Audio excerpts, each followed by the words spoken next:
Just realized that I was muted. What it do? What it do? What it do, y'all? It's your boy Jay Willie here. Another edition of Juicy J's Hot Topics. I appreciate everybody who came out today. You could have been anywhere else in the world on this evening, but tonight you chose to be here. And we have a good one, a special one tonight. It is going to be the Elon Musk and Donald Trump interview. We are T minus 38 minutes and 5 seconds. 4, 3, 2, 1. 38 flat now. I'm keeping track of it, guys. Debating on whether or not we're going to show it on either X or YouTube.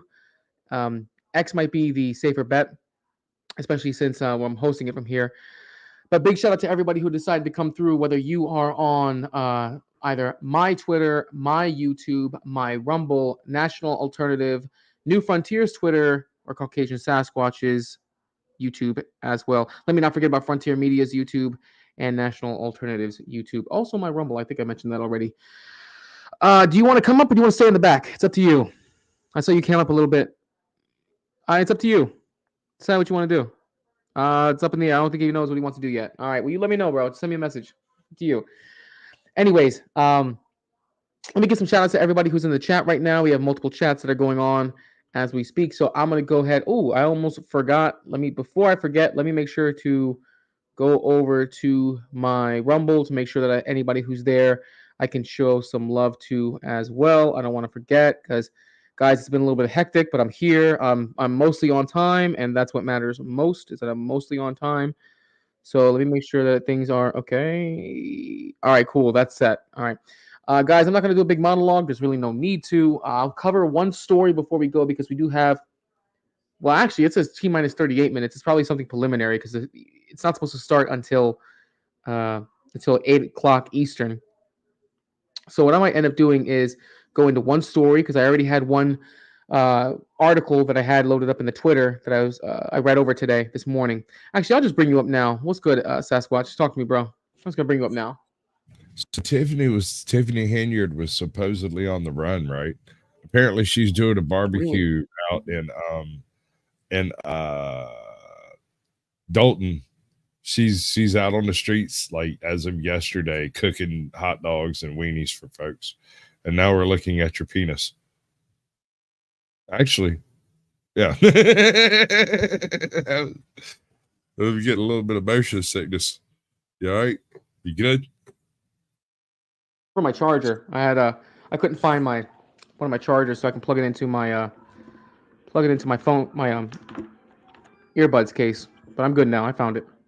But you said that Tiffany Henry was on the run. That was what was thought because Hold it down real quick. Go ahead. several different legitimate news agencies went to various places in the Dalton Township looking for her, but apparently they didn't look at the local grocery store where she was apparently spending even more of the taxpayers' money to buy food to serve at her little street party that she had. Now, why there wasn't somebody out there interviewing her doing that street party other than this one dude who allegedly works for her podcast thing? I don't know, man. I don't know. That woman's like a super villain. She would do an excellent Joker. She would. She would if they decided to. Well, they already have a woke version of Batman. Actually, you know what? I remember I brought that story up to you on your show the other night on Blast Radius. I remember I pulled up the CBS Right. video. I Yeah, might yeah. pull it up for them again for the good people who haven't got a chance to watch it. I still have it in the queue. I'm pretty sure I still have it somewhere. Guys, let me give some shout outs to everybody who's in the chat real quick just to get myself a little bit loosey goosey. Like I said, big shout out to everybody who's here today. Really appreciate you guys for coming out, showing up, and showing love. We got Beak up in the house. What's good, Beak? Appreciate you for coming through. We got U-Haul. Caucasian, I already know that's you. Swizz Miz, thank you for coming through, showing love. Tony's Coffee House, appreciate you for coming through, bro. Rashu, salute to you, brother. Always good to have you come around. We got Boo Omega. You're a new one. I don't think I've seen you before, actually.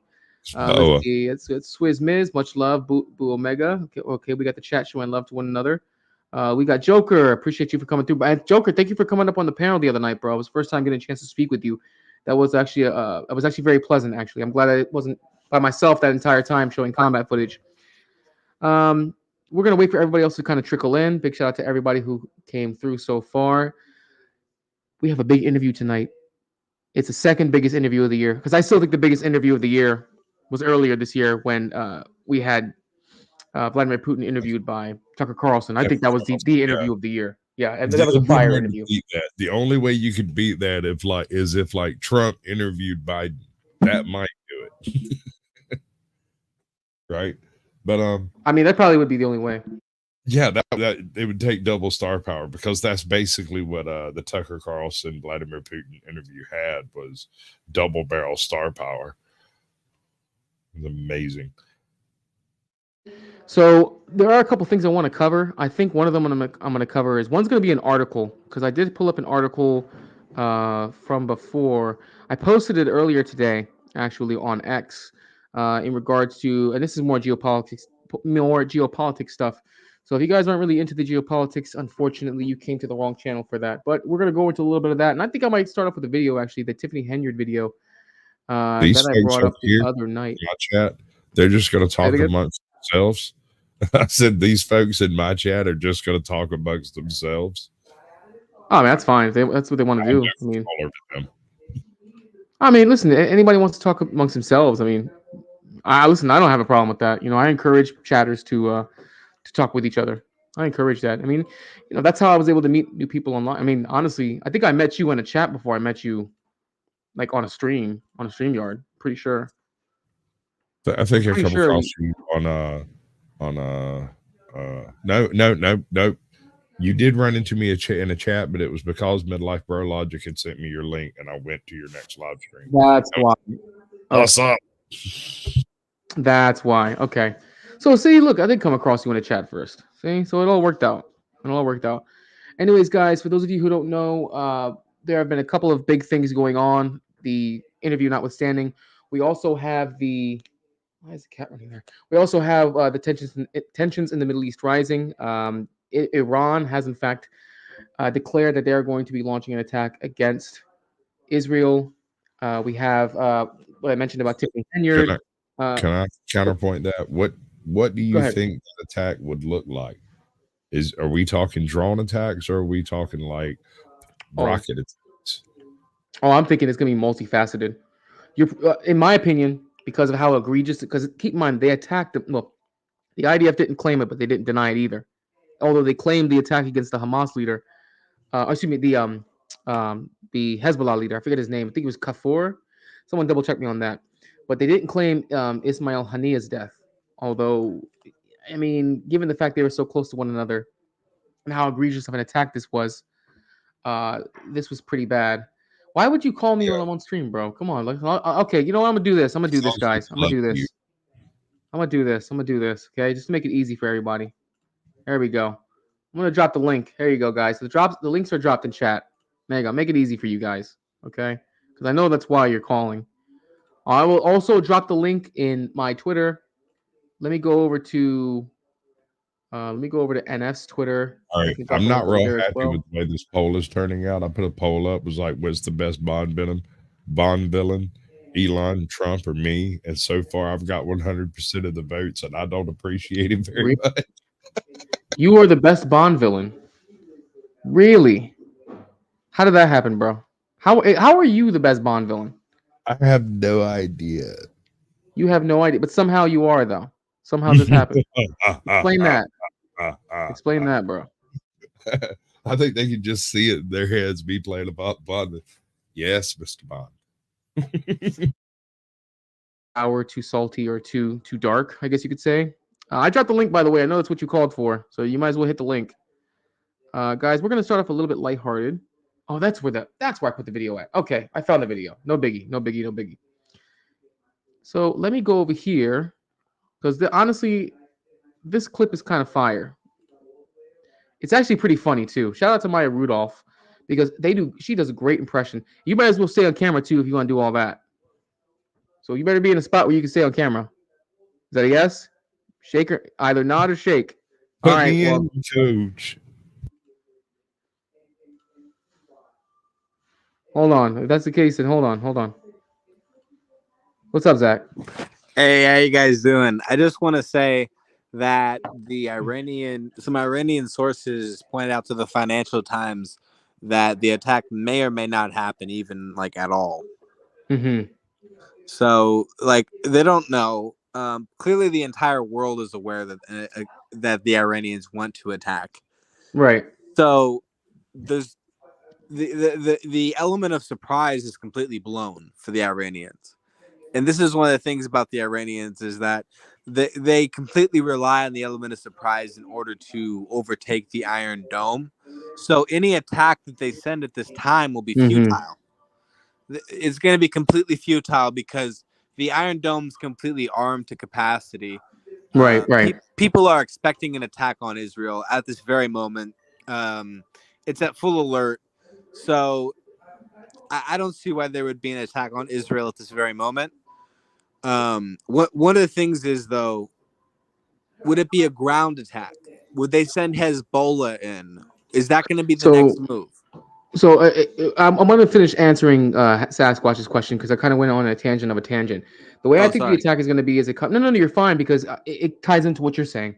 So the way I think the attack is going to turn out is you're going to see a combination of drones and missiles like it did the last time because they sent over 300 drones and missiles combined in the first attack, but it was so telegraphed they knew they were able to shoot down most of them, the vast majority of them, before they even made contact with any of their targets. But I think you're going to see that, and then you're probably going to see you're likely going to see some of their proxies activated. Probably you'll see Hezbollah activated. You probably see some spicier attacks from Hamas because they're going to want to support that as well because they want to take advantage of the distractions. You'll probably see the Houthis activate as well. There's another, what are they called? PAF. I think that's another partisan force that's going to activate. You'll likely see this is probably the catalyst you needed to see to know that the Middle East is going to turn into the tinderbox that we all thought it was. Whether or not it happens, because I told you guys before the report that came out Friday that Iran told the Kremlin to avoid for all Russian planes to and from Israel to avoid flight in those paths.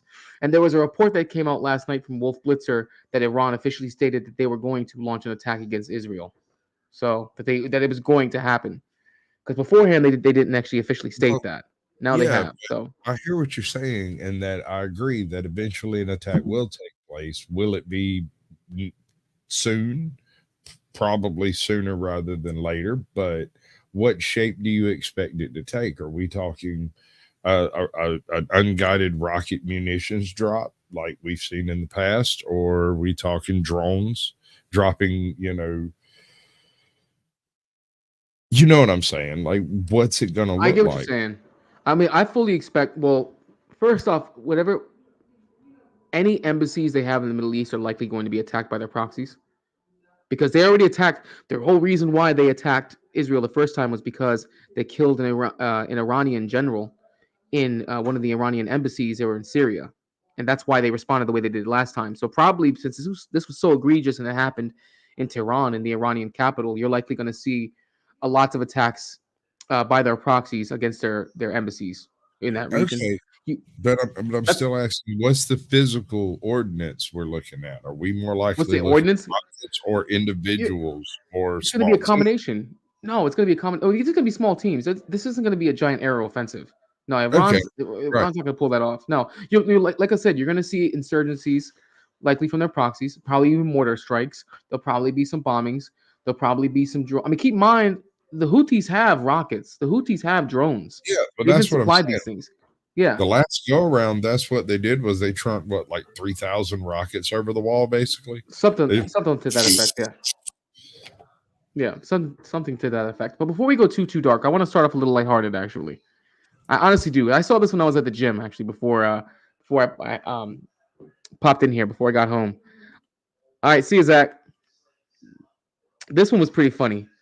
If you guys know who Maya Rudolph is, she's an actor. She also works for SNL before they were good.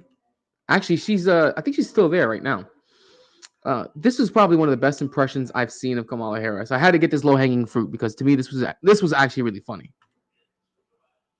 It would probably help if I unmuted it. Come to think of it, the Democratic Party needs to stop taking Black women for granted, specifically one Black woman, me. Joe Biden gets implicated in this Ukraine scandal in some way. Oh, no. That would be terrible. Not Joe Biden. We were just going out for dinner. Then he got down on one knee. This is the best part. And that's when I knew that he needed help up. That's right. The senator from California is present. We're not going to stand here and gloat. Well, maybe, We're not rubbing our victory in everybody's face. but like just a tiny bit. Mr. Vice President, I'm speaking. I'm speaking. Gonna tell my kids this was Michelle Obama. Bro, the one bit when she's talking about Joe Biden being on his knees, they're helping him up. She sounded just like Kamala there. She sounded exactly like her, bro. That's one of the best impressions I've ever seen. I can't remember who it was that dropped it in the chat last night, but they laid out a flawless Kamala explanation of the United Did they really? States. Did you see that comment? I didn't. No, I didn't. I wish I did. Dude, it was that It good. said something like, well, the United States is a state of union between many states that are united in the United States. Oh my God, bro. What's up? Was that a real Kamala quote? Was that an actual Kamala quote? No, it's just something somebody said that sounded exactly like a Kamala quote. Okay, I thought it was a Kamala quote. Holy shit, bro. If that was a Kamala quote, man. I mean, I'm not to say that she hasn't said anything done beforehand, but whew. Yes, drone warfare is brutal. If you guys were there the other night when I moved the stream over to Twitter and Rumble, you guys saw some of the drone footage. I try not to play too much drone footage for the comment footage because you go through either Rumble or Telegram digging through comment footage, the vast majority is going to be drone footage. It does get boring to watch, but sometimes you'll find some that either make you go, ugh, or some that are actually pretty cool. Actually, I do have some drone footage that's actually pretty cool. And you know what? It's one of the fabled instances of a soldier being able to shoot a drone out of the sky with a rifle in a moving vehicle. Pretty cool. Have you seen what's it? Jamed? I think his name is Jamed, the rocket guy. Jamed, the rocket guy. No, I don't think I've seen him. Real. Anyway, it was this Muslim fella that joined with one of the Marine battalions during the Desert Storm. He just was walking out of the desert one afternoon and was like, hey, I want to work for the Americans. And of course, they didn't trust him. But after a few months of him really putting forth the effort, they were like, okay, well, what kind of weapons do you use? I use a rocket. They poked around a little bit, found some, got collected RPGs and gave him a handful. And homie was a sniper, 400-yard shots with him. Jesus Christ, a 400-yard shot with an RPG? Dude, they caught one of them on camera, and homie steps, armor of God, man. I'm not even joking. What? He stands up, looks over. There's machine gun fire flying everywhere. There's bullets hitting the ground all around him, and he just goes out, leans down on his knee, just like he's in somebody's backyard. He's like, climbs back down in the hole, looks at everybody. And it takes a second for a rocket to go that far. So he's like standing there. He don't even look back. He just knew he had it. I got to find the video for you. Please do. If you can, please do. I will definitely show it. As long as it's not graphic, I don't mind showing it on YouTube. Dude, you can't see nothing at 400 yards except the building go. Well, that's cool too, actually. I don't mind that. All right, guys. Anyways, I want to start off with an article because we don't have much time left. In fact, let me do a quick look-see to see where we're at. We still got time. I don't get why it says on the YouTube it says the interview will start in 1930, but the interview is not slated to start until the. Oh, thank you. The interview is not slated to start until 8 o'clock. So we'll see what happens with that. Jamshid. I'm sorry. His name was Jamshid. Jamshid? Okay. Let me do this real quick, guys. Let me do this real fast. Let me pull up this I'm gonna pull up this article for you guys real quick. So this is from the Times of Israel. So hey, listen, if we're gonna talk about Israel, it doesn't get any closer to home than this. Okay. Times of Israel. So no one can say anything about the source that they got it from because it's right from the horse's mouth, excuse me. In reversal, Israel said to now believe Iran plans to attack in the next few days. What do you think? Next few days? Does that sound over under 3? What do you think, Sasquatch? Over under 3? Over? I'm going to say over. I'm gonna say over, but not by much though. Not by much. I think this I'm week we gonna will say see something. 8 days. I will say 8 to 10. 8 to 10. Oh, you mean over Yeah, over? Okay. Okay. over. And here's why I say this. I don't Mm. think they want to trigger some piddly attack that's going to be overlooked by the because you toss a couple of rockets over the wall and nobody cares, right? Right. Something that's going to leave a smack of bad taste in somebody's mouth, and that's going to hmm require being clever. And I don't Right. like it Right. when Right. they're clever. See what I'm saying? No, I get you. I do. I get it. I get what you're saying. Anyways, let me go ahead and dig into some of this article, and then I do have a video. It's actually a pretty sizable video. We do have time. We've got about. Let me do one more check real quick. What's going on with the YouTube? It says 17 minutes 50 seconds. So I'm gonna keep the YouTube up just in case, because if they are gonna release the interview earlier than expected, then of course naturally we'll go right to the video. We'll go right to the article. To the interview. Keep on saying article. Anyways, now we'll go to the article. You'll be all right, bud. Calm down. What was that? You'll be fine. Just breathe. Oh, yeah. Oh no, no, I'm really listen. I'm really all hyped up because I literally got from the gym and then I came here, and then I had a shower for like 10 minutes and then hop on stream. So I haven't had time to actually like relax. Who's going to relax? I've got some Jamshed RPG God over here ready for you whenever I you get can't ready. wait. Let me get And through a few paragraphs and then we'll dig into that video. All right. Several reports Sunday evening indicated that Israel was expecting a major Iranian attack to be launched within days, though the military sought to downplay this by stressing that instructions to civilians were unchanged. The reports marked a reversal of the previous prevailing assumption, which had been that the Islamic Republic, under heavy international pressure, had given up its initial intention to launch an imminent large scale attack in response to the assassination of Hamas political leader Ismaili Haniyeh in Tehran on July 31st, which Israel has not confirmed or denied carrying out. Instead, Iran had been expected to lead the response to Lebanon's Hezbollah terror group, whose top military commander, Faoud Shakur, was killed by Israel in an airstrike in Beirut several hours before Haniyeh's assassination. Israel blamed Shakur for being behind many attacks on civilians, including a rocket strike last month that killed 12 children in a soccer field in Majdal Shams in Golan Heights. But Axios news site, citing two unnamed sources familiar with the details, reported Sunday that Israel's current assessment was that Iran would launch a direct attack on the country within days, possibly before renewed ceasefire hostage deal talks are held on Thursday. The report said that the issue was divisive within Iran. President Masoud Pezeshkian wants to avoid a harsh response, while the Islamic Revolutionary Guard Corps wants to launch a larger attack than it did on April 13th and 14th, when hundreds of drones and missiles were launched in Iran's first ever direct attack on Israel.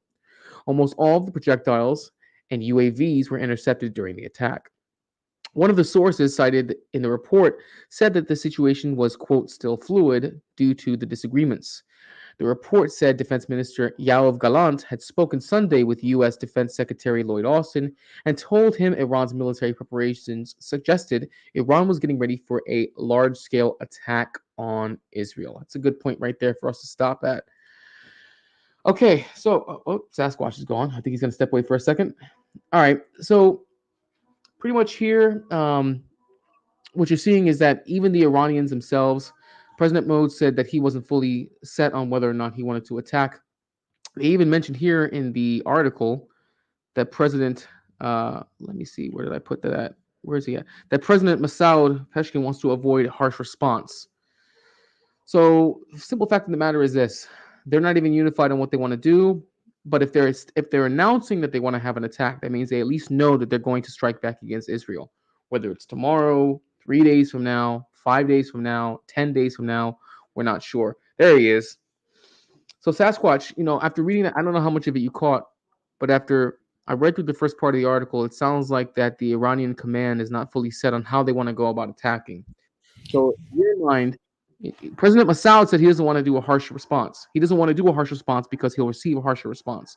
What's harsh? I mean, I guess that's relative, but I'll give you a good metric. The IRGC wants to do a harsher response than they did on what was it, April? I think they said, not April. In April, yes, 13th and 14th. They want to do a harsher response than they did then. But Massoud wants to do a less harsh response than that. So what do you?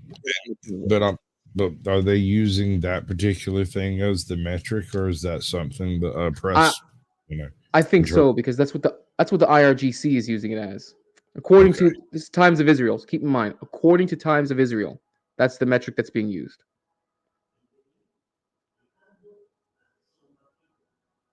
Did I lose you?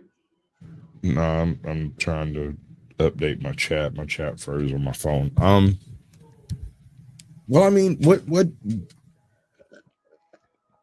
this is automatically going to be a asymmetrical warfare scenario. You're not going to get your usual type of response that you would expect from a national military.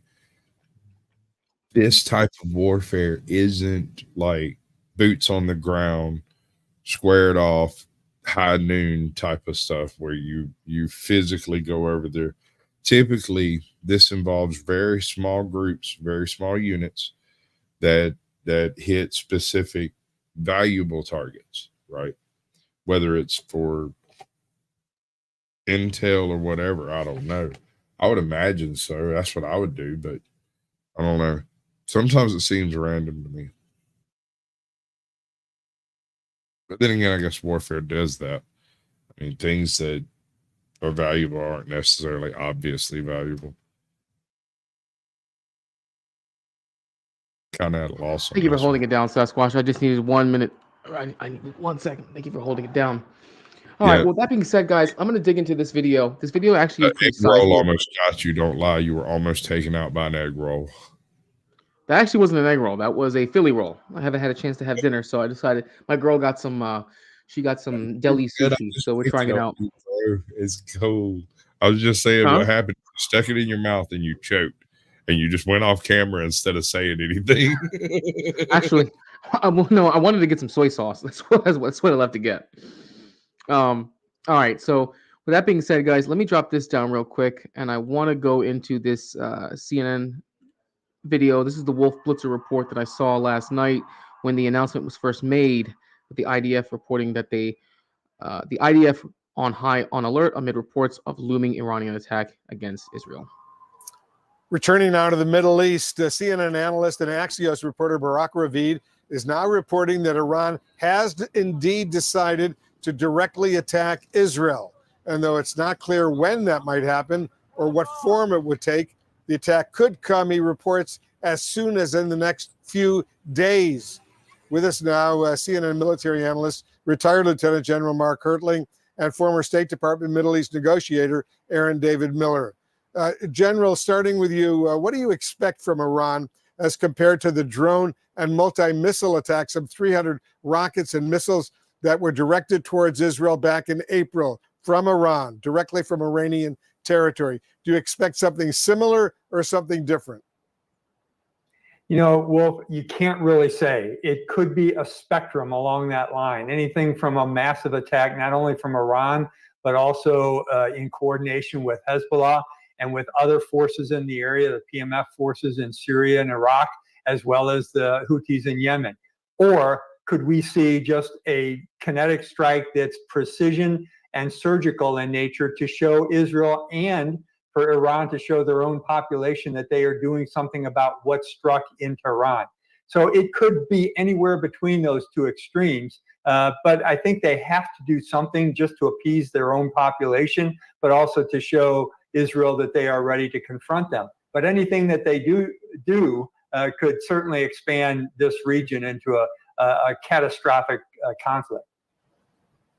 And that's certainly what Israeli military officials are bracing for right now, as I can tell you based on briefings that I've had over the past few days. Aaron, there's been some confusion today, as you know, over how Hamas is treating Thursday's scheduled ceasefire hostage release talks. What's your read on the statement they put out earlier today? You know, the worst thing in a negotiation, Wolf, is to tell your negotiating partners that you're in a hurry. And I suspect part of Hamas's calculation is they know that Biden's clock, Netanyahu's clock, and their own clock are not really in sync. The administration wants this done yesterday, and they're evidencing all sorts of signs which are completely understandable given how fraught the situation is for the hostages and the prospects of an escalation on the northern front. They know if they could get a ceasefire, it would also come. All right, what you got for me so far, Sasquatch? I was just pointing out it's the type of format you have going on here is considered a reaction format, and the only part Nice. that makes fair use is you're breaking it up and adding commentary. The longer you run out a strip of CNN, ABC, NBC, the more likely you are to either catch a copyright claim or a strike. So, Well, I've been getting lucky then, haven't I?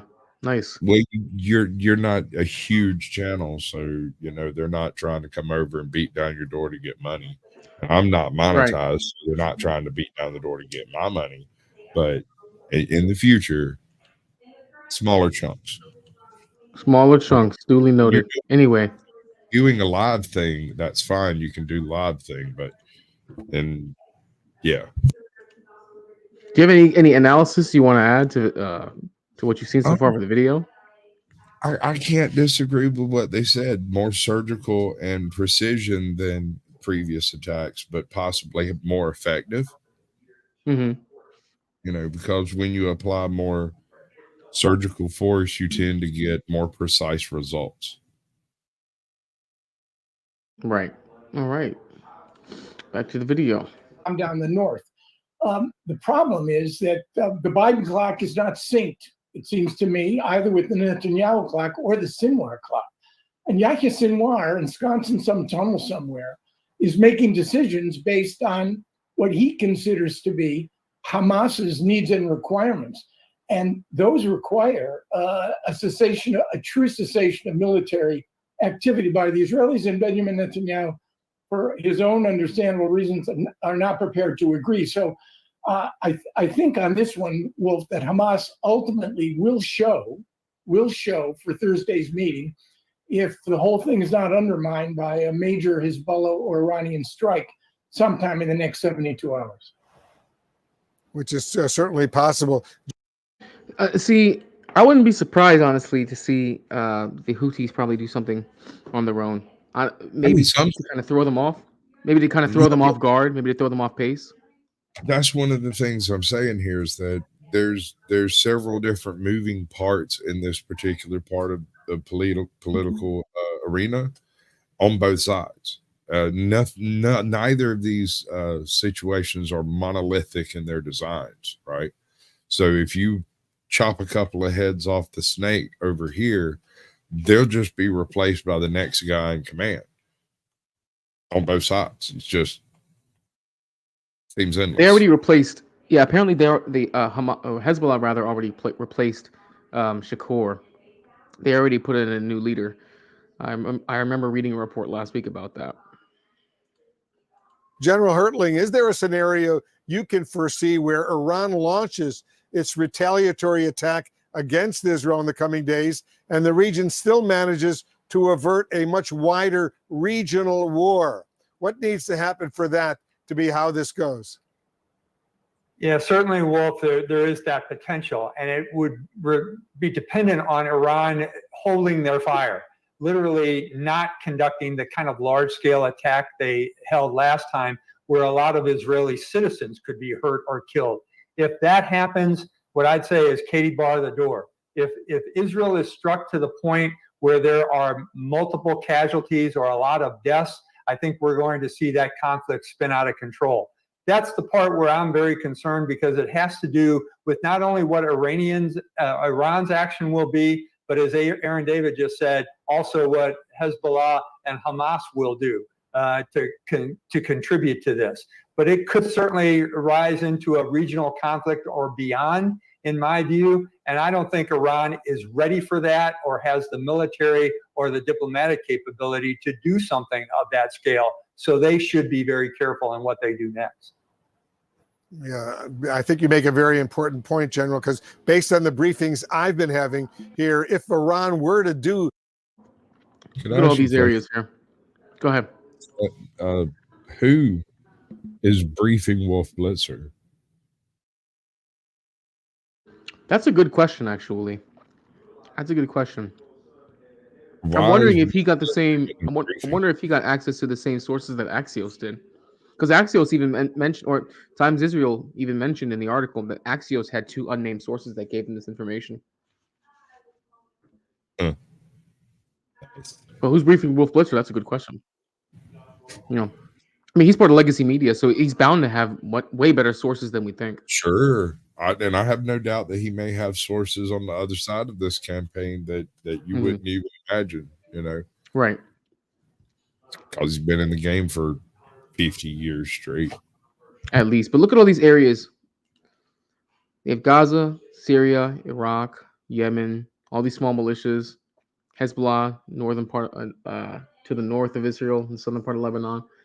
Bro, it astounds me because an attack like that, I truly do believe that when Iran decides that they're going to attack, whenever that is, that all these smaller militias, they're not just going to attack any of the Israeli troops that are in the Middle East. They likely won't just attack any of their embassies. They're probably going to attack U.S. bases too, just in the crossfire, just because it's collateral damage. That's bound to happen. Yeah. I mean, it's inevitable something's going to happen. They've said so. I mean, like, I don't know what you expect to be different. No. I mean, I'm not saying that something's going to happen. I'm saying it's bound to be the case where the U.S. is going to.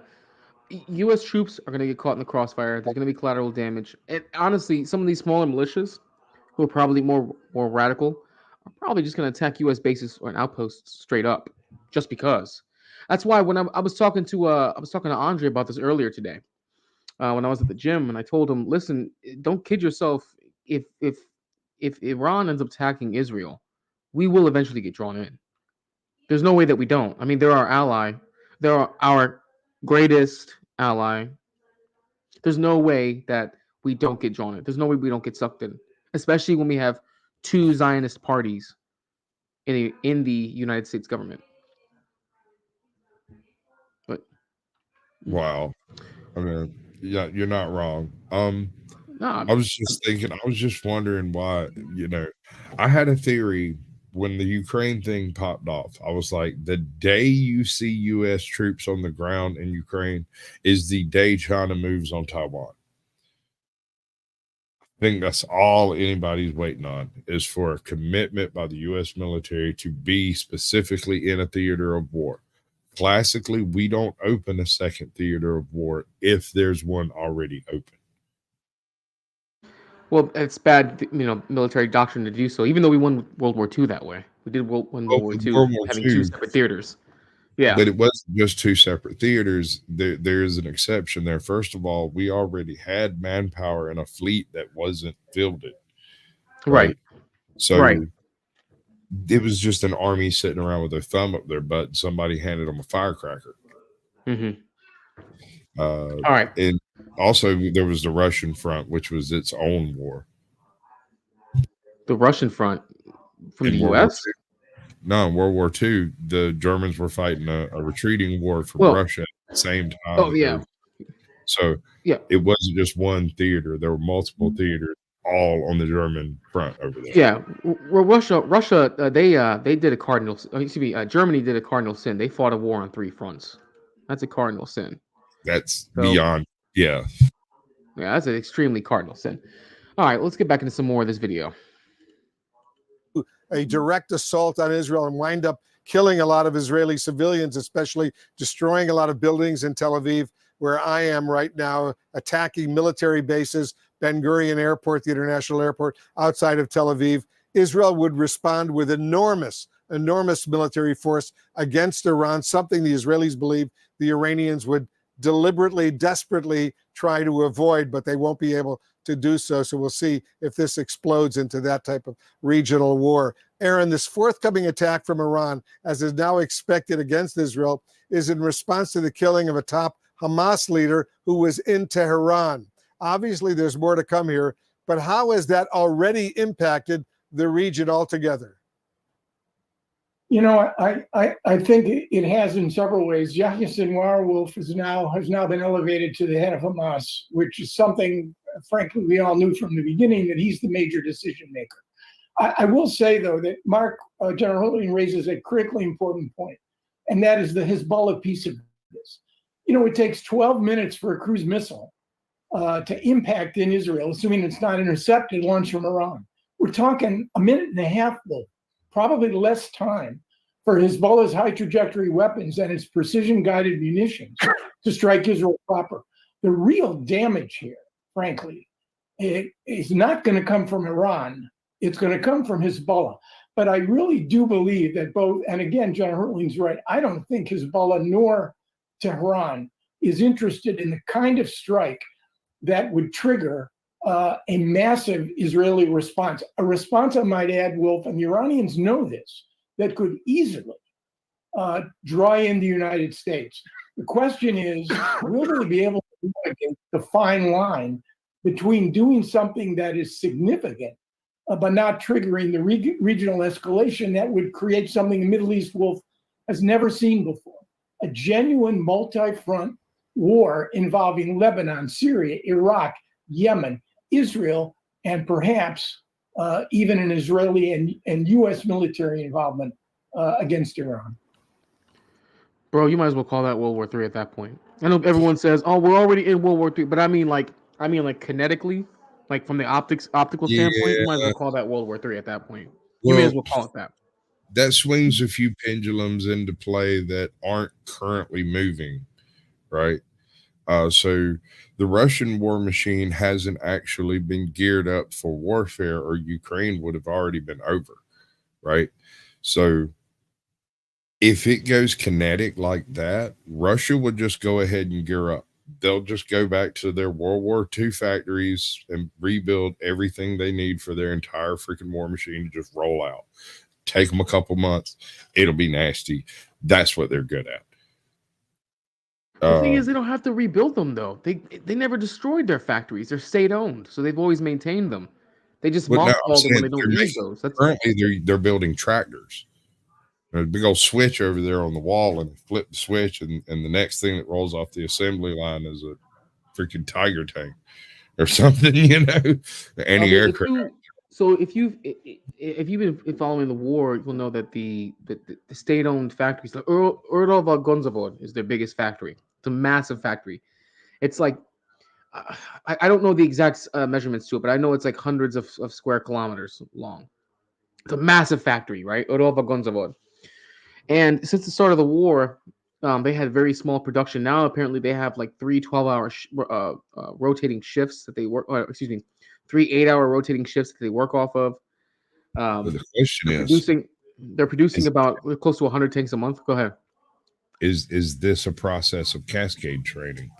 Because once you get a good cascade train going on, it takes a couple of months to build up. But after about 3 months, you go from training, one man trains 10, and then those 10 train 10 more. And the next thing you know, you've got 100 million people who all know to do a particular skill. It's it's just one of the ways the Spartans used to do their training. When the Spartans had an ally in war, and someone sent to them wanting to their ally to help them, the Spartans didn't send an army most of the time. Most of the time they would send one guy, and he would go and look at their army and go, "That's trash. Here's how you build an army." And then they would build an army and win the battle.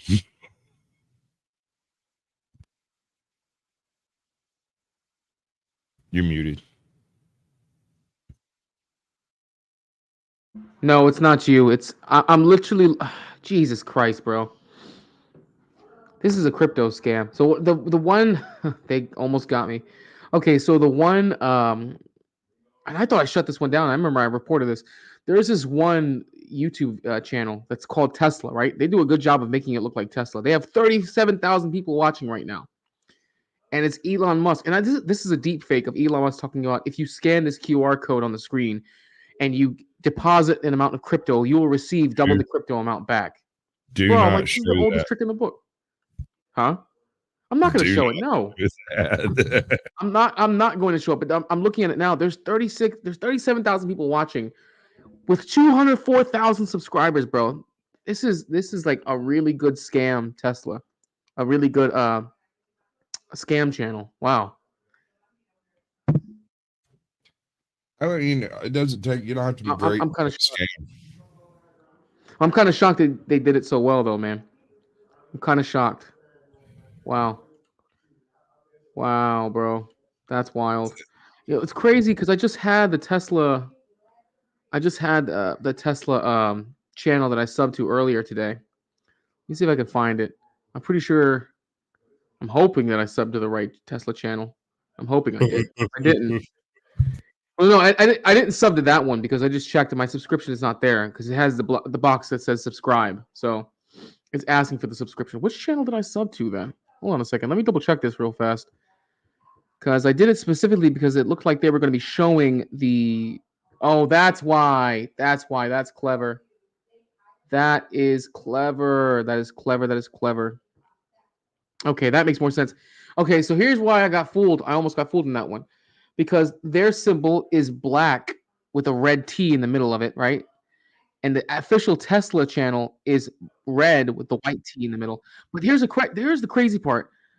The channel I was just on has 204,000 subscribers versus the official Tesla's 165,000 subscribers. A scam channel has more subs than the real thing does. Bro, absolutely wild, dude. Probably has absolutely a bigger wild. Absolutely wild, dude. I could not believe it. Absolutely wild. Hold on. I'm sending it to myself now so I can have the right channel pulled up. Okay, there it is. Wow, bro. That's wild, man. Okay. That's wild. Yeah, because we have T minus 4 minutes and 25 seconds before this this interview starts up. Let me drop out of this real fast. Okay, I want to dig in some more of this article because we're about halfway through this video. Let me see if I can finish out some more of this article first, and then when the interview does start up, we'll be able to jump right into it. Okay, let me stop this. Let me share my screen, pull up some more of this Times Israel article. Unless there's anything you wanted to bring up, Sasquatch, before the interview begins. How long do we have? We have T minus 4 minutes, 10 seconds. Okay, I got a 2-minute video I want to show you. All right, hold on a second. Let me drop this down. Go ahead. All right, allow me to introduce Jamshid. This is Jamshid. Jamshid is a rocket god, in case you didn't know. So just to prove it, Jamshid, he was laying down because they keep telling him to lay down, but then he decides to take the shot. And once he decides to take the shot, homie just sits up and just walks over there. He's like, I'll be right back. Y'all hold it down. And then he wanders off over to some hillside where you can get a good view, like he's lost his keys or something, right? And then he just takes the shot as if he has an armor of God on him at all times. This man is an absolute Chad. The world needs more of him. This is the definition of faith right here. Right? This man absolutely knows that God is with him. Look at him.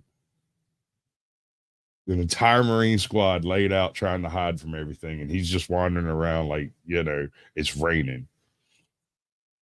And then he pulls this absolutely batty shot. And the only reason they filmed this in the whole after action report, the reason they filmed it was because they had seen him do stuff like this before.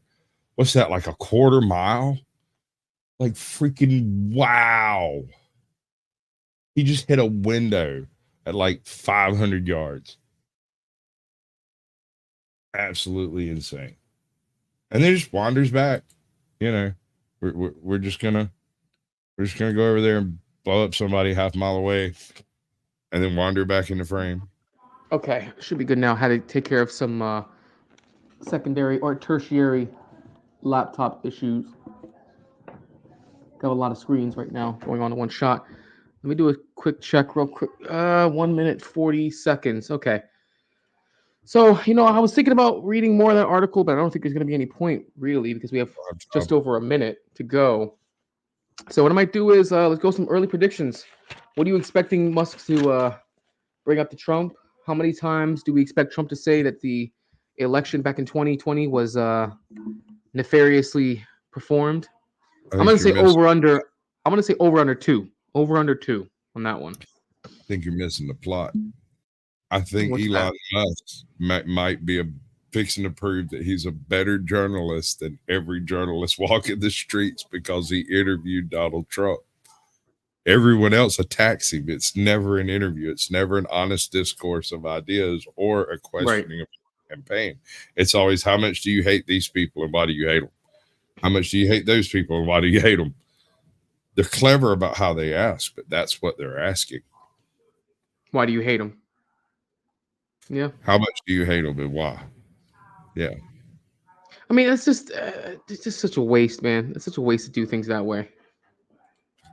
It's a lot of energy for no return. There's zero return. The only return you get is downgrading somebody that has nothing to do with you. So that's why I do not utilize hate in anything that I do online. I just will not do it. If you don't like me, I can wander off and go play elsewhere. It's not going to be a problem. Hold on a second.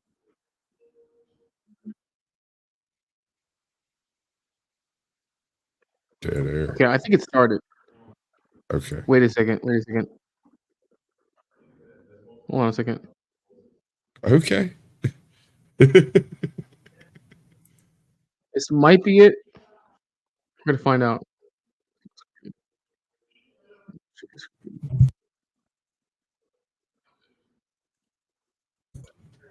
Jobs across the country.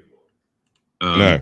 Express strong in this initiative, seeing it as a way to modernize. No. What? No. Yeah, I figured that. Drop that. Yeah.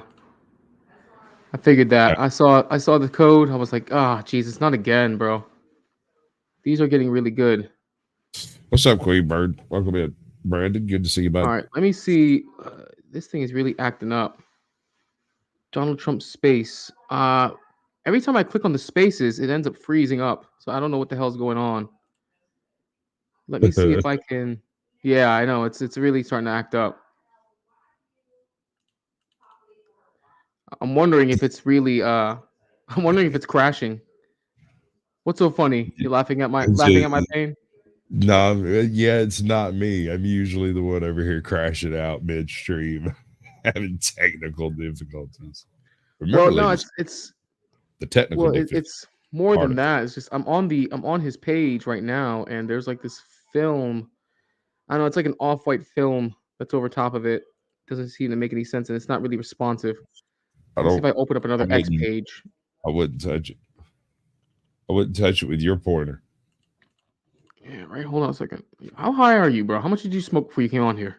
Don't say yes. I don't ask your questions. Okay. All right. That's a good response.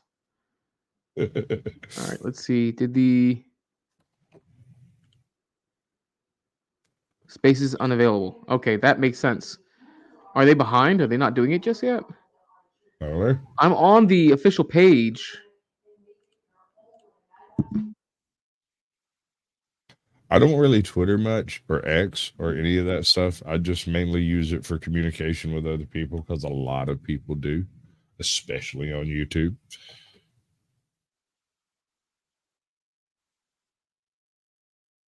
God damn it. Give me a sec.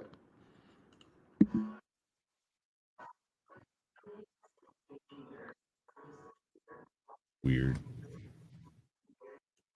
No, that's not that. No, not that. We're not drinking. I'm not drinking. We're not. I didn't say drinking. I didn't say drinking. No, Swiss Miss was saying she just doesn't want to see a drinking Sasquatch because it's not necessarily pretty. Really? You drunk? Not pretty? Well, here's the thing. I'm a nice guy, but not really. Like I get a little drunk, I get a little bit like that old construction worker that I used to be.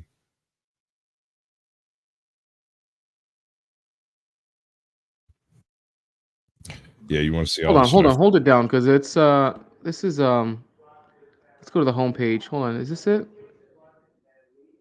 Oh man. Yeah, right. I'm trying to pull up the spaces. It says there's 117K in there. And then when I click on it, it doesn't respond. Nothing responds. What That's the because hell, you're bro? not cool enough. You're not in the cool kids club, dude. Thought you knew about Clearly, that. I'm not. Clearly, Right. I'm not. Clearly. What the freak, bro? This is the. Clearly, I am not. Yeah, what the? This is the part that's weird. It's the spaces. If I click on my own channel, okay, so that's not an issue. When I reloaded his page, Donald J. Trump's page, then I reloaded again. It says it's hosting spaces 115K. So are the spaces not working?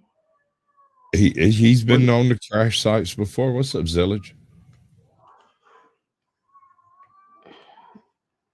Yeah, nothing responds, guys. I'll show you what I'm talking about. I'll show you guys what I'm talking about. Over What's here. going on, Asbarone? Hello. You looking Hi, at everyone. Are you looking at it too? Yeah. Are you looking at it too, Sasquatch? Well, actually, I decided to go at it a little bit different, but I'm basically getting the same results. Nobody has started showing it at all. I think because I know. the combined pressure of both Elon Musk followers and Donald Trump followers has resulted in a crash of spaces. I don't know if this is gonna happen, bro. If that's pretty wild, bro. Let me see. Yeah, so I'll show you guys what I'm talking about. Give me 1 second. So I'll share my screen, and you'll see what I'm referring to. So this is Donald Trump Spaces. Okay, now I just exited out of it. It says there's 112K people in the Spaces. It was up to 117, not but a minute ago. So usually, if you click on this button right here, it takes you to the Spaces page. But now all you see is that there's an off-white film. I hit the exit button or the escape button. Now I'm out of it. Okay. So this is the official page. This is where it's being held on this page. But as you can see, yeah, I'm not sure if they're able to fix this or not. That's kind of weird. And clearly it's not going to be held on YouTube apparently. So that's kind of odd. Oh no. Oh no. Oh no. Well, you know who is showing them one of the cryptos. Never mind.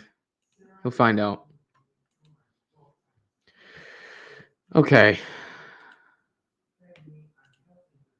Yeah, I'm not sure. I'm not sure what else to do. Okay, so the number I'm noticing on the spaces is slowly dropping. So I'm wondering if it did crash out. Yeah, that's what I'm thinking. This happened before when Trump got Yeah. involved.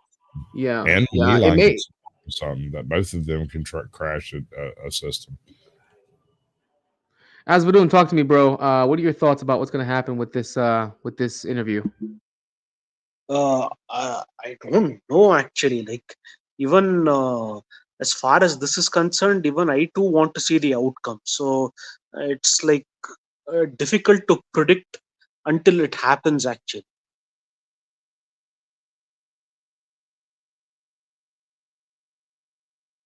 So you know the crazy part is this is that this is insane, bro. These guys are so slick. I'm glad you caught it too, Sasquatch. The moment I saw that that QR code on the screen, I was like, I'm hoping this isn't the same thing. And you're like, no. God damn it, dude. If Samuel the says worst it's part? down, bro. Samuel the infamous is Twitter contact. If he says it's down, it's down. It crashed. It's down again? Jesus. But here's the crazy part, dude. So the crypto scans, right? These guys are good, whoever they are, dude. These guys are good. They've got 178K people watching a crypto scam. Uh-huh. Jesus, bro. Yep. Shout out to everybody who's watching right now. We got 294 in the building. We got a $1.48 on my Twitter. We got 47 New Frontier US, 12 on Caucasian Sasquatch, 7 on my YouTube, 3 on National Alternative, and 77 on Andre's National Alternative Twitter. Big shout out to everybody who decided to come out to watch. Guys, I'm trying to get into the spaces. I really am. I really am. But this might be really crashing out here.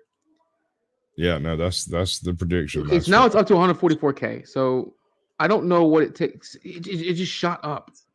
I should be able to get in without any issue. Just go in. That's what I'm saying is like I'm sitting here watching two different streams doing exactly the same thing we're doing. So this isn't just us. Wow, bro. That's wild. Let me see if I can reload it again.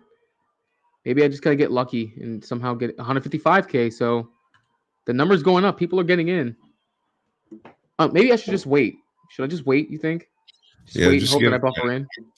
this Okay, guy's over I'll here do that. doing like an auto clicker thing. Like it's just he's just updating every chance it has an opportunity to update. So as soon as I see him go in, I'll tip you off. Yeah, that's the only thing I could think of is that there's yeah, the only thing I could think of really is that these guys are you know just clicking, trying to get their spot. I mean, these guys got a 7,000 watching, and this is folks this Cobra Cast, and they're sitting there just banging on the wall too. So yeah, Twitter's really acting up because I'm going on my own page and it's causing me to reload my own page. So this is crashing Twitter, like the actual platform itself. Because I'm going on my own page right now, and I'm having a problem loading it. Okay, let's try this. Let's see if I can get in. Let me try to reload. Watch the number go up again on the reload. Yep, 186K. Maybe that's what I need to do. Yeah, man, this is wild, bro. This is absolutely wild. This is wild, dude. Oh man, see, I love when they have these ideas, but I really hate when they do this and they don't have it set so that way you can handle this kind of. I mean, how can you predict how much capacity. traction something's going to get? I mean, Yeah, I know. I mean, the way these things work is as load comes on, capacity is added. But when the load that comes on is so massive that there is no adding capacity to deal with it, it just crashes everything as it's added. It's really all you can do.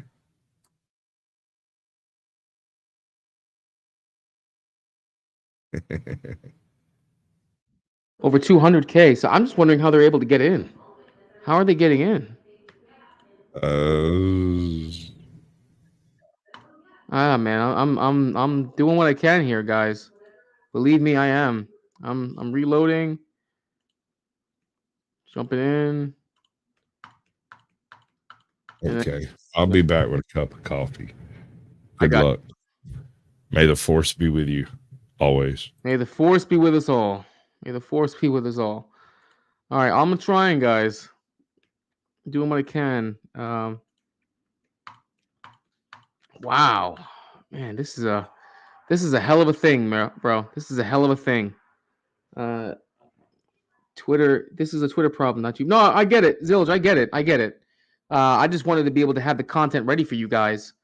I was under the impression that they were going to find a way to handle the capacity. They've had this issue before, actually, when Twitter crashed on Twitter Spaces. I just figured that Elon would have found a way to mitigate this issue. So when I reload the page, every time I reload it, there are more people who manage to get into the space. So it's 217. So, no, that didn't do it. Okay. I mean, I kind of want to just wait and see if I get in, but I don't think that does it either. So I reload.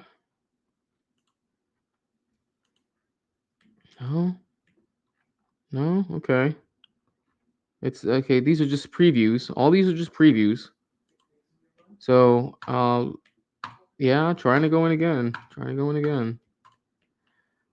Let's reload. Yeah, this is like LineCon. Have you guys ever been to a convention? You'll notice it's like LineCon. Let me try to get in there again. No. Asvadoon, talk to me, bro. What you got for me? Keep the people entertained. Keep the people talking. This is What you got for me, bro? I'm a bit new to this topic, so even I too don't know like how this will turn out. So if you can send me a link, bro, if you're able to get in, drop that shit in the back if you're in. Share that if you can, because I don't know what's going on over here, but I'm gonna keep trying regardless. I'm gonna keep trying. Let's see. Let me reload again. All right. Let's. I'm not sure.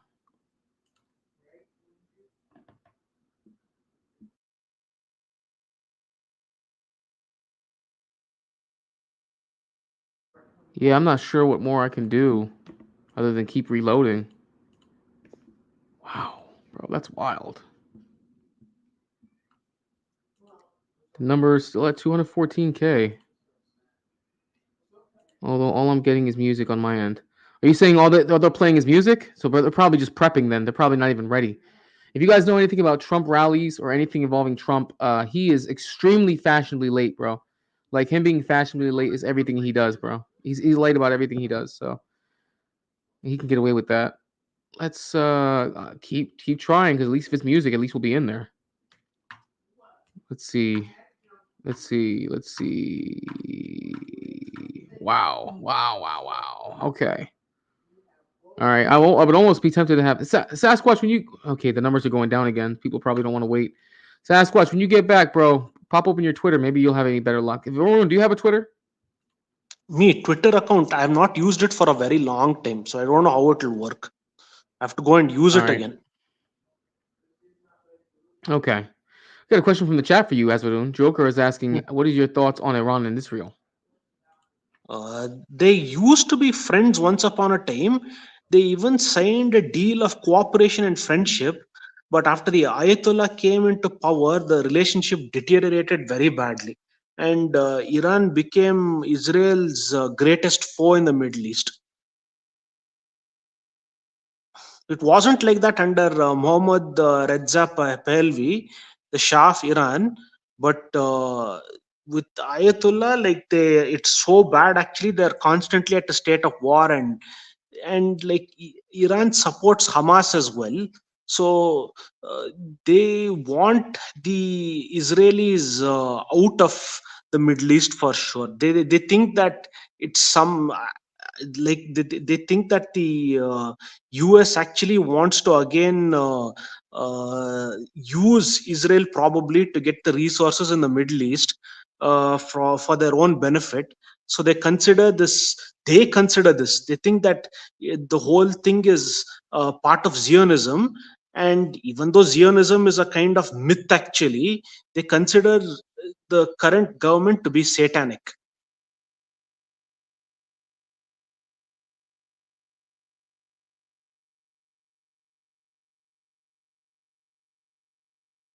Keep talking, bro. Keep talking.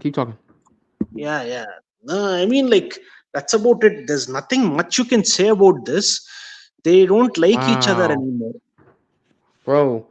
Okay, so guys, while you were talking, I actually tried to. I wanted you to keep talking because I hopped on the space on my personal X account on my phone, and even on my phone, it's saying it couldn't fetch the space. Even on my phone, it wouldn't let me do it. So, man, this would have been so much easier if they just did it. Excuse me. So much easier if they did it on YouTube, but I can understand why they did Twitter Spaces. Buffalo, if you're in the chat, if you're still in the space, have they started talking yet, or is it still music? Let me know, guys. If you're actually in the space itself, let me know what you're hearing. I'm curious if anyone else has managed to get in so far. I'm genuinely curious.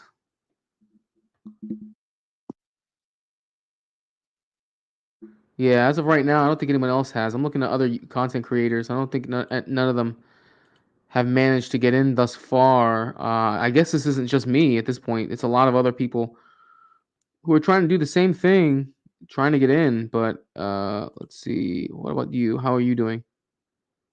Let me see real quick.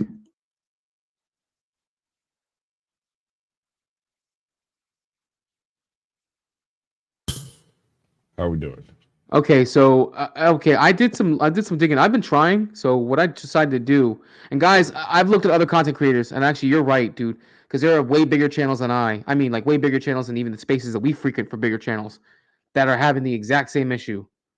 Everyone is having this issue right now. I don't even know how the 200K plus people who are in there right now are in. How they're They even. may We have not somebody in the actually chat who's in there. They, Huh? Okay. I didn't hear you. Swiss Miz is saying she can't get anything live on X. Really, dude? You know how bad it is, man. Even when I went on my personal page, I opened up another tab just to get on my personal page, and I'm having to reload it just to get it to go because I had to close it out to try and get on the spaces. Wow, bro, this isn't just crashing the spaces; it's crashing Twitter itself. Woo-wee. Maybe I was wrong, guys. Hey, listen. Maybe I was wrong. Maybe the biggest interview of the year wasn't Tucker Carlson and Vladimir Putin after all. Wow. Yeah, it must be Jesus. absolutely unprecedented. That is a good point. And that means the trickle. Yeah, but it has to be unprecedented because the trickle in is over 200K people in space. That's the trickle in. Oh my God. Could you imagine how many millions of people are trying to watch this? Jesus, bro. Jesus. Guys, I'm going to keep spaces. Details not available. Yeah, I'm looking at other bigger channels, like way bigger channels that have like 20K plus people watching. They went to Elon Musk's Twitter right now. I don't want to show their content because it appears to be a massive DDoS attack on X, working on shutting it down. Worst case, we will proceed with a smaller number of live listeners and post a conversation later. That would absolutely suck if that was the case, which means they're only going to allow the press to be in. Already happened. I think we're already in the past tense of that. Well, that was posted not but a couple minutes ago. That was posted 7:18 p.m. Yeah, that's when they posted it today, 7:18 p.m. while we were doing the pregame. I'm hoping that's not the case. I'm not shocked, by the way, that they're dealing with a massive DDoS. Guys, if you want to come join the conversation, I will drop the link again. I will drop the link again for you guys. For those of you who want to join the conversation. For those on my Twitter, if you're still able to watch, that is, if you're still watching, shout out to you if you are, because I'm having a hard time even able to get on my Twitter page right now because it just won't load, or rather the video won't load. Let me see if I can paste anything. Can I paste? I can't even comment. Wow.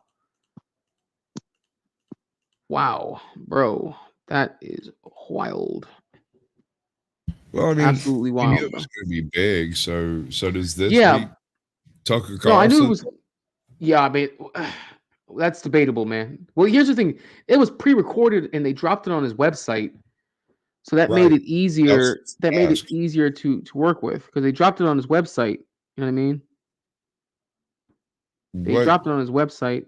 But what would have happened if it had been a live thing? It would have crashed everything in the Western Hemisphere. Unless there was a network who actually no network would have been willing.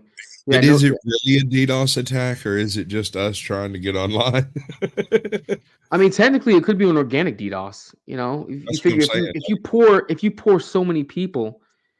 Let's see, Groypers are DDoSing it. A friendly medic, appreciate you, bro, for coming through. I'm assuming that you're on National Alternatives channel because you use the term Groypers. Nobody really on my channel uses the term Groypers. But shout out to you, friendly medic. Thank you for coming through. Thank you for being a supporter of Andre's channel, National Alternative. Thank you for being a supporter, or at least a viewer of my show on my channel. Appreciate you for that. Yeah, man, this is just maybe it's just a natural organic DDoS of people just wanting to watch the same thing everybody does. That's a good point, Swiss. 20 million people just crashed X, but Camel Toe's still in the running. Yeah, right? How is that possible, dude? We truly live in a PSYOP world, dude. We truly live in 1984. There's no other explanation for it. We're in a cyber dystopia, dude. Welcome to your cyberpunk future. Jesus Christ, man. Jesus. You know, I'll do some digging around, guys. I will do some digging. Let me see. Let me look at what's going on with Elon. What's going on with Elon? What's going on, Big Daddy Elon? He's obviously selling Bitcoin. You got to see him some Bitcoin first. Clearly, and then he'll give you twice the amount back, bro. That's the wildest part, guys. And I literally fell for this one because I was like, oh, that's got to be the proper page. And I just subscribed to it. Just unsubscribed, actually, I should say. That's got to be the wildest part, man. These crypto dudes, And here's the thing, they're monetized on YouTube just from their scams. They're monetized. They are freaking monetized from this shit. All right, so I'm gonna look through Big Daddy Elon's page. Let me see. Where did he? So that people understand how at Real Donald Trump talks when it's a conversation rather than an interview. Nobody is quite themselves in an interview, so it's hard to understand what they're really like. Okay, I mean it's 8 p.m. now. Let me see. Donald Trump at 40. So they're saying 45 minutes. So I want to know when it was he said about the DDoS. When did he say about the DDoS? Because another channel brought that up. Let me see. Here it was. Yeah, 5 minutes ago. Elon So I'm Musk sorry. It just was that Twix is under a massive DDoS attack right now. Was Samuel the Infamous 2 minutes ago? yeah. So this was 5 minutes ago right here. Okay. Yeah, this is what it was. This was 5 minutes ago. Live conversation on X with Real Donald Trump and me. Well, that was pinned yesterday. That was pinned yesterday. We're working on shutting it down. Okay, so they're trying to shut down the DDoS still. So so you can be following and subscribing? What's subscribing? How's that different? Oh, okay, so you can just sign up for content, get bonus content. No, I'm not paying that. No, thank you. No thanks, Big Daddy Elon. I already buy enough of your stock. No, I don't want that. I don't want that. Go away. Shout out to Tesla stock, by the way. It's down. What's that? You're just funny, man. You're just Oh, me funny. saying that? Yeah. Just the way you talk your way through things, I find it humorous. I don't know what to tell you, man. I'm just doing me. I don't know what to tell you. Just doing me, bro. Yeah, but shout out to Tesla stock, by the way. Tesla stock is down. Luckily, I sold the vast majority of my shares and was able to, keep most of my profit. Not financial advice, by the way, guys. Shout out to everybody who is an investor in the markets. Big shout out to you if you got Nvidia. If you decided to wait until last week to buy Nvidia at $92 a share, because I wanted to buy it, and I like this one. This is a pretty good meme. Take a step back, take a big step back, and literally fuck your own face. Nice.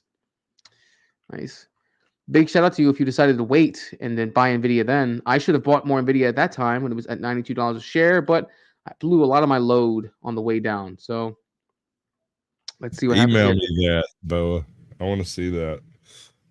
What you got? He's Boa? got a meme of perfect meme for you. Bigfoot wearing a t-shirt reading, "I'm still more believable than 81 million votes." I want to make I know that that's right, bro.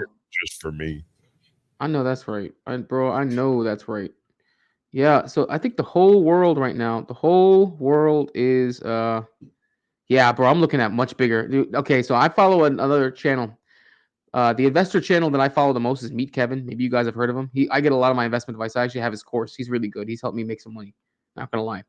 He has 2.2 million subs, and he's got about 60,000 people watching. Right. Wow, bro. Wow. I mean, there was nobody. Fox News wouldn't have been willing to throw a bone to let them do this interview. Damn, bro. That's wild. You know what though? If that's the case, then while we're waiting, guys, how about this? While we're waiting, here's what I'm gonna do. We still have news that we could talk about because I understand this is news right now, but all we're doing is staring at X. So I do have other material that we can go over. I still have the article I want to finish. I still have the video I want to finish as far as the IDF being on high alert in Israel, whether or not Iran attacks. We can still talk about that. Azvaroon, I want to talk to you. Did you get my Discord message, by the way? I sent You you a did? message. I said, okay, let's Okay. do it. Okay, cool. I've been all over the place today, bro. I usually when I do these weekly streams, I'm usually rushing to get here. So Yeah. I haven't had much time to look at my phone outside of doing this. So that's what I'm gonna do. I'm gonna go back into the video that we had because we had about 3 minutes left of that video. So there's no point in really continuing to watch this. Guys, if you want, feel free to join the conversation. The link is dropped if you are on my channel, my YouTube, on National Alternatives YouTube, New Frontier USA's YouTube. Ooh, I didn't drop the link for Rumble. How foolish of me, guys. If you are in Rumble and you want to join the conversation, there is the link. Don't worry, Rumble, guys. I haven't forgot about my Rumble, fellas. I haven't forgot about the people of Rumble, okay? Shout out to Rumble people. You guys are awesome, okay? Let me see. Let me go ahead and pull this sucker back up so we can finish out the rest of this video at the very least so that way you guys have something to watch. Yeah, it's a really, really dangerous situation right now. General Hertling, before I let you go, I want to close with a quick question on Ukraine right now, which is seeing some serious deterioration as well. the Ukrainian government claims that Russian troops set fire near the Zaporizhia nuclear plant in Ukraine. What's your read on that situation? How dangerous is it unfolding right now? Yeah, I've been watching the Ukrainian front for the last 7 days and have been amazed, Wolf. This fire that's occurring at the Zaporizhia power plant, I believe, and all intelligence, at least all open source intelligence, is saying that it's the result of a tire fire inside or near the smokestack or the stack of the nuclear power plant. That is to distract, and it's a Russian way of doing distraction. Remember, Russia has control of that power plant. They have forces in the area. There are IAEA members there as well saying what's happening. They say all radiation is safe still, but they are very concerned. They've been saying that for months. But the fact that Russia would start a tire fire to envelop smoke into the area and indicate that something's going on is just another approach by Mr. Putin to. Did you guys hear about that, by the way, that the Zaporizhia nuclear power plant has another fire? You probably don't know much about that, Sasquatch, because I know you don't follow the war that often. Varun, you might. You probably do. What's up? I can that's why you do it. Varun, are you aware of the Zaporizhia nuclear power plant, the fire by the power plant? No. I'm not aware of that.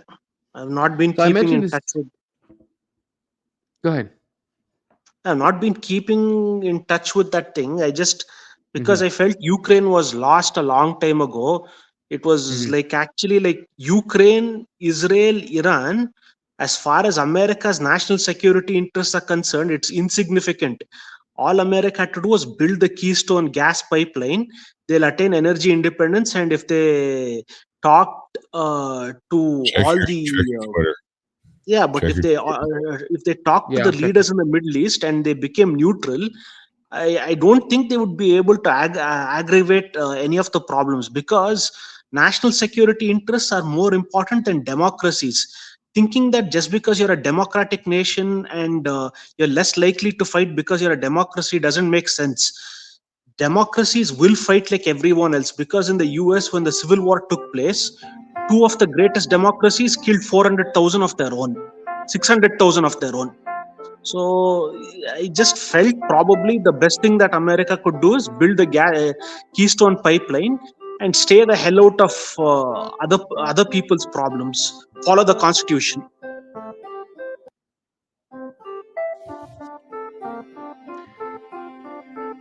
What are we hearing here? Okay, so that's all we got right now is music. Mute it. So, where's the? It won't let me. Where's the mute button at for this? Yeah, I don't see a mute button on here, guy. And I want to point out that I'm looking at a channel with 7,000 people watching that still hasn't made it in. That's request to speak, and that's my microphone is blocked, but it doesn't give me a way to mute it. Can I shut him up? Oh, unfortunately. There might be look on your StreamYard doohickey down at the bottom and see if there's a way to mute it there. Let me see. My doohickey? I mean, the best I can do is I can just stop the screen. Can you still hear it? No. No? Okay, I hear it. That's fine. So I hear it, but I'll make it work, though. Okay, so guys, I am in the spaces. Right now, I am here. I'm in the spaces. So the best I can do right now. Excuse me? They just joined too. The one I was waiting to see if they made it. They got in right after we did. That means they probably finally fixed whatever the issue was. Fixed the DDoS. Yep, they did. You know why? Because that means this was a massive DDoS. Because now I can get back on my page. I can get back finally on my Twitter. Okay, so this was a DDoS. Go figure. So this is a cool thing too. There's a picture-in-picture feature on Twitter. On Twitter desktop. So right now, like I'm back on my page on the StreamYard, and I have the picture-in-picture feature, so I'm able to move it over between screens, which is great. So whenever it starts, guys, I'll know exactly when. But it's just a bunch of. I really do wish I could mute it, though. I'm not gonna lie. I really do wish I could. Never mind. I just found out how to. Huh. All right. Cool. Problem solved. All right. Look at that, Sasquatch. You were the thorn on my side that makes me find solutions. I appreciate you.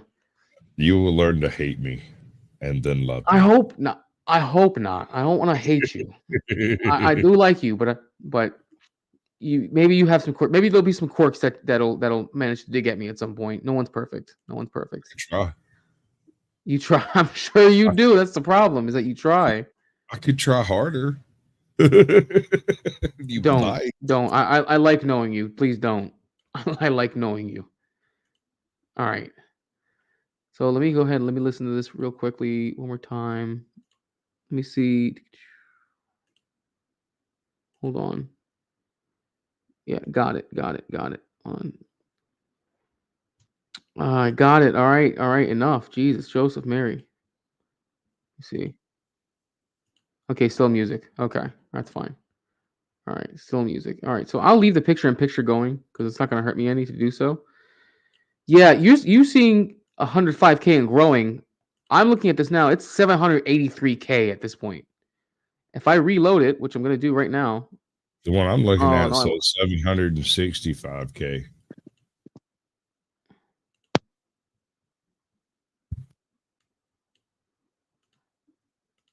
Let me see. Picture in picture. Let me see. Yep, it's almost at 800K at this point. You're nearly at 800K. Jesus, bro. You're going to have at least 1 million people watching this just on Twitter alone. And that's just in Twitter. That's not even counting those who are watching other content creators like myself or like you mentioned, the bigger channels. So like I said, guys, let's finish out the rest of this video because they're nowhere near ready. Trump's probably fashionably late. That and they're probably fixing up the rest of the bugs so they don't get DDoSed. We'll finish out this video and then I'll go to the rest of the article. And then we will... Can you guys see my... Oh, no, you can't see the picture-in-picture. Even better. That's great. And then we will... hopefully the interview will conflict start. what's going on in this area and cause more danger to not only Ukraine, but also the entire region. Let me follow up, I'm being General. DDoSed. What do you make of the Ukrainian into Russia? I'm being So DDoSed. we're now told some 20 miles. That picture in picture work you over, bud. Is that what? That picture in picture you're using. Yeah, it's probably doing that to me. All right, so I'll have inside Russia. Yeah, it's been fascinating for me, Wolf. First, I thought this was a raid. They have conducted these kind of cross-border raids with small forces in the past. It now appears to be more of a demonstration. I certainly wouldn't call it an offensive yet. The key is going to be, can they sustain this fight? When you put that many forces, and there's apparently 2 brigades or more of Ukrainian forces that have gone across the border, not just of Kursk, but also in Belgorod, you need a lot of logistics for an armored force that goes 20 kilometers. They've been there 7 days. They need water, fuel, ammunition, supplies, parts. So we'll see how long they're in there. They have taken a lot of prisoners. Estimates are over a couple of hundred Russian prisoners that have already been taken. And there are some indications of movement of Russian reinforcements into the area to counter it. There's no proof of that just yet. The fighting has not been intense other than beyond the border guards and the forces that were in the area. So this is Ukraine saying, we can do the same thing. The other thing that I'd point out, Wolf, is indications are that it's Western-style vehicles, the ones that have been given to Ukraine, that are conducting most of this attack. And one of the things that I find most fascinating, a lot of which have been honestly destroyed, to be honest with you. They're not that special. Everything blows up. Fascinating is, having been a Stryker brigade commander, it appears that Strykers are in the areas. They move fast, they're very mobile, they're very quiet, and they're exactly fitted for this kind of operation that would be a quick strike inside of a country and then a pullback very quickly without the need for a lot of logistics. It's potentially a very, very dangerous situation unfolding between Ukraine and Russia as well. General Hertling, Aaron David Miller, to both of you. Somebody's got a cricket in the background. Who's that? That's what I thought I heard. It might have been me, but I'm not sure because it quit. We got 913K people who are listening in as we speak. Let me see. Let me go to, for some reason, when I go into picture in picture, that's when I can manipulate the sound only when I go picture in picture. Otherwise, it doesn't give me the ability to do that.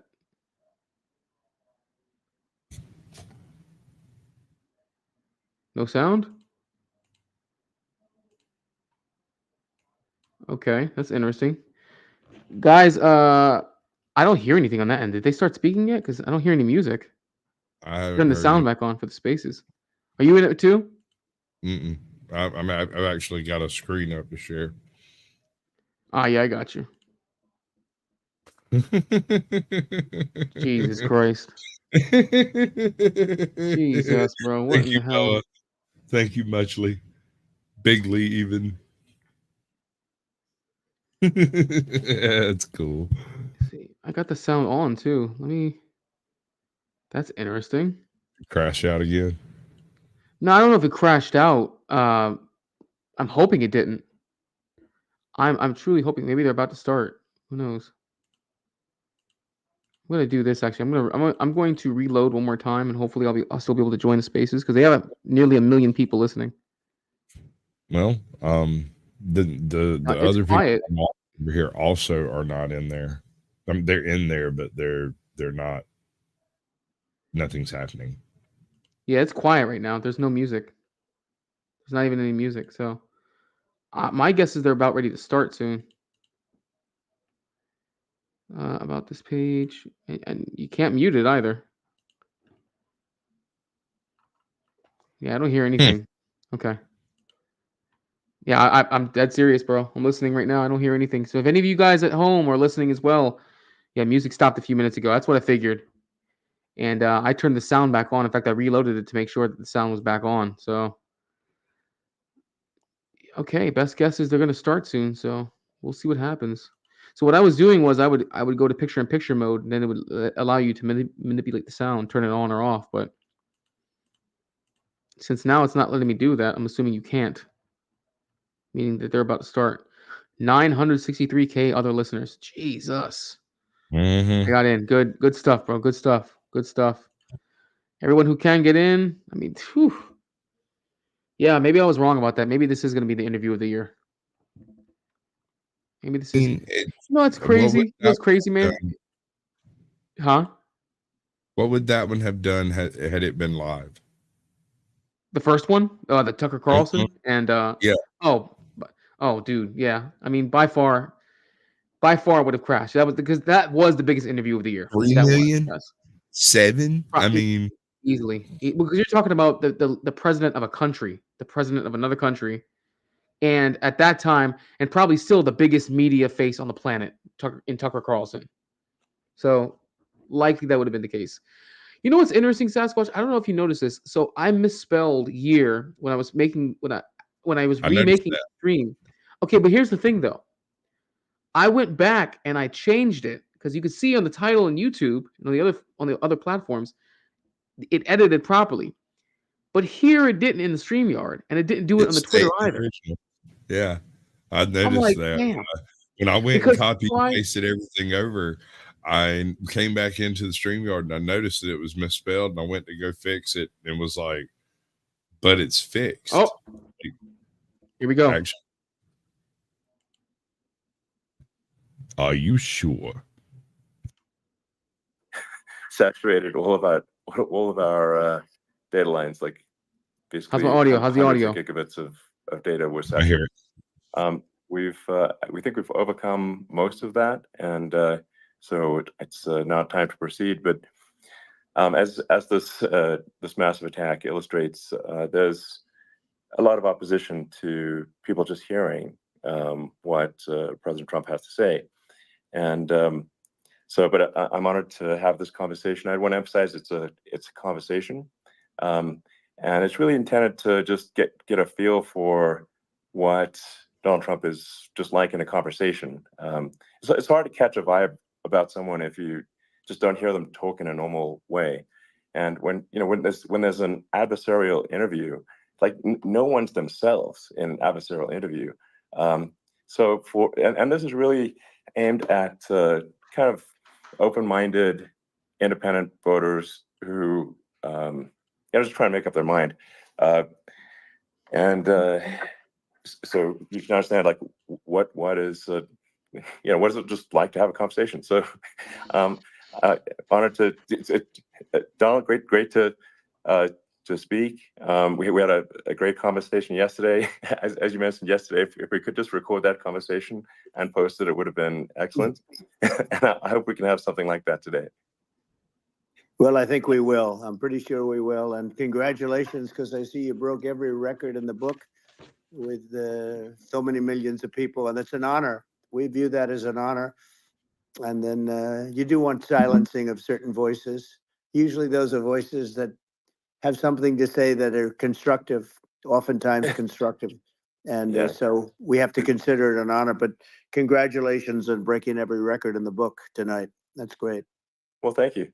Well, I mean, maybe we could start off with, the assassination attempt, which was an incredible thing. And I have to say that, your actions after that assassination attempt were inspiring. You, instead of shying away from things, instead of ducking down, you were pumping your fist in the air and saying, fight, fight, fight. And I think that's, the president of the United States represents America, and I think that is America. That is strength under fire, and so that's a big part of the reason why I was excited to endorse you as the president of the United States for having another term here. Is that was just incredibly inspiring. But I mean, what was it like for you? Not pleasant. I have to be honest. I said there was blood. I had more blood. I didn't know I had that much blood. The doctors later told me that the ear is a place that is a very bloody place if you're going to get hit. But in this case, it was probably the best alternative you could even think about, because it went at the right angle, and it was a hard hit. It was very. I guess you would say surreal, but it wasn't surreal. I was telling somebody you have instances like this, or like a lot less than this, where you feel it's a surreal situation. And I never felt that way. I knew immediately that it was a bullet. I knew immediately that it was at the ear. Yeah. And because it hit very hard, but hit the ear. And I also heard people shout, bullets, bullets, get down, because I moved down pretty nicely, pretty quickly, and we had bullets flying right over my head after I went down. So I'm glad I went down. The bigger miracle was that I was looking in the exact direction of the shooter, and so it hit me at an angle that was far less destructive than any other angle. So that was the miracle. That was for those people that don't believe in God. I think we got to all start thinking about that. You have to. I'm a believer now. I'm more of a believer, I think, and a lot of people have said that to me. A lot of great people have said that to me, actually. But it was amazing that I happened to be turned just at that perfect angle, and all because I put down a chart on immigration that showed that the numbers were so great. I love that chart even more maybe now. it's a sign. Maybe that's a sign. It's an immigration sign. You highlighted a serious issue, and at that moment. The bullet missed your, hit your ear, but missed your head. I mean, the amazing thing is that the sign, I said, bring down that sign on immigration, and it was literally about an eighth of a second where it would be good, and after that it was going to be a disaster, no matter which way you were facing. But it just had that perfect angle, which was exactly at this shooter. Very sad situation. Such a sad situation. As you know, we lost somebody that was great, Corey, who a firefighter, a great gentleman, a great trumper. He was just a fantastic family and a fantastic man. And a friend of mine came up, Elon, and said, I'd like to give the family some kind of help. And I said, that's great. He said, do you mind? I said, I don't mind at all. And he wrote out a check for $1 million, gave it to the wife. And, she said, this is really nice, but I'd rather have my husband back, which is a nice thing for somebody to say, to be honest. She's great. The family is great. And we raised a lot of money for them and for Two other gentlemen are unbelievable people also. They were hit really badly. They thought they were not going to make it, and they did. The doctors in the Butler area, I tell you, they were incredible. They saved the two, and they were really hit tough, both of them equally. And we thought my first question was because I heard bullets flying over me, and I said, "How many people were killed?" Because we had a massive crowd there, a tremendous, thousands and thousands of people, and there was no land. I mean, it was all people. So I said, "How many people have been killed?" Because I knew there were other shots being fired, and they said, "We don't know yet, but some people have been badly hurt." And I have to give the Secret Service sniper, they call him, or sharpshooter, but sniper, because he didn't know there was a problem. He's an extraordinary shot, obviously, and he didn't know there was a problem. And he was able to pick it all out within 5 seconds. And he used one bullet from very far away, I guess probably about 400 yards. The shooter was 130, but it was on the he was on the opposite side of the field and the podium, and he saw the smoke and the flame from the gun, immediately recognized it, and immediately took a shot. And it was one perfect shot from very far away. And if he didn't do that, Elon, he would have. I mean, if he would have, a lot more people could have been badly hurt and killed. So I have to take my hat off to him, because that's also a surreal. You know, he's been with them for 23 years, and he's never had anything like this. And all of a sudden he has to act, and it's a very tough thing to act and to be shooting somebody. But he saw the gun, saw the smoke, saw the flame from the gun, very far away. Obviously has very good eyes. He's got very good vision, which I assume you have to have in that particular work. But he took aim very quickly, and they say it was approximately 5 seconds from long range, one bullet.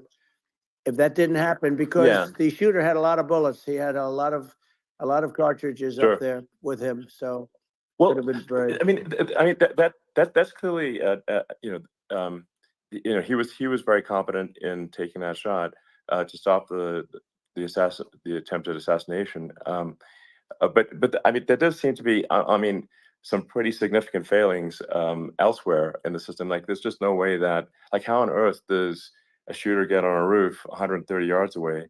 That seems crazy. I think most people people are wondering how on earth could such a thing happen. Well, you know, I view it as two ways. There should have been nobody on the roof. There were people, because there were so many tens of thousands of people there. There were people that were seeing him, and there was one woman with a red shirt and Trump all over it, and she's screaming, "That guy's got a gun!" You know, you saw it probably. There's a guy up there with a gun. I mean, it's like I guess, I mean, for my part, and I think probably many members of the public are wondering how the heck are, basically people wondering by pointing out there's a guy on the roof with a gun. And they're seeing it, but somehow it's not being addressed. That does seem crazy. Well, they're going to learn from this. The communication between the local police, who sort of had an idea, and then ultimately a man lifted himself up to the roof, could barely do it because he was pulling himself up, and he saw the man with the gun. The man with the gun pointed the gun at him. He thought he was probably going to get shot, but he was like pulling himself up, and because of that, he couldn't get to his gun, and he fell down. Actually, very badly hurt his leg, his ankle. I hear very badly, but he fell down, and he did. From what I understand, he did say there's a guy up there with a gun, and the shooting started very quickly after that. I think it forced the shooter to go maybe quicker. He was supposed to be a very good shot. My sons, Don and Eric, they can't believe what happened, but they said from 130 yards, a bad shot would hit that target almost every time. They said it's like in golf, sinking a 2-foot putt. Yeah, it's not a tough shot. It's not a long shot. The Secret Service person had the long shot. He had triple the distance actually. So it was a terrible thing. Look, it's hard. I have to say this about the Secret Service. When I went down, and I went down based on, I think they're screaming, but other people also, because people saw this happen. You had so many people. One of the miracles was that nobody ran. I mean, if a gun goes off, the crowd control people showed us this. When guns go off, and it does happen in stadiums at a soccer match or some kind of a match, everybody flees. They call it a stampede, like cattle. But everybody, and a lot of people get killed with those stampedes. We had more people than you'd have at, some of these matches or these games, and nobody left. You had a small group behind us in the grandstand, and that was full. And you look at it as it was taking place, and normally they'd be running. They didn't leave. They saw that I was hurt. They saw a lot of blood, and they saw that I went down. And it's almost like they wanted to be with me. Well, out front, you had thousands, tens of thousands of people. As far as the eye could see, you had people in Butler, as far as the eye could see, and a lot of press too. There was, many cameras on watching this. It's what makes it so different, because normally things happen that aren't good, but you never have a picture of it. Here we have all these cameras shooting it, so sort of amazing. But one of the interesting things was that you didn't have anybody flee. You didn't have anybody stampede. Nobody. And there were some people behind me. They stood up and they're looking like, I mean, I'll tell you, you want to have them in a foxhole with you. I want to meet some of those people because it's so different from what you heard. But so I was down. But the Secret Service guys, there were bullets flying right over my head. You could hear them go whizzing, and these guys came jumping on top of me, and a young lady, Kate. Would jump. They moved so fast, and let me tell you, that took tremendous courage. Now there was a lack of coordination. There was, obviously everybody understands that somebody that building should have been covered, and I mean, that was the I think big that, thing. like, I mean, looking at the aerial views, that building would be like the #1 spot for a sniper. I mean, it's like if you were to pick, like, what is the favorite, so if the goal is to assassinate, what's your favorite spot? That building, the roof of that building would be #1. That would have been the spot. It's like you can ask for a better location. It's like no, #1. that would have been the spot. You know what people think is when the local policeman, who, by the way, he really he did what he was supposed to do. He couldn't hold on any longer.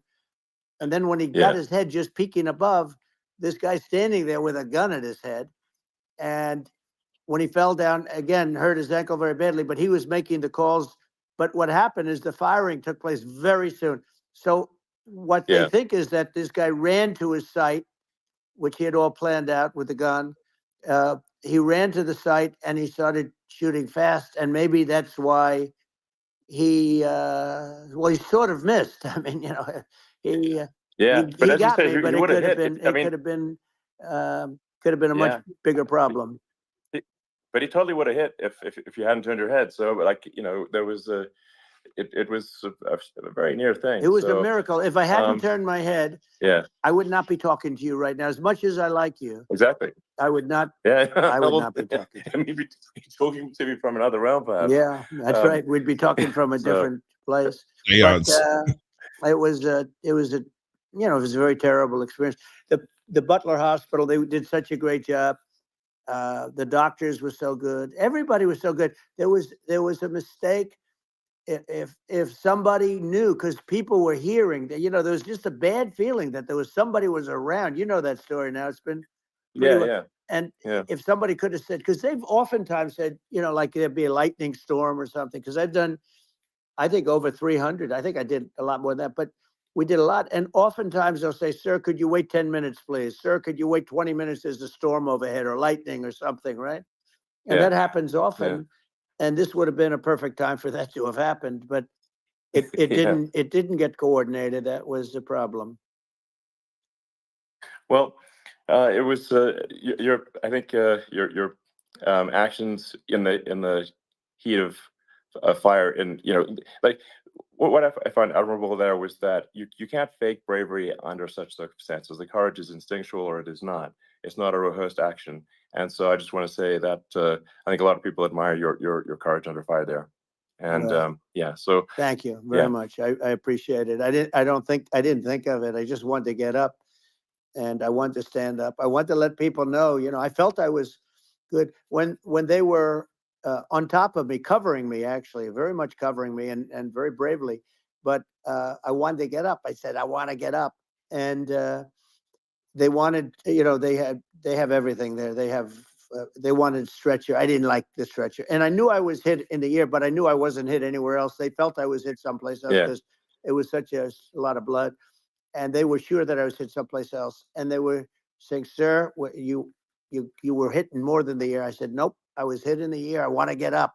Let me get up. And so I got up and the crowd didn't know what to think. I mean, this was so many people and you could see they were confused. They didn't know what to think. And I wanted to let them know I was okay. It was very important for me to let them yeah, know that. And they went wild. You've seen the after. They didn't go wild when I yeah, got up because they didn't know, was I alive? You really couldn't tell. When I stood up before the fist in the air, they didn't know if I was alive. Nobody did. And when I put the fist up, they were just relieved and happy and thrilled, and the place went crazy. It was pretty amazing. yeah. It was a Well, terrible thing, but it it was was really amazing. incredibly moving. Yeah. Well, and I mean, speaking of the sort of slide that got you to turn that saved your life, really, was the illegal immigration Right. slide. Maybe this, That's right. maybe this is worth talking about that. It was That slide saved you're your right. life, No, basically. the illegal immigration saved my life. You're right, but it was I I had to know, be at that's that exact angle. I mean, that's a great one. saved by illegal You know, immigration. the incredible 100%. thing though, when you talk about the odds, you had to be exactly at that angle. But the incredible Yeah, thing is that the chart, I used it less than 20% of the time. It was just a moment. yeah, It's always on my left, never my right, and it's always at the end of the speech. So here yeah, we have it. It's on the right, not the left. It's at the beginning, not the end. And even the people that put it up, they were unprepared, and they did a great job. They got it up immediately, fortunately. But I looked to the right, and the bullet came whizzing by, hitting my ear. So it was amazing. But when you think of the odds of that, and yeah, yeah, that normally you wouldn't use it. Normally I wouldn't have the thing, and then it would yeah. have been a very different story. It's very much, I say, an act of God. It's a miracle that it happened, and I'm Sure. honored by it. I'm honored by it. Well, what were you about to say about illegal immigration before you were rudely interrupted with the Well, I was bullet? going to say how good the numbers were. By the way, we're going back to Butler, and we're going to go Great. back in October. We're all set up, and the people are fantastic in Butler. It's a great area. Great. These are incredible people. Like the three that, in the case of Corey, killed, and the other two, the families I got to know them a little bit, and the families are great. But we're going back to Butler, and I think I'll probably start by saying, as I was saying, As you were prior to saying, being so exactly. horribly So, interrupted. yeah, But yeah. So rudely interrupted by an yeah, assassination so attempt. but no, but the chart, Some people have no manners. Elon, the chart was just a chart that in my last week we had the best illegal immigration numbers, meaning stopping. It was at the lowest. You've seen the chart. It's become quite a famous Yeah, chart, yeah, but that was the lowest yeah, point ever recorded. It was a really, I mean, I was very proud of those numbers. And then you see what happened with these people, Kamala and Joe. You see what happened. They just let it go. I had remain in Mexico policies. I had all these different policies that was so good. Guys like Tom Holman and Brandon Judd from Border Patrol. These are all people that they've been on television. They says the best numbers we've ever had. We had so many different checks, catch and release in Mexico, not the United. We had catch and release in the United States. We had it in Mexico. We had so many things. We had things where many people come in there, they have contagious diseases. We had everything passed. If you have a contagious disease, I'm sorry, but we cannot allow you into the country. So we were setting yeah, literally records, and all I was doing is showing that, and I use it sometimes, Sure. and in this case, I'm glad I used it. I can tell you that, but they were fantastic numbers. But I'm going to sleep with that chart always. I'll be sleeping with that chart. That chart was very important for a lot of reasons. Well, I mean, would it be accurate to say that you're supportive of legal immigration, but that we also need to shut down illegal immigration, and especially unvetted illegal Yes. immigration, because and that's not the same as saying that everyone who's an illegal immigrant is bad. In fact, I think most people who are illegal immigrants are actually good, but you can't tell the difference unless there's a solid vetting of who comes across the border. Does that accurately 100%. represent your position? I say it Okay. very simply. They have to come in legally. They have to be checked. Yeah. Because look, Kamala was the border czar. Now she's denying it. Everything that I do, she's saying she was strong on the border. We're going to be strong. Well, she doesn't have to say it. She could close it up right now. They could do things right now. It's horrible. No tax on tips, and all of a sudden she's making a speech and there will be no tax on tips. I said that months ago. And by the way, they had just the opposite. Got her. They had not only tax on tips, but they hired 88,000 IRS agents, and many of them were assigned to go get waitresses and caddies and all of this on tips. They have a policy. They had a policy that they were really going to go after you, and were really harassing people horribly. And then all of a sudden, for politics, she says, she comes out with what I said, which I think is terrible. And I think it's also hitting them very hard. These people are fake. Now they're also saying they did a good job on the border. We had the worst numbers in the history of the world, not of our country. There's never been a country in history that has had a catastrophe like this. We've had, I believe, and I think you believe this too, you hear 12 million, 13. I believe it's over 20 million people came into our country, many coming from jails, from prisons, from mental institutions, or a bigger version of that is insane asylums, and many are terrorists. And I'll tell you what, they're coming not just from South America, they're coming from Africa, they're coming from all over the world. They're coming from Asia, they're coming from the Middle East, they're coming from countries that are stupidly and horribly bombing Israel October 7th. They're coming from all over the world.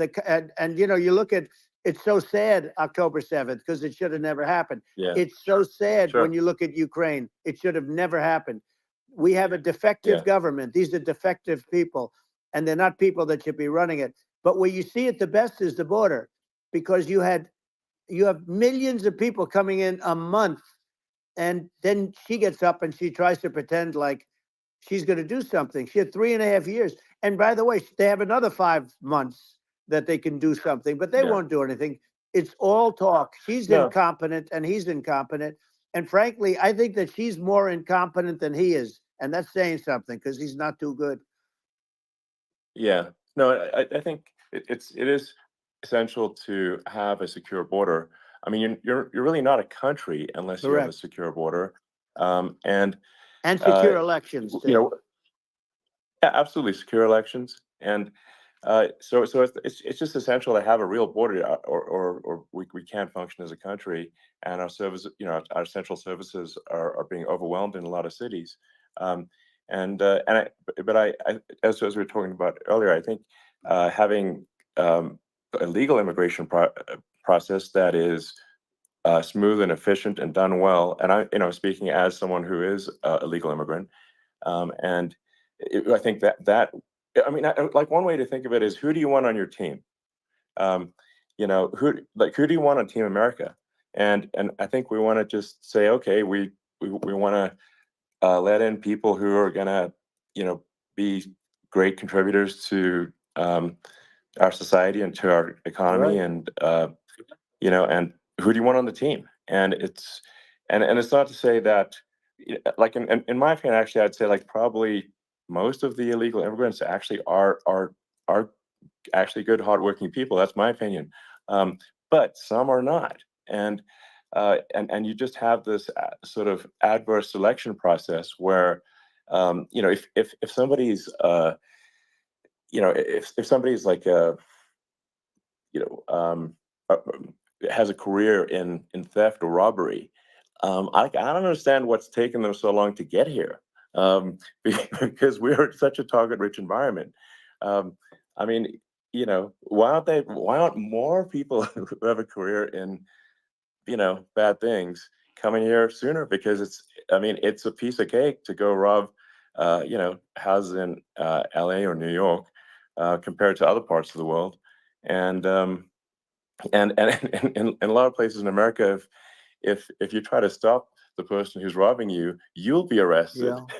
So it's It's insane. it's right. I mean, what's happening with crime, and our police are so good, but they're not allowed to do their job. But I have to tell you, Elon, I They're hate not. to say, because it's such a downer to say it. I hate to say it. I hate it, but uh, you have a lot of people that just shouldn't be. I think it's a much bigger number than you think. They're I allowing, think you're again, right. they're Yeah. allowing people from their jails. And if you were running one of these countries where they're coming from, you would have had all of them. As an example, Venezuela, their crime is down 72%. They're taking their drug dealers. They're taking, frankly, their prisoners. They're emptying out their prisons. They're taking their criminals, their murderers, their rapists, and they're Yeah. delivering them into That's what Castro did. yeah, That, well, he did on a much smaller scale. Yeah. It was a much smaller Yeah. scale. But this is a massive scale because this is being done worldwide. But here's what's happening: crime all over the world is down. And wait till you see the numbers that we have. This is migrant crime. This is crime that's going to be. Yeah. And I saw it today in New York where somebody was knifed with raped the girlfriend of a man that stood there watching in New York in one of the shelters and started Sure. pulling out the knives, and bad things happen today. But this is happening every day. These are rough people. These are people that are in jail for Yeah. murder and all sorts of things. And they're releasing them into our country. And they're telling them, if you come back, we're going to kill you. We're going to give you the death penalty or kill you. So they don't want to come back. But these are rough people. Yeah. These are criminals that make our criminals look like nice people. And it's horrible what they're doing. And she's in charge of it because, now she's trying to say Sure. she had nothing to do with it. And she's such a liar because she was called the border czar the first day, and it was on the headlines of every newspaper. She's the border czar, and she never even went there. She went to one location, which had nothing to do with where the problem is. She went in and out, I Right. guess, because she was getting a lot of pressure, Yeah. but Yeah. had nothing to do where the problem Yeah. is. But she was the Well, border czar, and people Yeah. Yeah. can't allow them to get away with their disinformation campaign. Now she's trying to say that she wasn't really involved, and the whole thing is horrible. She was totally in charge. She could have shut the border down without him. He didn't know what he was doing anyway, so he wouldn't have even known Yeah. what happened. You could shut the border down. He Yeah. wouldn't even know the difference. But uh, the fact is that she was border czar. But if you don't have to call her Yes. that, the fact is you could just call her. She was in charge of the border, and the border was the worst Right. ever. It's simply not working. No, it's horrible. Whether it's a question of intention or competence, either way, we don't have a secure border, and we have people streaming over like it looks like a World War Z zombie apocalypse at times. And sometimes you got to sort of wonder, like, is it real or not? So because you see things, you're like, is it real?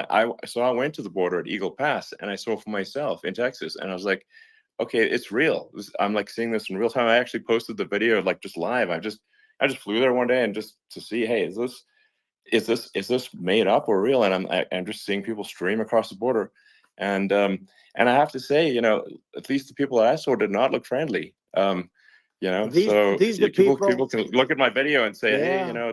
these people look friendly. I don't look super friendly. So These are people that um, Elon would not be the same man if he had to walk across the street and look these people in the eye. These are rough people. These are really rough people coming across. And I know rough people. And these are people that we don't want in our country. And, the caravans are coming in and they're putting, and who's doing this are the heads of the countries. And you would be doing Yeah. it, and so would I. And everyone would say, oh, what a terrible thing to say.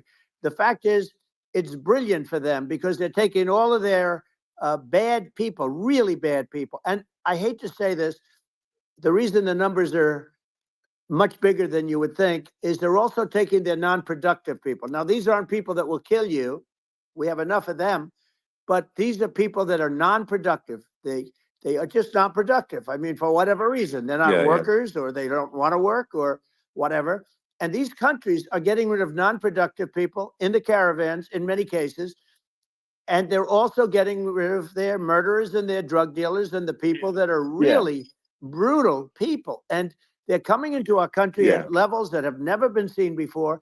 And I saw an ad just before I got on the air. I'm walking over here, and I saw an ad by Kamala saying how she is going to provide border security. Where has she been for 3.5 years? For 3.5 years, Yeah, no, we have 20 million people this I poured think in. is It's a terrible. yeah. I think this, frankly, I think this is a fundamental existential issue for the United States. And if we have another 4 more years of open borders, and it's going to be even worse with another 4 more years, it's going to be even worse than it's been for the past 3.5 years. I'm not sure we've got a country. You don't left have a country at that left. point. Elon, if they get in, you will have 50 to 60 million people from all over the world, not South America only. You know, we think of South America, we think of Honduras and El Salvador, Guatemala, and Mexico, you know, the 4. But it's not that. It's everywhere. They're coming in from everywhere. And I had to stay in Mexico. Yeah, I think this is a super important point. Like people, it's like basically when I went down there, I was like, well, where are people from? It's like almost no one was from Mexico. No, Mexico less. It's just the border. It's just the border with Mexico, but the people coming in, it's Earth, the rest of Earth, and America is only about 4 or 5% of the population of Earth. It would only take a few percent of the rest of Earth to overwhelm everything in the We're US. already overwhelmed, Elon. We're overwhelmed. You had to see the news tonight about New York, and I love that place. And what they're doing to it is horrible. What they're doing to it, and all the courts do is they try and focus on Trump. Okay, let's focus on Trump, who did nothing wrong. I complain about a rigged election. Elon, what's happened is unbelievable. You have from Africa. From the Congo, they're coming from the Congo, and 22 people came in from the Congo recently, and they're murderers, and they dropped them. They drop them. They take them out of jails, which is very expensive, to maintain the jails. Although they don't do too much maintaining, I can tell you. But they take them out of jails, prisons. They take them out, and they bring them to the United States. They deposit them in the United States and say, "Don't ever come back, or you're going to be executed." And they don't want to come back. But they won't come back. Sure. But they're coming from Africa. They're coming from Asia. They're coming from the Middle East. They're coming from South America. Well, They're coming from rest everywhere. of Earth, basically. And there are a lot of really everywhere bad on Earth. ones. It's just an everywhere on Earth thing, and it's just not possible for the United States to absorb everyone from Earth, or even a few percent of the rest of Earth. It's just not possible. So, Well, Elon, we're going to have to finish this up. We're going to have the largest deportation in history of this country, and we have no choice. Otherwise, we're going to have a country. What they've done to our country. Think of it, with in Venezuela and in some of these other countries, crime is down 50, 60, 70, 80%. And you would be the same. You would have. Yeah. I'll tell you what. Venezuela has not gotten rid of all of them. They've gotten rid of about 70% of their really bad people. Their jails are about 50%. Put into the United States. Same with other countries. Sure. Some are at 30%, some are at 50%. They're all different. But the bottom line is they're all going to be at 100%. Why wouldn't you put 100% of it? And they're doing it right now while this third-rate phony candidate. Don't forget, I beat Biden. He failed in the debate miserably. And, some people said, oh, gee, it's too bad. It's too bad he did so badly, or I did well in the debate. The first night they said, wow, one of the people at CNN said that was the greatest debate performance I've ever witnessed. And then 2 days later, they didn't talk about that. They just said he was bad. But that's okay. That's the way I get treated, and I don't mind that at all. What I can tell you is this. We cannot have a Democrat. We cannot have her. She's incompetent. She's as bad as Biden in a different. Look, she hasn't done an interview since this whole scam started. And say what you want. This was a coup. This was a coup of a president of the United States. He didn't want to leave, and they said, we can do it the nice way, or we can do it the hard way. Yeah, they just took him out back behind the shed and basically shot him. What they did with this guy. I'm no fan of his, and he was a horrible president, the worst president in history. And one of the reasons he was so bad, first of all, the Israeli attack would have never happened. Russia would never have attacked Ukraine, and we'd have no inflation. and we wouldn't have had the Afghanistan mess if you think of it. Well, and we wouldn't have had Afghanistan. But we think of it. You take a few of those events away, and we have a different world. We would also have inflation was caused by oil. Yeah, I think you're making an excellent point here, which is that when other countries can, that are thinking about invading or doing bad things, when they're thinking about that, they're thinking about, okay, what's the American president going to do, and do they fear the American president, or is it someone they do not respect and do not fear? And I think they would. They rightfully be. I mean, look at the footage of the assassination. They're like, okay, President Trump is like, don't mess with me. I mean, that's like. Whereas I think people are not going to be, and they obviously have not been at all intimidated by Biden, and they certainly will not be intimidated by Kamala. And you have to really think of that in the context of global security. That if the American president is someone that, like, evil dictators are scared of, that makes a huge difference to the security of the world. So I had a good relationship with Putin, despite the Russia hoax that lasted for over 2 years. Just a hoax created by Hillary Clinton and Adam Shifty Schiff, some just bad people, just sick people. Frankly, I mean, Schiff is a sick person. He's going to end up probably being a senator.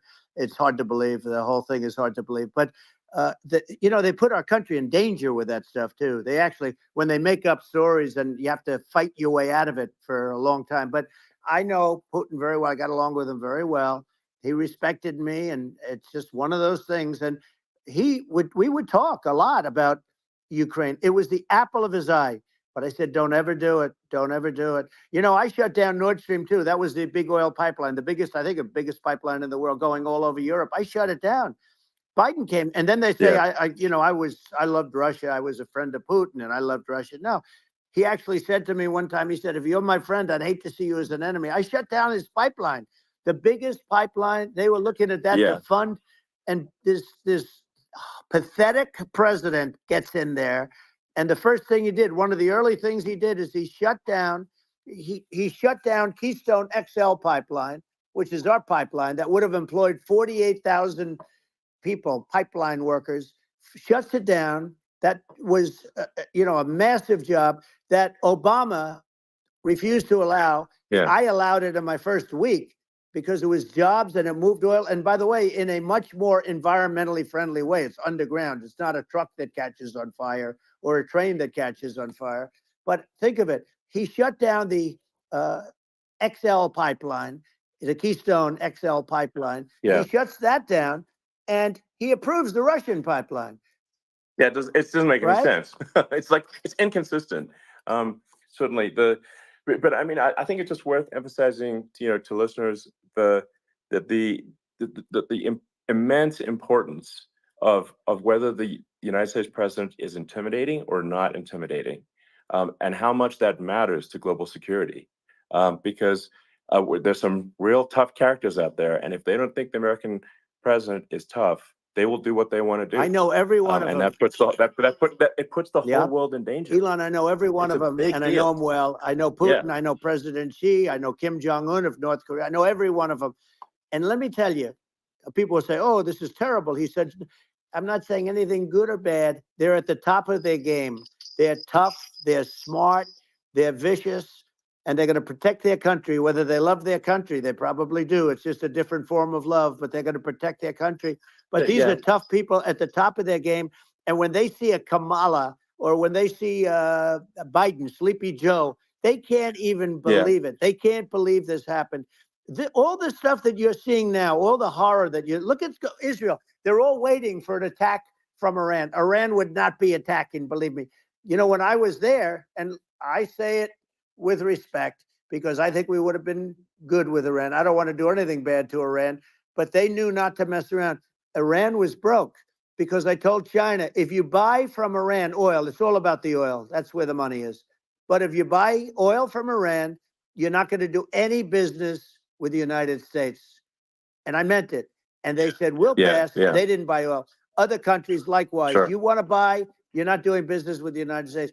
and they were at a point where they had no money for Hamas, they had no money for Hezbollah, they had no money for any of these instruments of terror, and it was amazing. In fact, there were articles when I was leaving, which is hard to believe actually, especially when you look at what's happened to our country. Our country is so bad right now. It's such a different place. We were respected.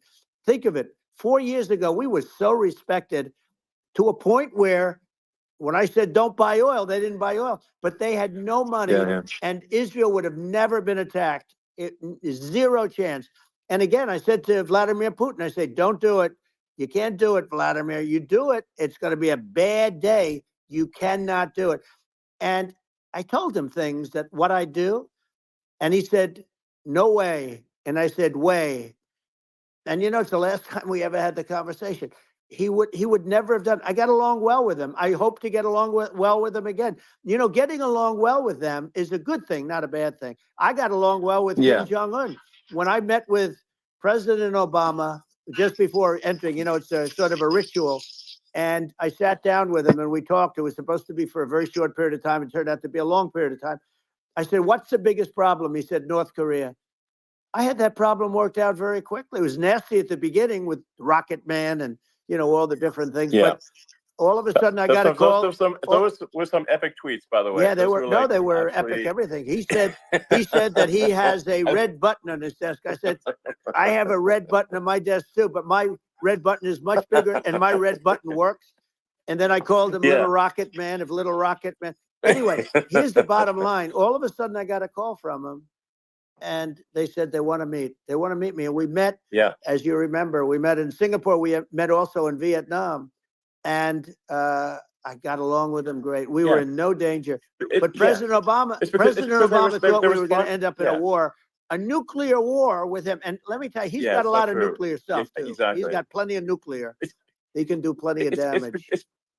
Yes. I mean, it's because, people like Kim Jong-un, they respond to strength, not weakness. Well, he and I had a good relationship. Remember I met him and we walked onto his land. Nobody ever walked onto his land before. I walked onto. I wouldn't say. Let's bring up Secret Service again. I wouldn't say they were thrilled when I did that. I walked onto his land, and it was an amazing period. But we were not in danger with him because of me. I always say that we have enemies on the outside and we have enemies on the inside. We have some really bad people in our government and people that are controlling of the people. I mean, I'd mention names, but I really don't want to give them the credit. But we have some really bad, and I say they're more dangerous than Russia and China. If you have a smart president, a president that gets it, we are not in danger from those countries because they need us and they need our help. I mean, we forced Obama, if you think about it, Obama and Biden, and Bush to a certain extent, in all fairness, forced Russia and China together. And if you're a history student, the first thing you learn is you cannot let Russia and China align. But then they also got, if you take a look, Iran, and they have North Korea. That's, they call it the axis of evil. In the old days, you had the axis of evil. Here we have a modern day axis of evil.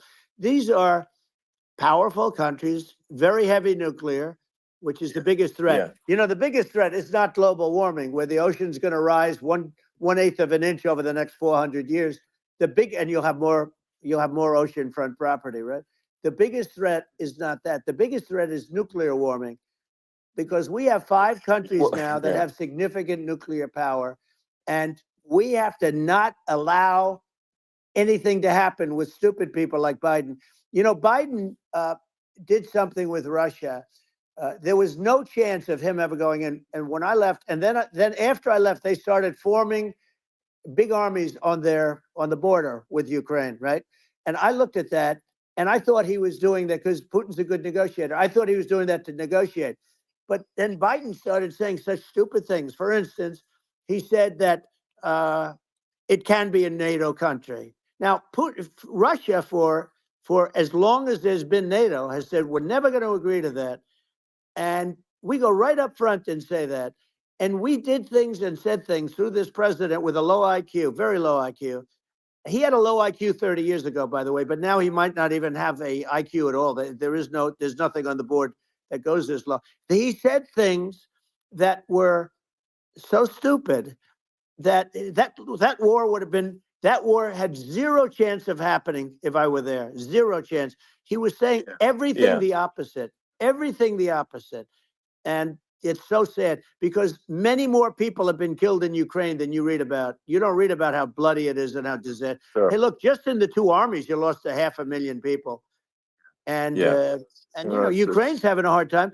Ukraine, I don't know if you saw the article recently, and it's true. You don't hear the true story, but if you think about it, Russia's gone. Russia defeated Germany with us, and they defeated Napoleon. They've been around a long time. They're a big fighting force. Yeah. So, and it's very unfair. And Ukraine now doesn't have enough men. They're now using young men and very old men to fight. And we're in a very bad position. And I'm not going to blame exclusively, but I can tell you I could have stopped that. And a smart president could have stopped that. It wouldn't have happened. But we had a man that actually made it more prevalent. It was so bad. The words that he was using, the stupid threats coming from a stupid face that he was using. I said, this guy's going to cause us a war. He's going to cause us. And let me tell you, it can lead to World War III. That can lead to World War III. The Middle East can lead to. We have numerous places that could end up in a World War III right now for no reason whatsoever. I think you're right. I think people underrate the risk of World War III, and it's just when you're looking at the risk of global thermonuclear warfare, it's game over for humanity, and it's something that people have, I think, after the end of the Cold War, people have become complacent about, but they actually have forgotten that there are currently a lot of nuclear missiles that have targeting parameters for the United States from 100%. other countries. And one of the things we're going to do is we're going to build an Iron Dome over us. Israel has it. We're going to have the best Iron Dome in the world. We need it, and we're going to make it all in the United States. But we're going to have protection, because it just takes one maniac to start something. We're going to have protection, and we're going to have. Why shouldn't we have an Iron Dome? Israel has one. Some other places have one that nobody even knows about, frankly. But Israel has it. We're going to have an Iron Dome. But with all of that being said, to me that's so important, the most important. But with all of that being said, the election's coming up, and the people want to hear about the economy and the fact that they can't buy groceries because they don't have enough money to buy groceries. The inflation has killed them. Food prices are up 50, 60, even 100% in some cases. And this stupid administration allowed this to happen. And it's a shame. And that's the thing that people most care about, in my opinion. They care about the border a lot. And we discussed the border at great length. It's nice to have a forum like this where I can discuss something at length. And by the way, you think Biden could do this interview? Do you think that Kamala could do this interview? They would take a pass on you. No, they could not. So they don't need Elon. They don't need Elon screaming out questions. It's pretty sad when you think that somebody that does this for a living can't answer a question or is afraid to do an interview. And in her case, with a very friendly interview, she's got all friendly interviewers. It's pretty sad. Yes, absolutely. But the big thing now is the economy, Elon. And as much as I mean, I view nuclear as the single most important thing, but a lot of people don't understand that. But it doesn't have to. If I understand it, that's all you need. Because if I was president, you're not going to have that kind of a problem. But the thing that they really is making them angry is what Kamala and Biden have allowed to happen to the economy. It's a disaster with inflation. The inflation, it doesn't matter what you make. The inflation is eating you alive. If you're a worker or if you're just a middle income person, you can't afford. 4 years ago, 5 years ago, people were saving a lot of money. Today, they're using all their money and borrowing money just to live. It's a horrible thing that's happening. And we'll end that quickly. Well, I think a lot of a lot of people just don't understand where inflation comes from. Inflation comes from government overspending because the checks never bounce when it's written by the government. So if the government spends far more than it brings in, that increases the money supply. And if the money supply increases faster than the rate of goods and services, that's inflation. So really, we need to have we need to reduce our government spending.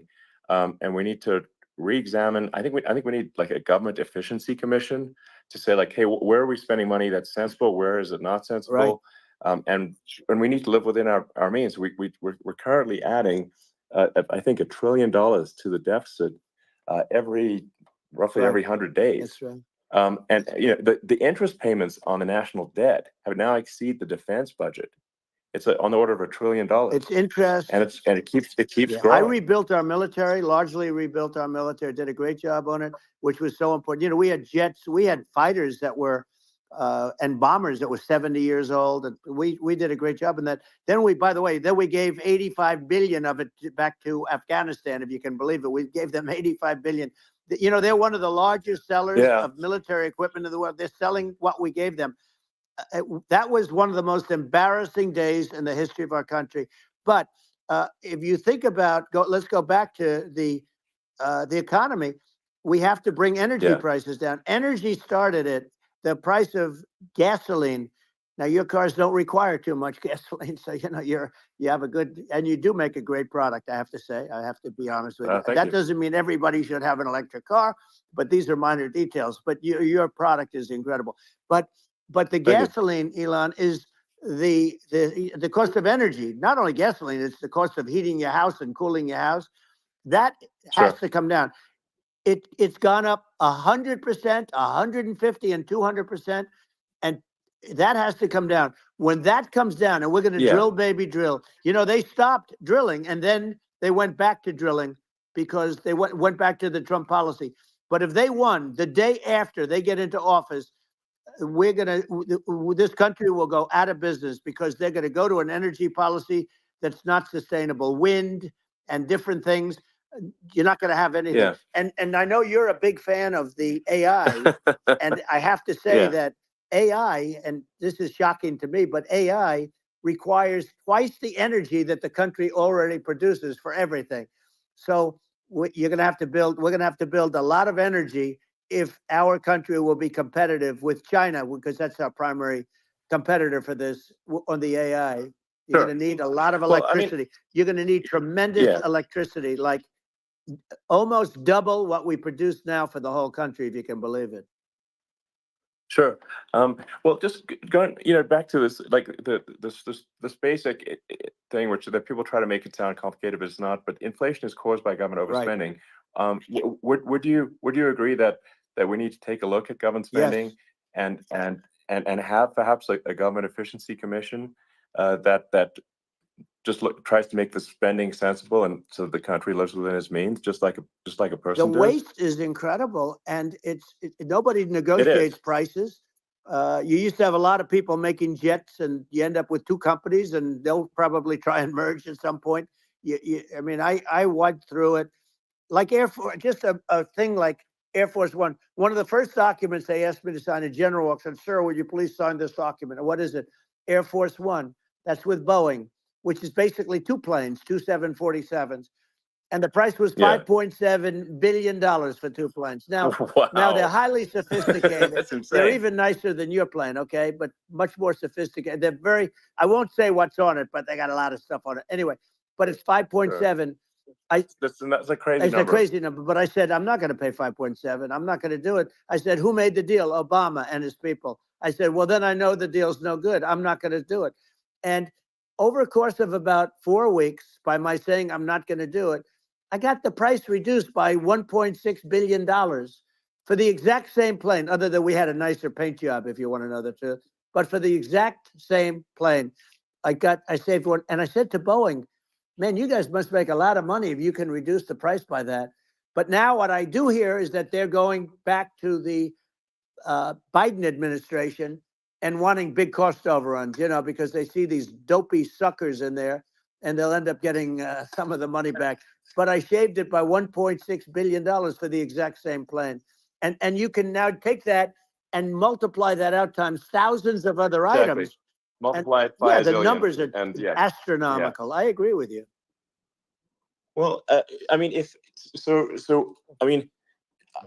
think it would be great to just have a government efficiency commission that takes a look at these things and just ensures that the taxpayer money, the taxpayers' hard-earned money, is spent in a good way.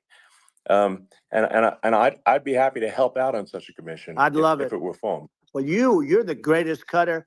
I mean, I look at what you do. You walk in and you just say, "You want to quit?" They go on strike. I won't mention the name of the company, but they go on strike, and you say, "That's okay. You're all gone. You're all gone." So every one of you is gone, and you are the greatest. You would be very good. Oh, you would love it. But if you look at Argentina. Well, I'd be happy to help By the way, out. congratulations. I Yeah. just looked at the number of people that are listening to you and I chat. We'll call it a chat.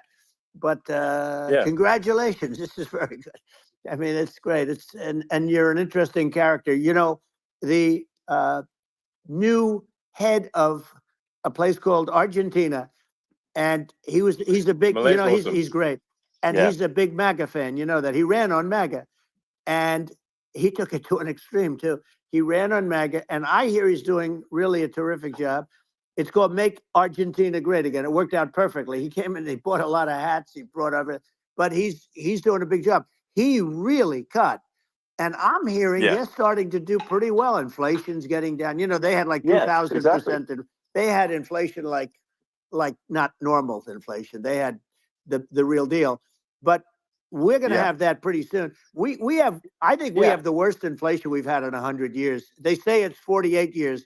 I don't believe it. I think we have the worst. They don't include a lot of the items that should be included. Yeah. Well, it's just from government overspending and not spending taxpayer money effectively, and having just like so many departments you can't even name them all. And what Malay is doing is he's cutting government spending. He's simplifying things. He's putting in regulations that make sense. And Argentina overnight is experiencing a giant improvement in prosperity. But it's also a lesson for the United States, which is that Argentina used to be one of the most prosperous countries in the world. In the 30s, 40s, and because of bad government policy, it ruined the country. And if you take Venezuela, for example, Venezuela should be incredibly prosperous. They have phenomenal reserves of everything, oil, everything, and it should be prosperous. But if the government's wrong, it impoverishes the people. And so I think we should not be complacent in the United States in thinking that and taking our prosperity for granted, because if with bad government policy, we can run the country into the ground. And that's just something people should bear in mind. Don't take prosperity for granted. Well, think of education. So we're ranked at the bottom of every list of the top 40. We're ranked number 40, number 38. Norway, Switzerland, Sweden, different countries are ranked good. Actually, China's pretty close to the top. They're a top 6 or 7. But we're ranked at the bottom, almost at the bottom, 38, 39, 40. In other words, horrible. And yet we spend more per pupil than any other country in the world. So we spend more. And what I'm going to do, one of the first acts, and this is where I need an Elon Musk. I need somebody that has a lot of strength and courage and smarts. I want to close up Department of Education, move education back to the states, where states like Iowa, where states like Idaho, not every state will do great, because states that basically aren't doing good now. You look at Gavin Newsom, the governor of California. He's terrible. He does a terrible job. So he's not going to do great with education. But of the 50, I would bet that 35 would do great, and 15 of them, or 20 of them, will be as good as Norway. Norway is considered great. You can name them. I mean, they're so good. Some of these countries are so good. But if you go into some of these really well-run states, we have states that don't know what debt is. We have states that have low taxes, no debt, everybody working. They're really well-run. Sure. And maybe they have certain advantages in terms of location, in terms of, the land or the sun and the water and the whole thing. There are a lot of advantages that some people have. But if you moved education back to the 50, you'll have some that won't do well, but they'll actually be forced to do better, because it'll be a pretty bad situation. But if you think about it, you'll have some of these states. I'll bet you'd have 30, 35 states. It'll be much better. And you know what it'll cost? Less than half what it is in Washington. And Yeah. these people don't care Well, about the yeah. students in these, faraway states. And it'd Well, be unbelievable. yeah. I think you're making a good point in that if the states have to if each state has to compete against other states, then people will naturally right. move to states where it's better. Well, like California, as we said, it's a badly run state. I could go through. I got so many friends that are in those states, even if they're Democrats. I hate to mention certain states, but Illinois is badly run with Pritzker. He's a real loser. But Yeah. some of these places are just badly run. But it's almost going to force them to run better, and they won't do it good initially. But you're not going to do worse than you're doing right now. And I would say that Yeah. the cost, you would cut your cost by 50 or 60%. And you'd have a little Yeah, yeah. monitor. You want to make sure they're teaching English as an example. Give us a Yeah. little English, right? Sure. Yeah. Right? No, but I mean, to what? I mean, some of these governors are doing so badly. I mean, they got so many people moving out of their state. They should get U-Haul Salesman of the Year award because they're driving so much U-Haul. It's actually amazing. People moving out. Isn't it amazing to you as a businessman that they can even survive? Like Illinois, so many people are leaving, and you wonder, how do they survive? I mean, how do they survive? I saw where you left California and you moved to Texas. Texas does a great job. But, I mean, I just wonder, how do these states survive when big businesses, a big oil company just left California, as you know, and they moved to Texas. How do these big states survive when they lose so many businesses and their taxes are already really high? The taxes are among the highest taxes. You almost wonder, how do they continue on? And in many cases, the governors don't do a good job and they're crime-ridden places. You wonder, how do they continue to just go on? It's not a good situation.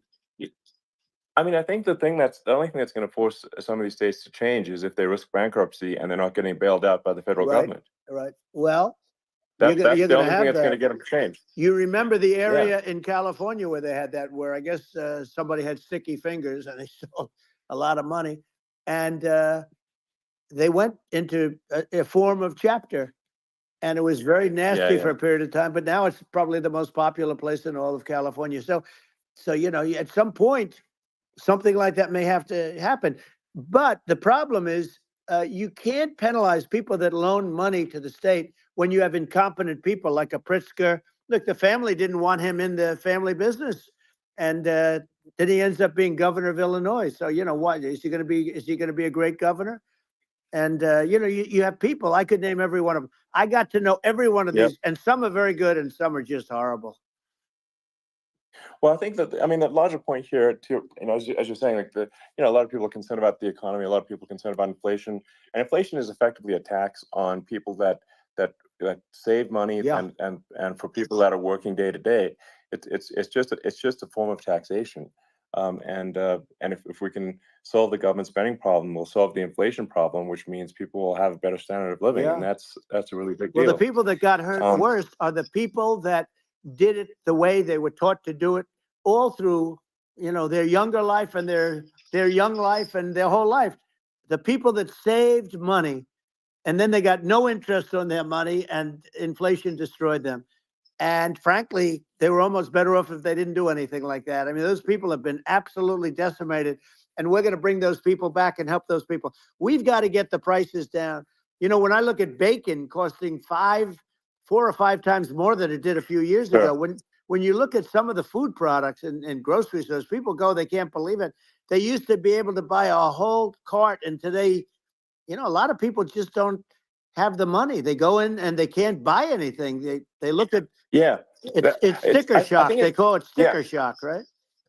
I think it really just comes, like I said, I think it just comes down to really, I guess, two things, which is that if you solve government overspending, you solve inflation, which improves living standards of the average person, and then if you deregulate, like have sensible regulations, so because a lot of the regulations are nonsensical and cause the cost to be extreme for no reason, but unless you've got effective deregulation, like Reagan did a great job on deregulation in the 80s, but it's been 40 years since we had anyone really. I mean, during your administration, we made some progress, but I think there's opportunity to make, I think, radical progress with sensible regulation. And if Well, if Elon, those two things, yeah, those are the big deals. we set a record. We did more deregulation and more restrictions on all of the different businesses than any other president. Remember, I had the rule for every one we put in, you have to get rid of 10 or 12. And we did radical cuts on all of that. And a lot of that's being put back by this administration. And we did radical cuts on things that weren't necessary. But we were all set. You know, we had the best economy ever maybe in the world. And then what happened is COVID came in and we had to focus on that and nobody knew what it was. And I always say I got good marks on economy, good marks on military. We knocked out ISIS. We did so many different things. We rebuilt. But, you know, I never got the credit that we really deserved on what we did with COVID. We never got the credit. But had that not happened, a gift from China, from Wuhan, came in from Wuhan, the Wuhan labs, and I always said it, and it turned out to be right. But had that not happened, we were set to start reducing debt. We were going to reduce taxes further. I gave the largest tax cuts, and we were going to reduce taxes still further for middle-income people, not only businesses. But we did it for businesses because they're the ones that's why we had the great job numbers. But we were set to really start reducing debt. And, you know, we're sitting on the biggest pile of liquid gold anywhere in the world, bigger than Saudi Arabia, bigger than Russia. And we were going to drill and we were going to make so much money. We were going to supply Europe with oil. I had stopped the Russian pipeline and we were going to supply them with oil and gas. We were going to make a fortune. And then the COVID came in and we really had to divert. Then what happened is when they came in, you know, we kept a lot of businesses alive. If I didn't do what we did, we would have had a 1929 type depression. But the problem is when Biden came in, he got trillions of dollars and just started spending it stupidly. You didn't need it anymore. You know, we got over that bad period where everybody was dying and feeling, you know, it was just not a good period. Interestingly, you know, during his administration, many more people died during his administration of COVID than during my administration. And we really got the brunt of it. But people don't realize more people died during his administration than ours. But it diverted us from doing what I wanted to do. But we had the greatest for, you know, almost 3 years. We had the great, and you know that probably better than anybody. So many of your friends said to me, the best years we've ever had in business were during the Trump years. And also said that African American, Hispanic American were so incredible. They were having the best. Asian American women, men, young people without a diploma, young people that graduated from the best colleges, from MIT, from the Wharton School, from all of the great colleges, Harvard. They were doing better, and people without a diploma were doing better, and everybody was happy. And then COVID came, and we had the problem is they spent trillions and trillions of dollars. They wasted. They shouldn't have taken any money, and we wouldn't be having inflation right now, which is killing our country. Yeah, absolutely. I mean, I should probably say something about, like, you know, maybe my views on, you know, climate change and oil and gas, because I mean, I think it's probably different from what most people would assume. Because my views are actually pretty, I think, moderate in this regard, which is that I don't think we should vilify the oil and gas industry and the people that have worked very hard in those industries to provide the necessary energy to support the economy. And if we were to stop using oil and gas right now, we would all be starving and the economy would collapse. So it's, you know, I don't think it's right to sort of vilify the oil and gas industry. And I you know, the world has a certain demand for oil and gas, and it's probably better if the United States provides that than some other countries. And it would help with prosperity in the U.S. And at the same time, obviously, my view is like we do over time want to move to a sustainable energy economy, because eventually you do run out of. I mean, you run out of oil and gas. It's not there. It's not infinite. And there is some risk. I think the risk is not as high as you know, a lot of people say it is with respect to global warming. But I think if you just keep increasing the parts per million in the atmosphere long enough, eventually it actually simply gets uncomfortable to breathe. People don't realize this. If you go past 1,000 parts per million of CO2, you start getting headaches and nausea. And so we're now in the sort of 400 range. We're adding, I think, about roughly 2 parts per million per year. So I mean, it still gives us. So what it means is like we still have quite a bit of time, but so there's not like we don't need to rush, and we don't need to like stop farmers from farming or prevent people from having steaks or basic stuff like that. Like you can leave the farmers alone. I agree. How crazy is that? Where I mean, you have farmers that are not allowed to farm anymore and have to get rid of their cattle, and the whole world is a little crazy. But it's largely taken its lead from us. I just say though, I've heard in terms of the fossil fuel, because even to create your electric car and create the electricity needed for the electric car, fossil fuel is what really creates that at the generating plants. And, so you sort of can't get away from it at this moment. I mean, someday you might be able to, but I do hear we have anywhere from 100 to 500 years left. Much of it hasn't even been found yet. Yeah. But there are tremendous, like Anwar. I got Anwar in Alaska approved. Ronald Reagan couldn't do it. Nobody could do it. Everybody tried. Nobody could do it. I got it approved. The first thing that Biden did was unimprove it to get rid of it. He ended it. His secretary went in and she ended it. And what a disgrace. That's Anwar. That's bigger, or they think it could be bigger than Saudi Arabia in Alaska. Could be bigger than Saudi Arabia. But they went in and they terminated it. And I'll get it going very quickly, because not only is it big for Alaska, I mean, you talk about economic development, that for the United States, I mean, that is, they say bigger than Saudi Arabia or the same size, and pure, really good stuff. And, they end it. So I think we have, perhaps hundreds of years left. Nobody really knows. But during that time, something will come around that will be very good. Yeah. Well, I mean, my estimate would be, a little more aggressive than that, but it's not the sort of like we're all going to die in 5 years stuff. That's obviously BS. But I mean, my view is like if you just look at sort of the parts per million that increments every year, you get sort of 2 or 3 parts per million every year of CO2. I mean, I think some of that it's problematic if it accelerates, if you start going from 2 or 3 to say 5, and then there may be some situations where you get just a step change increase in the CO2.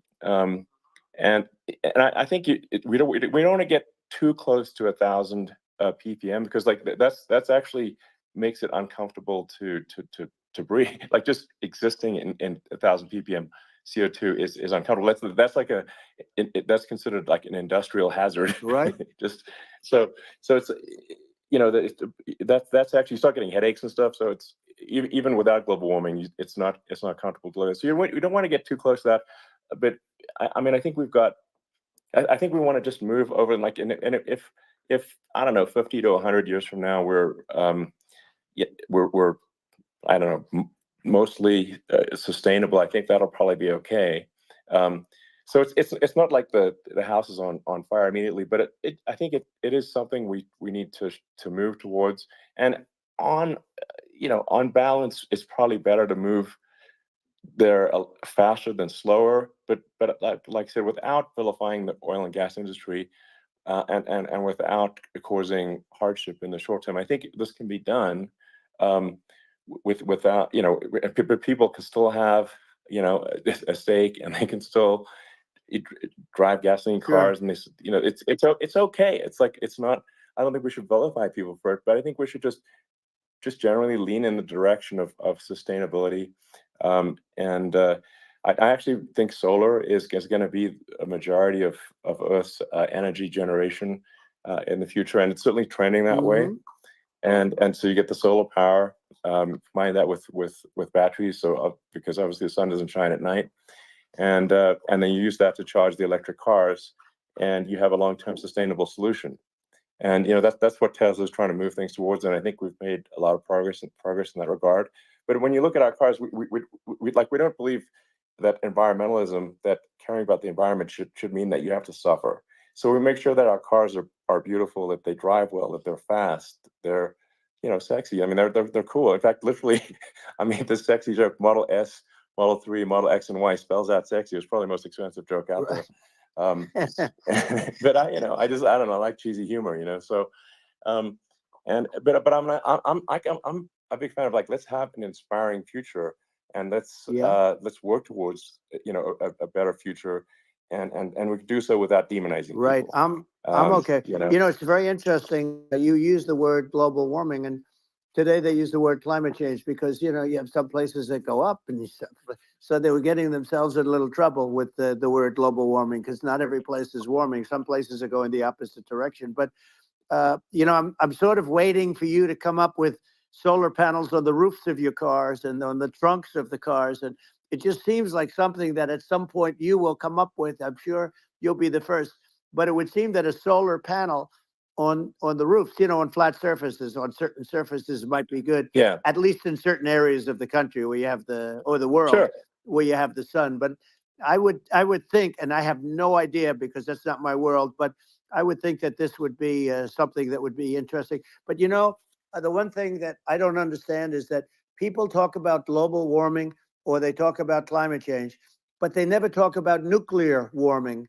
And to me, Sure. that's an immediate problem because you have, as I said, 5 countries where you have major nuclear and probably some others are getting there, and that's very dangerous. That's where you need a strong American president because you don't want to have this proliferation. But you have 5 countries and getting more. China is much less than us right now, but they're going to catch us sooner than people think. They're way lower. Russia and us are number 1, and I mean, we're sort of tied.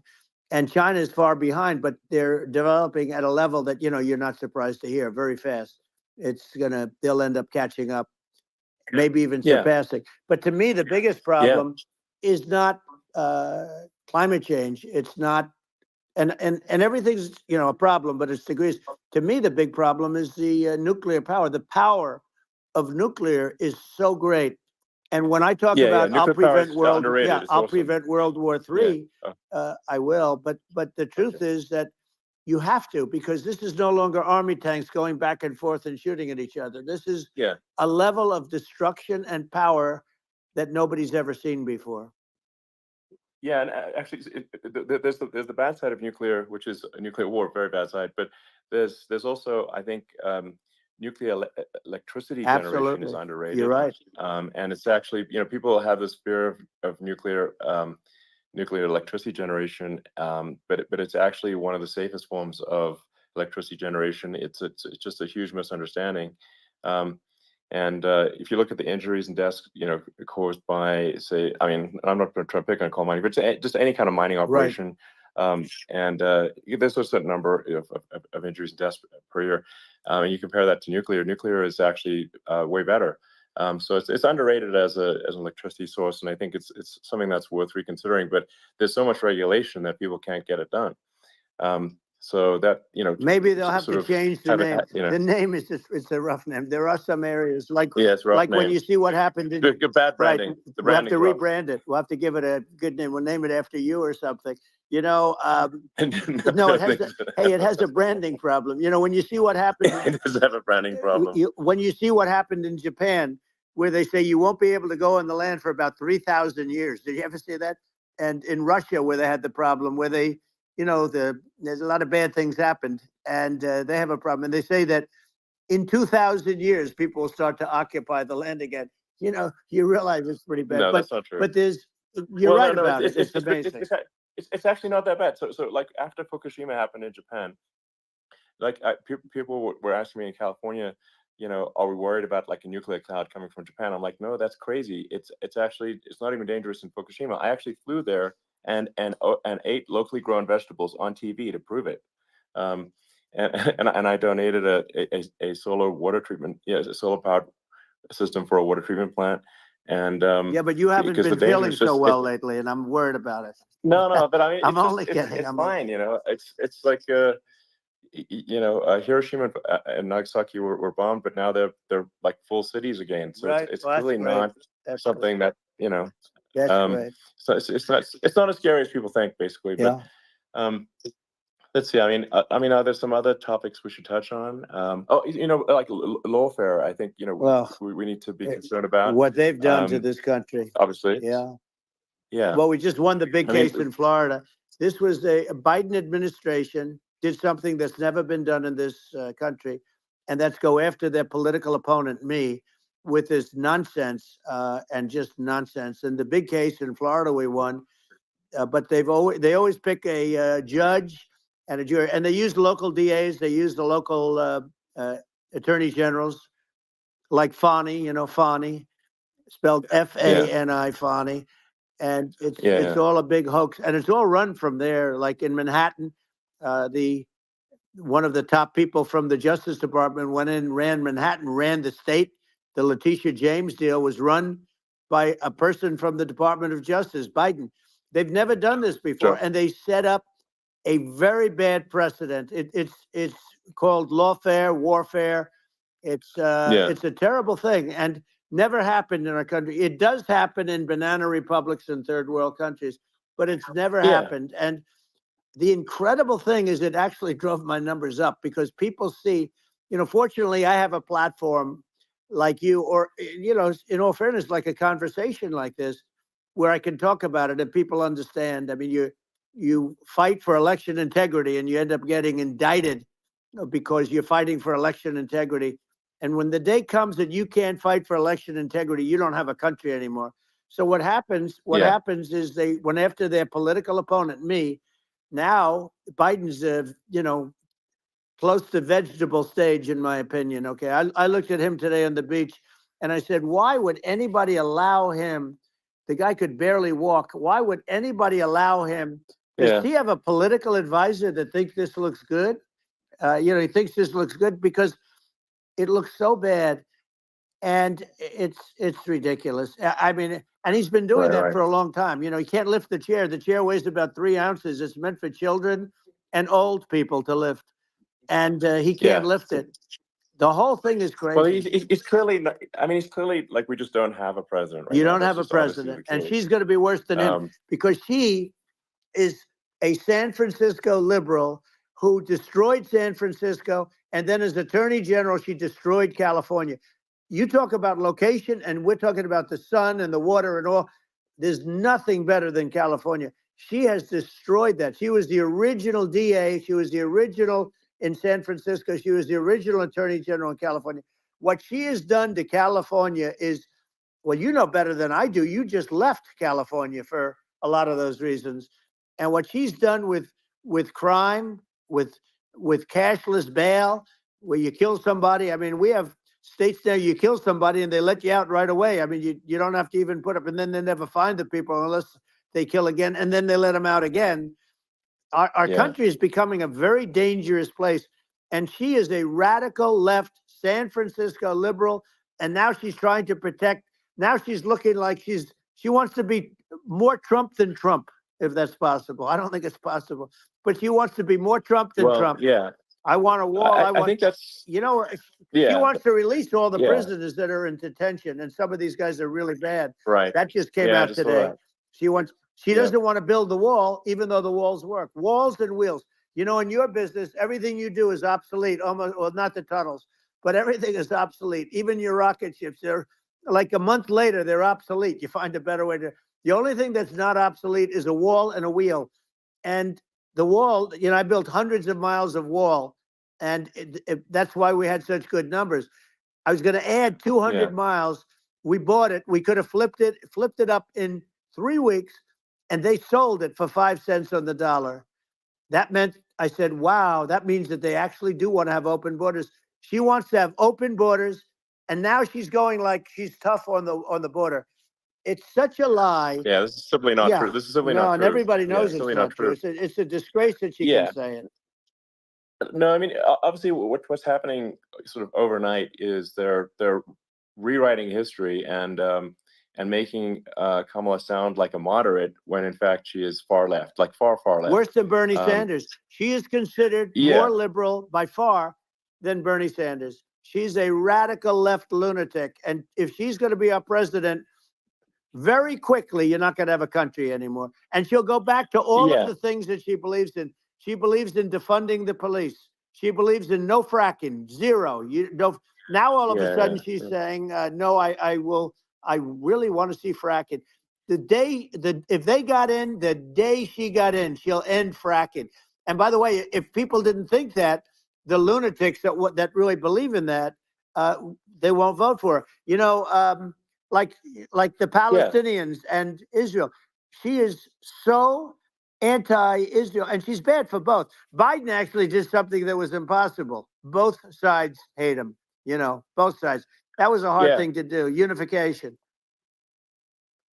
Yeah, no. I mean, Netanyahu came to give a talk to a joint Senate and House sitting, and I was there, and Kamala stood him up. You know, what does that say? I think it's highly disrespectful. And I say, if you're a Jewish person or if you believe in Israel, if you're a person that, you know, is very pro-Israel, if you vote for her, it's worse than Biden. And Biden was bad. But if you vote for her, you ought to have your head examined. And you see tonight, I mean, as we're doing this, I'm seeing reports coming that they expect an attack tonight or tomorrow from hundreds and maybe thousands of rockets. You know, their Iron Dome, as they call it, as we all call it, but their shield that they build, that can be swamped. We'll use the term that's appropriate, swamped. But they swamp it by shooting enough missiles. You know this better than anybody. By shooting enough missiles, they can't defend themselves. You know, they just obliterate the whole place. And that's what some people think they're looking to do. And we have no leadership. There's no respect for the United States of America with these people. And I'm telling you, she'll be worse than him because she's a believer in being radical left, and he wasn't. I think you're right. I mean, you really, it's important for the public that may be listening to this to look at Kamala's track record, you know, before the last month, and say, is that a track record you agree with? And I think if you're an independent moderate, you definitely would not agree with it, because it is her behavior has been far left, and we're seeing just an overnight propaganda attempt to rewrite history and make it sound like Kamala's moderate when she in fact is not moderate. Well, her running mate approved, signed into legislation, tampons in boys' bathrooms. Okay, now that's all I have to hear. Tampons in boys' bathrooms, and that means she believes in that too. I mean, she picked this guy because he was the closest to her. A lot of people thought she'd pick sort of the opposite, but she picked an anti-Israel radical left person. But she is far worse, they say, than Bernie Sanders. If we have her as a president, if we have a Democrat at this moment as a president, I don't think our country can survive.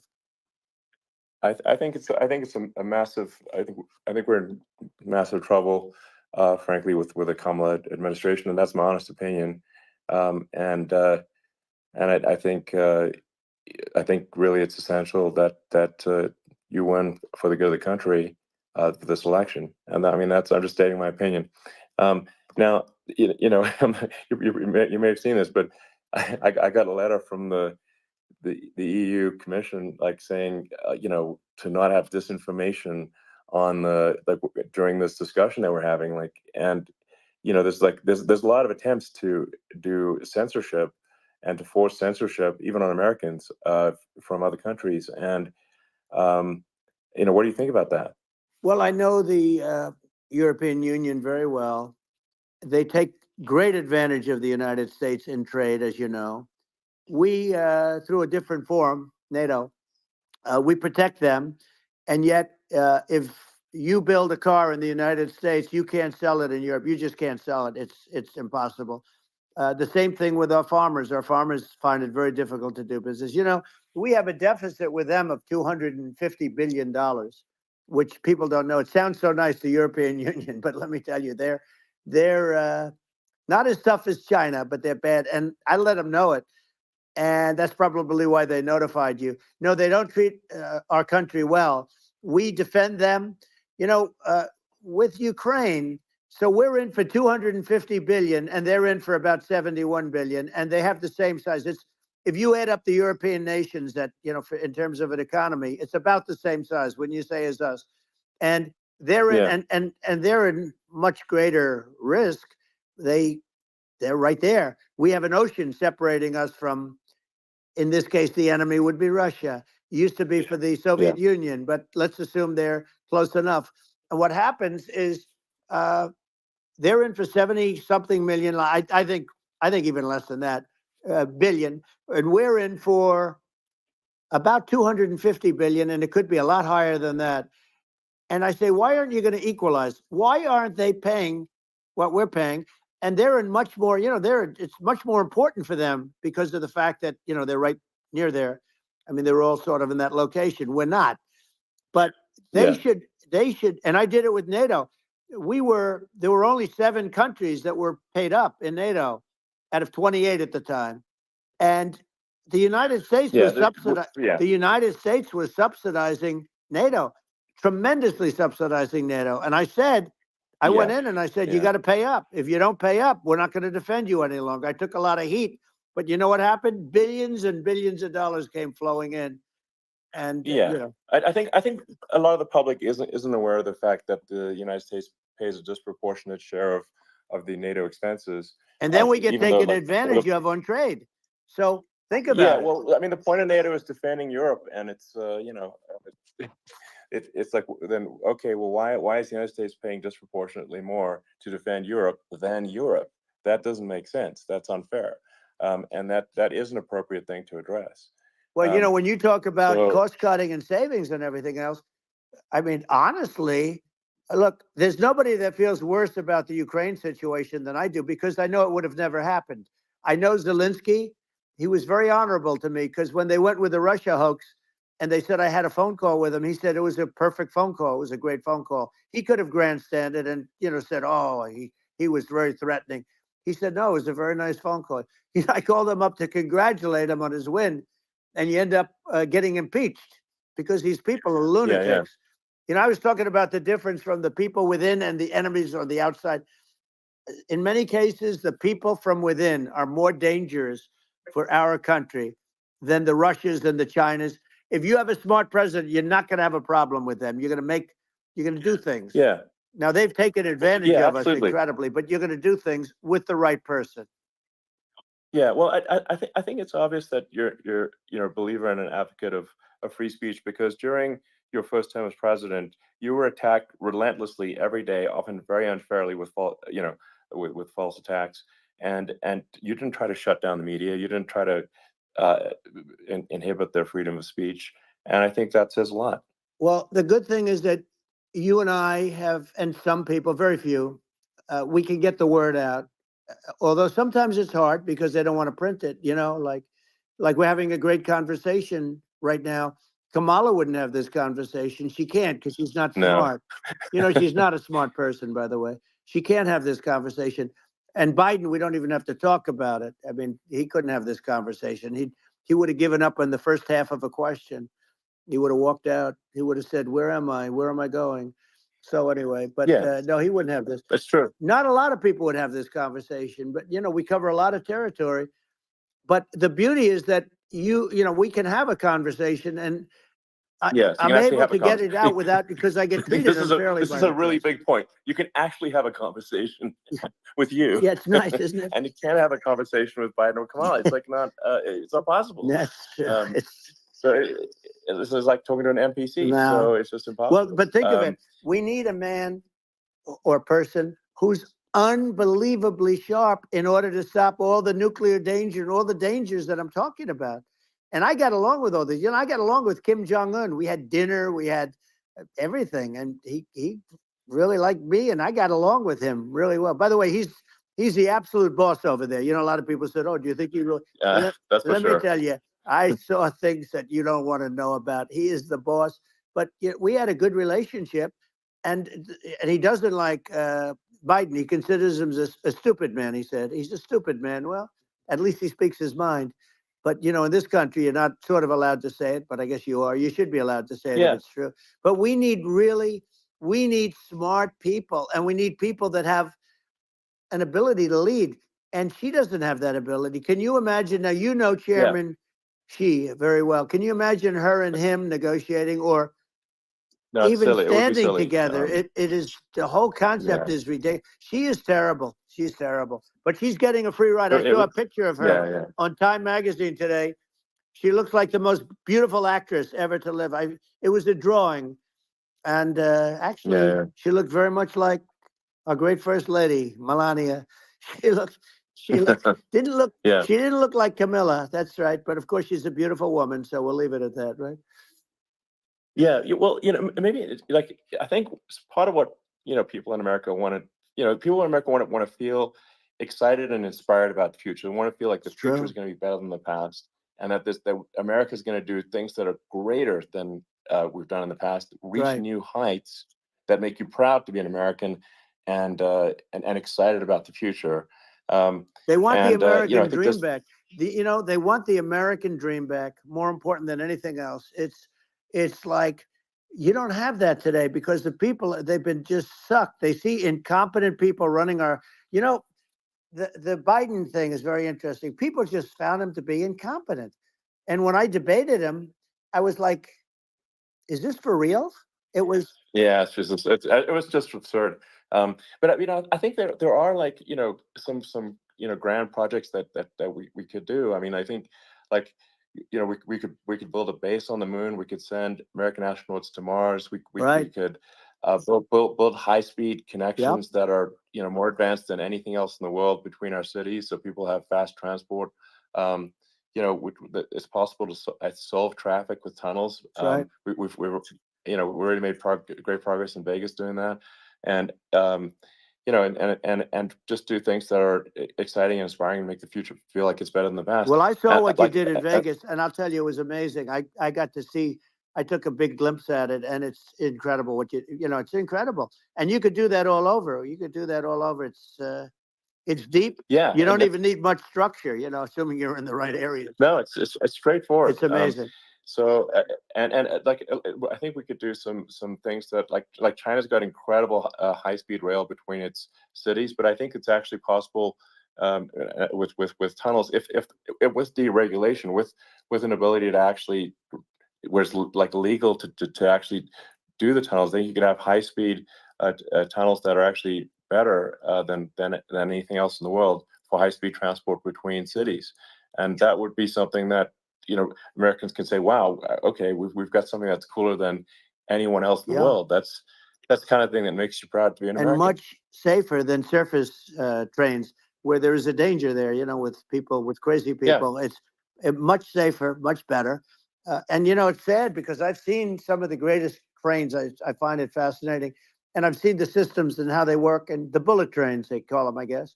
And they go unbelievably fast, unbelievably comfortable, with no problems. And we don't have anything like that in this country, not even close.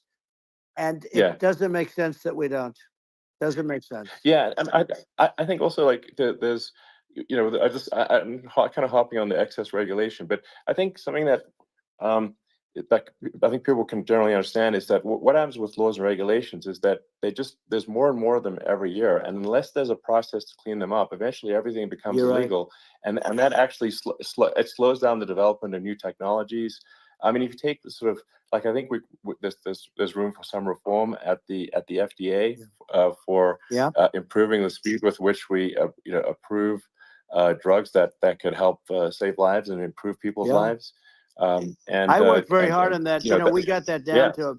to the lowest number ever, and we got therapeutics approved in the FDA that people can't even believe the speed. But I took them on. I don't think they like me too much, but I got things approved in the FDA at numbers that they wouldn't believe. And it's a very bureaucratic group. Actually, it's a fine group of people in many cases. I got to know a lot of them, but I was pushing them really hard for Regeneron, for so many different things that were really pretty amazing. But the FDA takes too long. It's 12 years to get a product approved. I got it down to 4, and I got some things done very quickly, but it's really something that is going to have to be worked on because it takes too long. Just takes too long. Yeah, it just takes too long, and it's you end up in the same with the approval, but it's just it takes years instead of something that I think could potentially take Yeah. months, that improves people's lives. I Yeah. think I just wanted to hop on this point that like there has to be an active process for reducing rules and regulations, because otherwise they just keep building up every year, and you get like hardening of the arteries, and eventually everything's illegal or takes forever, and then we just we just ossify as a society. We can't make any progress, and it's a really big Well, deal. Elon, just So getting back to the FDA for 1 second, I got something done called Right to Try. This is where you can go in, and if you're terminally ill, you can use a space age, medicine or whatever it may be. We have the best doctors, the best labs in the world. We really do. But people would go to other countries because you couldn't use the product, even if they thought it worked, because it's going through the FDA. I got it approved where you can, you basically, look, nobody wanted, the doctors didn't want it because of the liability. The country didn't want it, our country, because they didn't want to get sued. These are people terminally ill. The insurance companies didn't want it, and the pharmaceutical companies, nobody wanted it. I got everybody into a room, and we came up with an agreement that you won't get sued. And also, they didn't want it on their record. If somebody's terminally ill and they die after taking a drug, they didn't want that on their record. So we set a separate list if somebody was, so it wouldn't count as a negative. Okay. And as you know, we got it done. We have saved Right to Try. They've been trying to get this done for 58 years. And it sounds simple, but it wasn't, because if, the insurance companies, nobody wanted it, but we got it done. Somebody signs, you sign a document that you're not going to sue the insurance companies, the country, you're not going to sue anybody. And we got it done. And we're saving tens of thousands of lives. Right to Try. Hopefully you never need it. But if you do, you don't have to travel to Asia. People, if they had money, they go to Asia, they go to Europe. If they don't have money, they go home and die. That's what happened. They'd go home and die. yeah. Well, I mean, and actually, to give Europe some props here, it's like if a drug is approved in Europe, which has a crazy amount of regulations, it should obviously be approved in the U.S. Yeah. I mean, they got more regulations than we do. So why would a drug be approved in Europe and not in the U.S.? That's crazy. Well, we did it. We did something that really, they've been trying to do it for 50 years, and they just couldn't get it done. And I got it done, and it's really something. But you're right. Some people go to Europe because a drug isn't approved here, but it's approved in Europe, and it's a drug that, generally speaking, would work. It's pretty crazy. Absolutely, you're right. And I think so, as long as people are properly informed of the pros and cons, and like these are the risks, this is the risk, and like you make your own decision. That makes sense. Well, I think just, in sort of closing up, and by the way, I'm looking at the numbers. You got a lot of people listening. I hope you don't get nervous, because you got a lot of people listening to you right now, like 60 million or something. What is that number? It's crazy. It's amazing how you can see that right away. What is the number? Wow. What is it? Well, wow. I think in terms of people that's bigger than you said. You said 25, and you're much more than double that number, 25 million. I think you're going to be 60 or 70. And I guess over a period of time, hey, I congratulate you. Do I get paid for this or not? Well, I think actually in terms of the number of people that will hear this conversation over the next few days to weeks, it's going to be hundreds. That's what they say. Yeah, that's good. Well, look, it's an honor. I just asked this: are you better off now, or were you better off when I was president? Nobody's better off now. People, we put out polls on that, and nobody's better off now. Inflation has killed it, and they also feel very unsafe. You look at what's going on with a lot of different things. You look at the riots we had at the colleges over. I mean, it's ridiculous, but all of the riots, they just feel unsafe. And now they really feel unsafe because you have a new form of crime. It's called migrant crime. I call it Biden migrant crime. Maybe I'll call it Kamala migrant crime. But I mean, with all these things, I always try to get to the ground truth by just asking people. And my mom lives in New York, and I was like, Mom, have any of your friends, been attacked or assaulted? And she said, yeah, 3 of her friends in 3 separate Crazy. incidents were assaulted just in recent months, just walking around the streets of New York. And I said, well, what happened to the people that assaulted them? Oh, nothing. They got away. Like, and they just know They that always get away. nothing's going to, and they don't even bother reporting it because there's not, they know that they're not going to, people are not going to get prosecuted. They just let, violent criminals out in New York. The with- only with one that zero gets bail. prosecuted is Donald Trump. They prosecute Trump. Yeah, I mean it's just obviously messed up. Oh, it's terrible. If violent criminals are being getting off scot free, and meanwhile the New York spending massive resources prosecuting you, and it's like what's this and I think the sort of sensible public looks at this and says, what the heck's going on here? This is obviously abuse of the legal system. The legal system is supposed to be protecting the public from violent criminals, and it should be obviously allowing the public to make their own decision about who should be president, as opposed to some legal case. Once they start this precedent, because this can go on with the next one. I mean, this is a very bad precedent what they're doing in terms of going after their political opponent, and that's all it is. It's going after their political opponent, and then you get a judge who's a strong Democrat, and I'm being nice when I say that. In many cases, crooked as hell. But you get a judge, and you go into an area where a Republican gets 3 or 4% of the vote, and you'll have a jury pool with people that hate Republicans or hate. It could also be the other way, though, because it could start the other way in areas where they hate Democrats, and you get into a Pandora's box. It's a very dangerous thing for this country, and a very dangerous thing even for the state. New York City is losing. New York City and state lose a lot of business over what they did to me, because these people say, we don't want that to happen to us. That's no justice system. You have an unfair system of justice, and it's costing New York State a tremendous amount of money. People are leaving and companies are leaving, and they won't come back. So, all of that stuff is important. But the economy now is the big thing, and we can turn that economy up so fast, and people are going to be back again. We're going to get rid of inflation. I think there's a lot of opportunity. Right. Absolutely. So, and I just want to congratulate you. You've done an amazing job. You have definitely got a fertile mind. We can talk. You and I can talk about rockets. Well, it's kind of you to say. Thank you. Tunnels. We can talk about tunnels and rockets and electric cars. So many things. And now you're into the AI, and that's going to be another beauty, I'll say. So it's an amazing thing you've done, Elon. It's an amazing thing, and I congratulate you. I mean, thank you. And I just say here, here's to an exciting, inspiring future that people can look forward to and be optimistic and excited about what happens next. And that's the kind of future that I think you will bring as president, and that's why I endorse you. Well, I appreciate that. That endorsement meant a lot to me. Not all endorsements mean that much, to be honest. Your endorsement meant a lot. And, we have a phrase, make America great again. It's pretty simple, but it really says that we want to make America great again. And we can do it. We can do it now.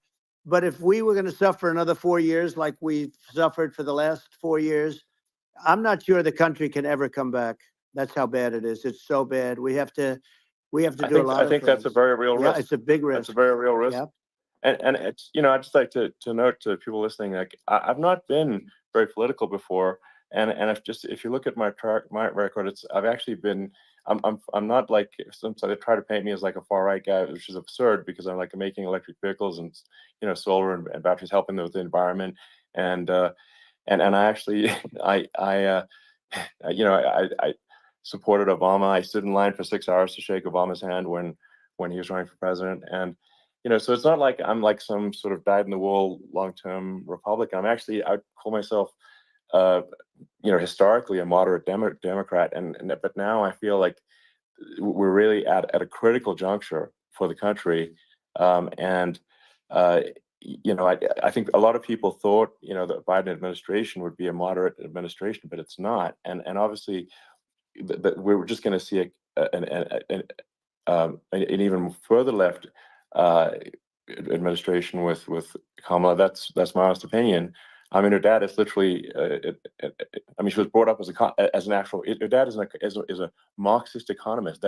You can Google it. I mean, it's not we're not making this up. That's how she was brought up. So, and we want to have a future that is prosperous, and I think we're just at this critical juncture, and I think this is a case of the America is kind of at a fork in the road, and True. and I think it will take if the path to, like, you are the path to prosperity, and I think Kamala is the opposite. Then that's my honest opinion. I'm gonna get attacked like crazy, and I've also experienced quite a bit of lawfare myself, but I'm just trying to tell people my honest opinion, and I haven't been really active in politics before, and I'm just trying to point out that my track record historically has been moderate, if not moderate, slightly left, and so this is to people out there who are in the moderate camp to say, I think you should support Donald Trump for president. And I think it's actually a very important junction in the road, and we're in deep trouble if it goes the other way. Well, I want to thank you. And, I actually always did think of you as somewhat left. I must say that. So it's Yeah. even more of an Well, honor to have yeah. your endorsement. I know how strong you feel about it. But, when you think of her, San Francisco, 15 years ago, I had a great friend, Bob Tish. He said it's the greatest city in America. And now it's almost not livable there. And California likewise. And she was involved in the destruction of San Francisco and the destruction of California. And she will be involved in the destruction of our country if people are so unwise as to elect her. And I hope that doesn't happen. And I hope the elections are going to be run honestly. And we're going to turn this country around. We're going to do things and we can do it fairly quickly. And we have to get rid of the criminals that have been, given to us by other countries as they laugh. They laugh at us. They think we're stupid to accept these people. These are radical, stone cold killers in many cases and terrorists. And they're in our country by the hundreds of thousands. Yeah. And we have to take them out.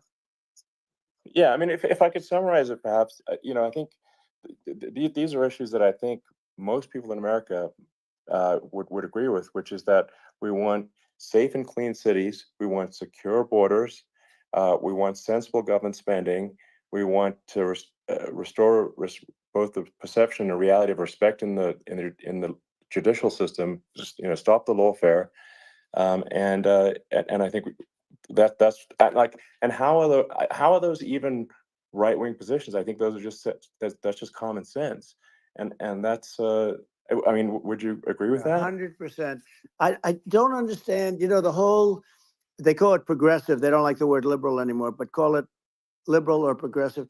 I don't understand how somebody could say that it's okay for them to empty prisons into our country. And again, I told you their crime rates all over the world are going way down, which makes sense. In fact, the next time what we'll do is, if something happens with this election, which would be a horror show, we'll meet the next time in Venezuela, because it'll be a far safer place to meet than our country. Okay, so you and I will go and we'll have a meeting and dinner in Venezuela, because that's what's happening. Their crime rates coming down and our crime rates going through the roof. And it's so simple. And you haven't seen anything yet, because these people have come into our country and they're just getting acclimated. And they don't know about being politically correct law enforcement or lack of law enforcement. And our police, I have to just end with this. We have great police. We have great law enforcement, but they're not allowed to do their job. They have to be able to do their job without being destroyed. Well, absolutely, and it's obviously demoralizing if you're a police officer risking your life to arrest violent criminals who could kill you and do kill you sometimes, and then you arrest the violent criminal, and then the DA doesn't prosecute and just let the guy out. Yeah. Well, then, like, why should a police officer risk their life to arrest a violent felon? Well, even worse, Elon, if nothing's going to happen. Even worse, they prosecute the police officer. They go after it and they prosecute the police officer, and they take away his pension. They take away his job. He loses his family. He loses his house. Well, I thought it was very telling, like incredibly telling, that when there was that case where sort of a gang of thugs beat up police officers. I think it was in Times Square in New York, and then nothing happened to those guys. They were let out, zero bail, and I think a bunch of them were given free tickets to California. Well, what is I mean, that is that is a gross indignity against the United States, and that's how. I mean, this is insane. Like, have we lost all pride? What that? How can such a thing be allowed to occur? I've never seen anything. You know, we see where they get shot. It's a very dangerous profession, but it's something they're very proud of, and they want to be able to do their job. But I've seen them get shot. I've seen a lot of things, but I've never seen where these guys are standing in the middle of a big street, everybody watching them, and they're literally boxing, like punching, stand-up fighting a police officer. There were two of them, and you had about six of these guys, and they're punching the hell out of them. And in their own country, they would be dead if they did that. They'd be shot. They would be shot instantly. And, you know, they come from these countries, and it's taking them a while to realize that we don't do that in this country. But in their own country, if they stood on a street and had a fight with a police officer, they would be shot. There's no political correctness. And it's such a sad, it's such a sad thing to see. And that's the reason you have crime, by the way, because we don't do anything about it. Yeah, we just cannot have a situation where our police officers are beaten up on camera by a gang of illegal immigrants, and then nothing happens to the guys that beat up the cops. I mean, and they're let out. This is unacceptable. Well, we're going to change it, and we're going to get them out of the country. You know, when I first got involved, they said you couldn't get them back to these countries. You couldn't take them back. In the case of Guatemala, Honduras, El Salvador, some others, you couldn't get them back. And I said, really? Oh, you can't get them back? Because under Obama, he couldn't get them back. They'd fly them in, and they'd put planes on the runways in these countries so you couldn't land a plane. They'd bring them back. And the generals told me, sir, we can't bring them back. The countries won't accept MS-13 gang members. They won't accept them. And I said, really, how much do we pay these various countries in terms of economic aid, which is also somewhat ridiculous? And the answer was $750 million. I said, good. Tell them they're in default. They're delinquent. We're not paying them anymore because they won't accept it. And you know what happened? They all called me, every one of them. They said, we would be honored to take them back, sir. We would be honored. It was so easy. But it's one of those things. And we got it back. We took in so many, you know, the MS-13 is probably the worst gangs in the world. They're the most vicious, violent. We took them out of here by the thousands and got them out of here. And their countries took them back. And because I said, you're not getting any more economic aid. And once I said that, they were nice. They wouldn't take them back for Obama. They wouldn't take them back for anybody. And now we have a problem because we have this guy, and they don't take him back anymore with Biden because they don't respect him. It's just gotta be done. We just can't have whether they're citizens or not citizens. We can't have, because they won't prosecute citizens either, not just illegals. So if you can't have violent, repeat violent offenders that are not that don't get incarcerated. That's right. Because they will obviously, by definition, continue to hurt people. And I think where part of this comes from is that there's and I do sort of consider myself liberal in some ways. I mean, it's just that you want to have empathy for people. Obviously, you want to have empathy for people. I totally agree with that. You want to have empathy, but you also have to have empathy for the victims of the criminals. And if you just have empathy for the criminals, it's actually shallow empathy. It's not real. You're not thinking. You're one layer deep empathy. You got to say, like, what if you don't incarcerate this person? Who are they going to hurt? Who are they might kill someone. They might rape someone. If you don't incarcerate them, you have to have empathy for the victims. And there's a lack of empathy for the victims of the criminals, and too much empathy for the criminals. It doesn't make sense. That's why you want to have deep empathy for society as a whole, not shallow empathy for criminals. Right. And we have to give our police officers the dignity and the respect that they deserve. And we have to let them do their job.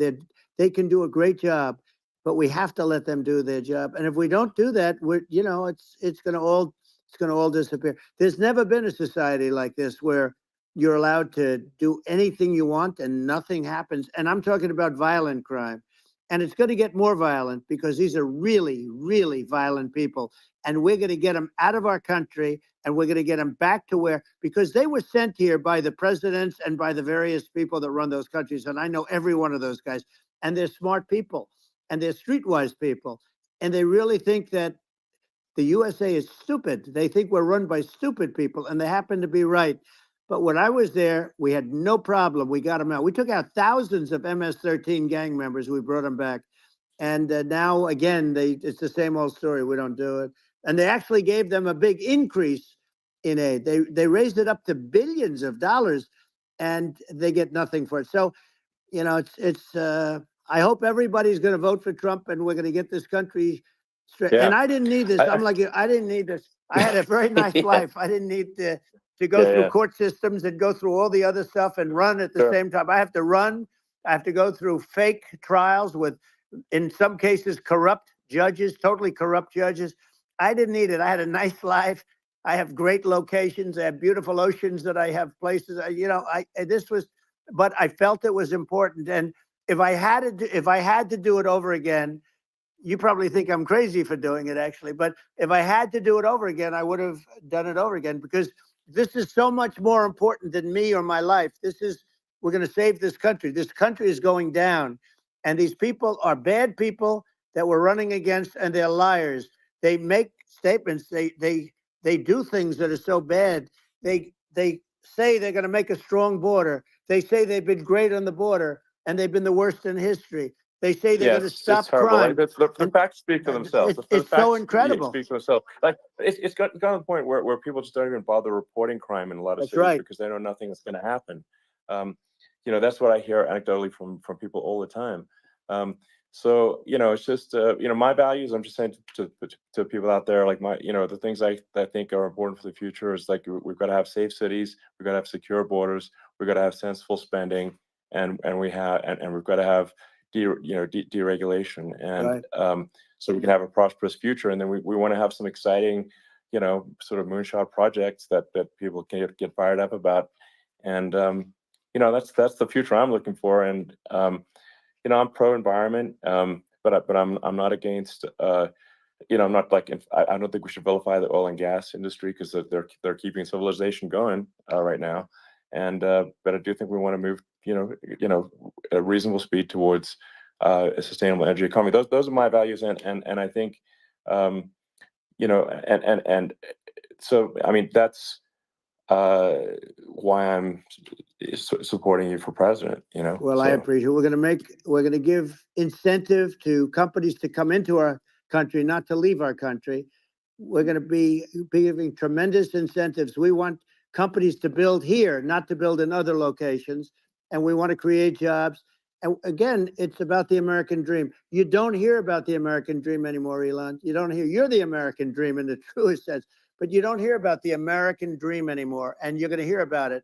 People, they need that incentive to go out and do it. And they're going to love their lives. I mean, they're going to look forward to getting up in the morning and going to a job that they love, not a job that they can't stand, or not any job at all where they have no money, where they literally have no money. And then they end up with violence and lots of other problems. No, we're going to do some great things. And I learned a lot in the first. We had a great economy and all of that. We rebuilt the military. We did so much, but I also learned the best people. I learned the good people, the smart people, the dumb people, the people that can do things. The people, you learn. When I first came in, I tell people I was in Washington, D.C. only 17 times, according to the fake news media. I was in 17 times. I never stayed over. And you don't know people. You rely on other people to give you names, and then you realize the people you relied on weren't so good. Now, we had great people, but we also had some where I wouldn't have used them had I known. Now I know everybody, and I think we're going to really turn things around fast. We have no choice, otherwise we're not going to have a country. And I really appreciate this. To me, it's been a lot of fun being with you. You're an amazing guy. You've done an incredible job and a great inspiration to people. A great inspiration, and I hope you keep going and just continue to do well. And we're going to have a big election coming up, and I think November 5th will be the most important day in the history of our country. I think that election will be the most important election, and I think it'll end up being maybe the most important day in the history of our country, because if we don't win, I just feel so sorry for everybody. No, I think we're at a fork in the road of destiny of civilization, and I think we need to take the right path, and I think you're the right path. So I think that's what it comes down to. Thank you very much, Elon. It's a great honor, and we'll do it again sometime. And it's been really fun, and I hope you got a lot of viewers. I hear you got a lot, but I hope you got a lot. I know you got a lot of them. So I appreciate it. I'll see you soon. All right, sounds good. Thank you. Thank you, Elon. Thank you very much. Bye. Bam. And there it is. Can I do the Walter Cronkite? All right, guys. So that was the interview from Elon Musk and Donald Trump. The interview started off 42 minutes late and went for about 2 hours, just over 2 hours. I have a ton of notes on this because there was a lot to cover. There was a lot to go over. Rock, you there? Rock, are you there? All right, I'll drop him down until he shows back up when he lets us know he's here. Go ahead, Sasquatch. You were saying something. I was saying I wanted to do the Walter Cronkite, and that's the way it is in America. That's the way it is. Yeah. Right? That's the way it is. That was a hell of an interview. There was quite a bit to go over, quite a bit to talk about. That wasn't an interview. That was a discussion between two people. Well, that was a hell of a discussion. I'll put it to you that way then. What do you got for me so far, Sasquatch? Tell me some of your thoughts. I mean, they went over a plethora of topics. They went over quite a bit, covered a lot of ground in a lot of different ways. I don't know if you guys took notes. I took hella notes. I probably have. Yeah, but there was a couple of things he mentioned. Like at one point in time, he mentioned something about the Iron Dome when he was talking about the Iron Dome system and that we should have an Iron Dome. And then he says there's other countries that have an Iron Dome that you don't know about.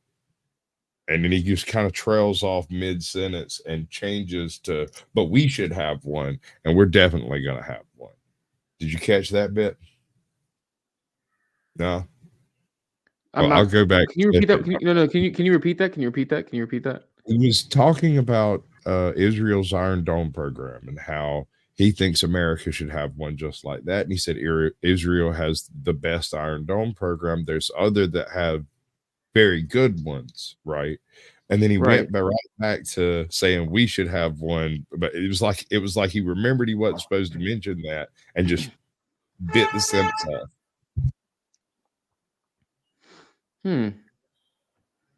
I think I remember him mentioning something like that, actually. Let's see if I see him on notes.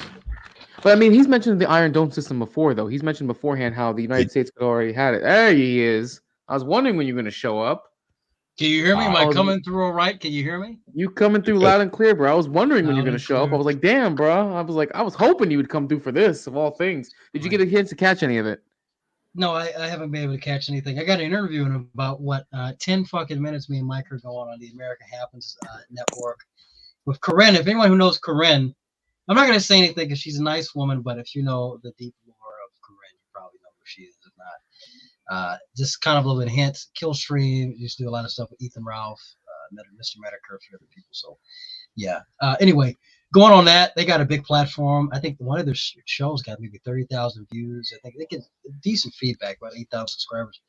So we're going to have a great time over there. But I had to stop in and see if my connection worked first and also say it does, man. It does. And you know what? We're still getting some decent, third night in, we're still getting decent engagement from the Twitters. I'm going to say at least some decent engagement. At least a little bit. So it's not terrible. It's not terrible. Not as good as a couple. But Sasquatch, what was the point you were trying to make though with the Iron Dome system? Because Trump has mentioned beforehand that he's wanted us to create our own. He said something specifically about us needing to have one.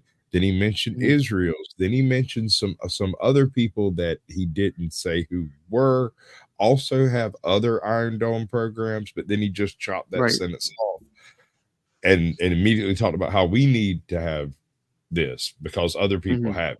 Right.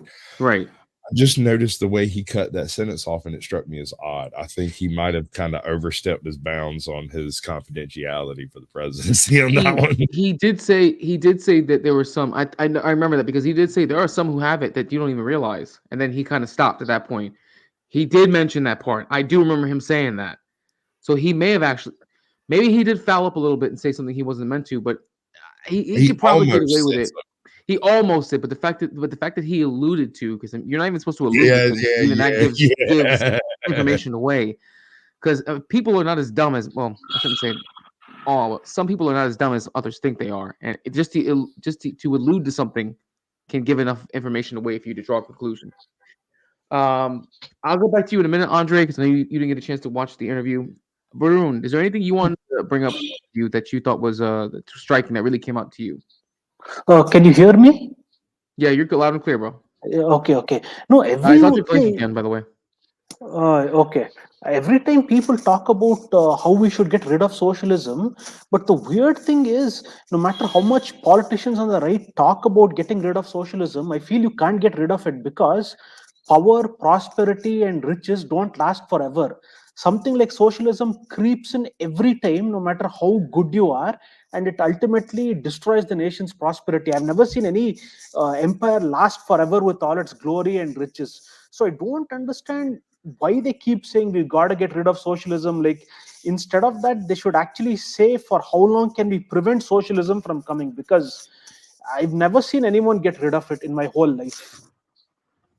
That's one mistake politicians make, not being clear observers of history.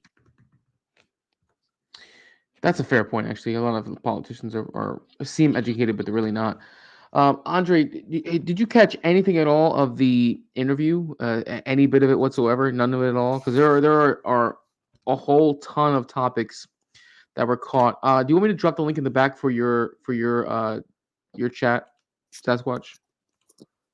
You can if you want it? wish. There are a bunch of nut Yeah. jobs over there, though. They're I mean, that's fine. crazy. I mean, if they want to join the conversation, they're more than welcome to. I just want to Guys, be clear. if you do, I cannot control what they do when I'm not around. that's fine. As long as they don't try to porn bomb me. That's all I really care about. As long as they don't try any of that shit. But Andre, is there anything you want to speak on in terms of the interview, or in terms of Trump's platform, or in terms of election news in general that would relate to this? Because Elon Musk, actually, the two of them had a great discussion. I know it was supposed to be a pseudo interview, but it was more of a discussion. But I would say that they covered a lot of I'll ground say in a very one short thing, and amount I've of been a time. call from Michael is when it comes to Trump. I mean, at this current moment, I'm feeling that Trump is. I think Trump's in trouble. I don't think Trump is going to win the election. I think Kamala is going to win because they're going to push a black woman as much as they could. They've done it endlessly. Wow. We'll see what happens. I'll give a more in-depth take on it, but I think at this current time, when they switch from Biden to Trump, of course, flat out win. But Kamala, they're going to milk the shit about the woman, and she's Indian, and well, she's somewhat black. Oh, that's fucking shit. You know how these people play these games. It's sad. It's sad. You're botting a bit, bro. You're botting a bit. Can you hear me? Well, fuck it. I'm just gonna have to go because I can hear you. I'm just gonna have to go.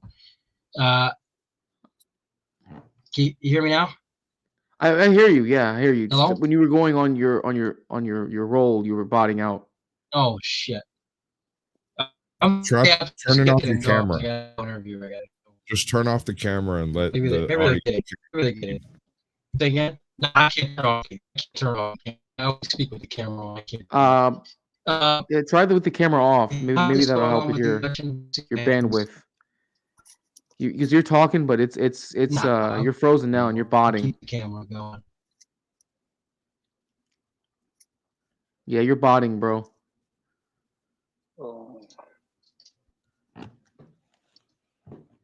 Yes, please. I hope you're able to get in contact with AT&T or Verizon or whoever it is post haste. You're botting out, bro. Not sure if you can hear me or not. Totally. I'm assuming you can. Yeah, I think I hear him typing. Anyways, okay, well, he's figuring that out. I'm gonna go into a couple of things. All right, thanks for coming through, bro. Thanks for coming through, Andre. Rock, if you're in the back, if you're listening, bro, I did text you. Let me know what's going on, dude. Let me know if you want to come up or not. But I'll have you chill, guys. Guys, I also dropped a link. I dropped a link in the Rumble. I dropped a link in both Twitters, both my Twitter and in New Frontiers Twitter. The link is dropped on my channel. Also, should be dropped in Sasquatch's channel. Should be dropped in Frontier Media's channel and National Alternatives channel. So if you want to come and join the conversation, guys, you are more than welcome to do so. Come join the conversation. Let's talk about what happened and go over the analysis, the post-interview analysis between Donald Trump and Elon Musk. I have quite a bit of notes actually. I have about 8 pages of notes that I'm going to go over. I won't go over it in rapid fire or into session. But first things first is, of course, the interview started 42 minutes late. They were behind schedule due to a DDoS attack that they were able to clean up in time. Thank God they were able to clean it up in less than an hour. Elon began by saying, "No one is the same in an interview as they are during a discussion." So to be more genuine, they wanted to have a conversation like they did the day beforehand. Starts off with the assassination attempt. Not really surprising since the assassination attempt is still the biggest news involving in the campaign. And knows that immediately it was a bullet. In fact, Trump knew immediately. He claims he knew immediately it was a bullet that hit his ear, and he knew to drop down. He now believes in God. Or, correction, he said two things. First, he said, "Well, now I'm a believer in God," and then he backtracked a little bit and said he's more of a believer in God. So, I mean, I'm wondering if that's a Freudian slip. Could be, could not be. Depends on how you look at it. We lost Varun. Okay, wow, they're dropping like flies. Holy shit. Okay, well. No, I'm just trying to find some analytics over here that I'm not seeing. I got you, bro. I got you. Do your thing. Varun, if you're able to come back, bro, let me know. And guys, if you want to join the conversation, the links are dropped. Let's see. He mentions the chart once again. In fact, in every single one of the rallies that I've covered and every single one of the rallies that I've seen, he mentions the chart. By the way, guys, I will be in Scranton. I will be in Scranton for the rally coming this Saturday. That'll be an IRL stream. So I will be there live, just to give you guys a heads up. But he does mention the chart that that from that fateful day in Butler, how that the chart is usually on his left, and this time it was on his right. He usually goes over it near the end, but he was going over it in the beginning. And that once again he goes to sleep with this chart, and that it saved his life. Another big part that he mentions there mentions how the shooter, the counter sniper, was aware of the shooter, of the gunman that was there, of Thomas Matthew Crooks. And that the shot took place quicker than expected because the policeman poked his head up and startled Thomas Matthew Crooks. Elon, let's see. Elon says you can't fake. Mentioned that he can't fake bravery and that he admired him for being so brave. In fact, raising his fist up in the air, saying "fight, fight, fight," even after being shot, not knowing whether or not he was going to die, and having Secret Service around him. Repeats that he will return to Butler. I will make it a point to be there, guys. Make no mistake. When he returns to Butler, I will make that drive. That's a hefty drive, but I will be there. Mark my words. I will be there for that. It's Pennsylvania, right? Yeah, that's just it's the other side of the state, though. But I mean, at that point, I might as well be driving to Ohio. That's how far it is. It's like 11 hours for me. Yeah, well, I mean, it's about 3 and change for me, so it's a hefty ass drive, bro. It's not, and plus that's in Appalachia on top of it. You might as well be going to Ohio for all that. Yeah, I mean, as it is, going to Scranton is not too bad. It's not too bad going to Scranton because that's basically like the drive I take. Me and my girl take when we go to see her family in Jersey. So it's not too bad. There you are. I was wondering when you were gonna come up. Rock, thank you for joining the panel, bro. I went through 1 page of notes, so I'm going to yield right now and let you have a chance to speak. I'm assuming that you got a chance to at least hear a good portion of the interview. Is there something that you wanted to go over, something that stuck out, a sticking point for you in the interview, or are there any talking points you want to go over, or anything in particular that you found profound about the interview that you want to bring up? Yeah, I thought the whole thing was disgusting. Really? Yeah, it's definitely pre-planned. They say unscripted, but they admit to having a conversation the day before and wish they would have recorded it. So, it's like a watered down conversation. They already had the conversation. Everything he already asked him the day before. So you don't think that they had a genuine conversation the day before and they kind of just reused talking points and then were able to expound upon it in different ways since it was a whole day's difference? You don't think it was one of those kind of cases? In a censored way at that. You're muffled. You're muffled. Can you hear me? Is that better? Yes. So, and in a censored way at that, because a lot of the things they said were, I think, wrong. Mm-hmm. You know, like a lot around the shooting. The shooting was the main thing that really irked me. You know, Why is that? because there's a lot of people investigating it. Obviously, we're not getting anything from the FBI or the Secret Service. So there's a bunch of independent investigators. There's a lot of ex Secret Service and people like that have came out. You know, just like the whistleblowers are saying, "Hey, we don't understand why that even was allowed to happen." It was allowed to happen. It wasn't just some crazy kid that got into a keyhole. You know, it was allowed to happen. So why was it allowed to happen? Who allowed it to happen?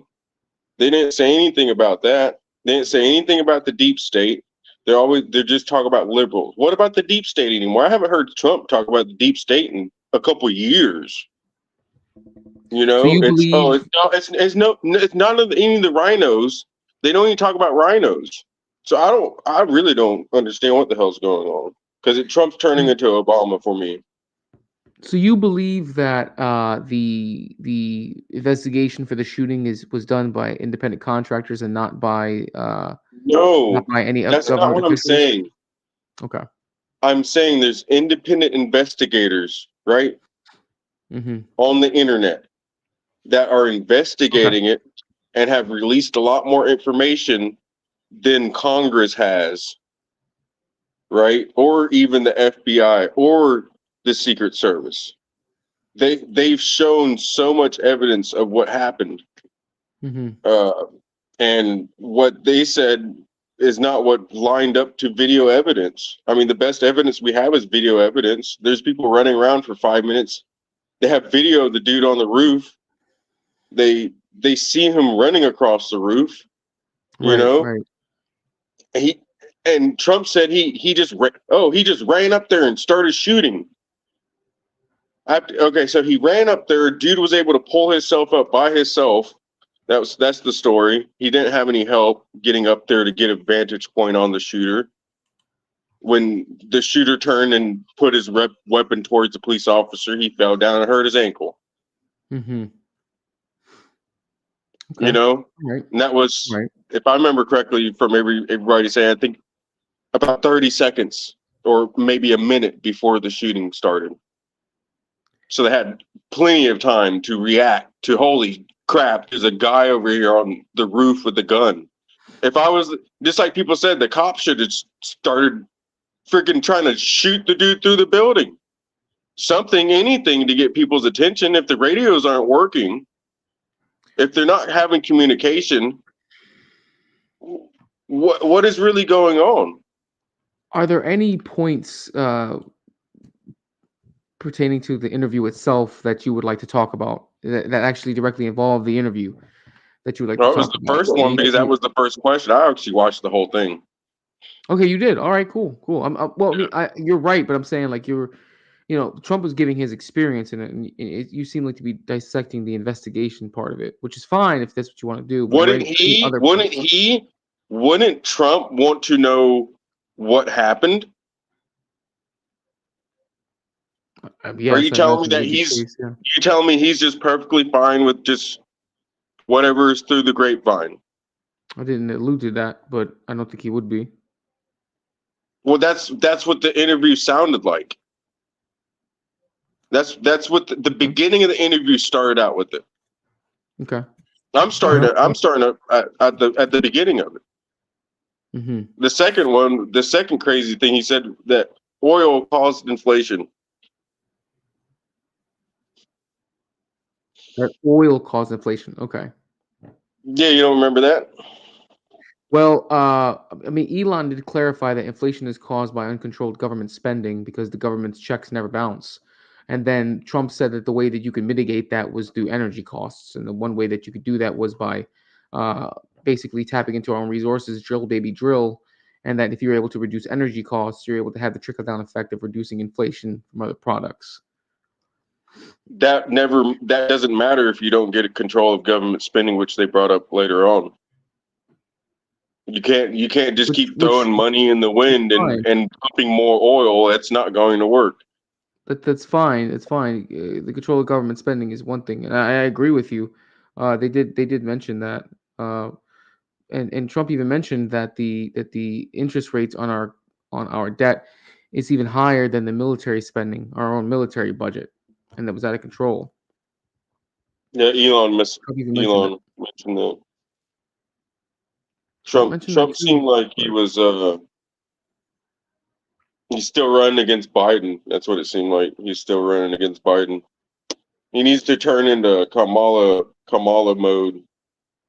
You know, start worrying about her. You know, because if I honestly, you could blame the starting of the whole inflation debacle on Trump. Didn't they pass the first bill? It was like $1 trillion something, $2 trillion or something like that. They literally spent like $2 trillion overnight. On what? I don't know what the hell it was on. It was some kind of. It was the something relief bill. The CVID relief bill or whatever, like 2020. Are you talking about the CVID relief bill? Yeah, that was the first thing. Yeah, that was because that was under Trump. We were Trump in. signed it. We were okay. Yes, we were in lockdowns because Trump sold it. He sold it on everybody. He sold it. Oh my God, we got to have Operation Warp Speed, Warp Drive. Oh wait, you know what? Hey, y'all can't get sued neither. It's okay. And then he allowed people to be discriminated against after he got out of office. He should have made it some sort of something to make sure people were protected. You do realize that government spending when it goes out of control is what starts inflation, and then it becomes fueled by commodities getting out of control. Whereas commodities raise up, and then therefore wages have to raise, therefore prices raise, therefore wages raise, and you have the wage. Then you end up having the wage pricing spiral that continues to go up. And I believe what he was trying to convey was, if you're able to lower the cost of energy, which usually is through fuel, through gas, causes other commodities to drop in price because their transportation and their production drops because the energy Believe price me, I understand that. I'm in construction. I understand that. Believe me. That was Germany's issue on the Eastern Front. What's the Eastern Front have to do with anything? You're muffled. Maybe thumb. I don't know. I have to mute myself and then unmute myself to fix it. Is it fixed? It is. Your echo cancellation is not jobbing on your phone.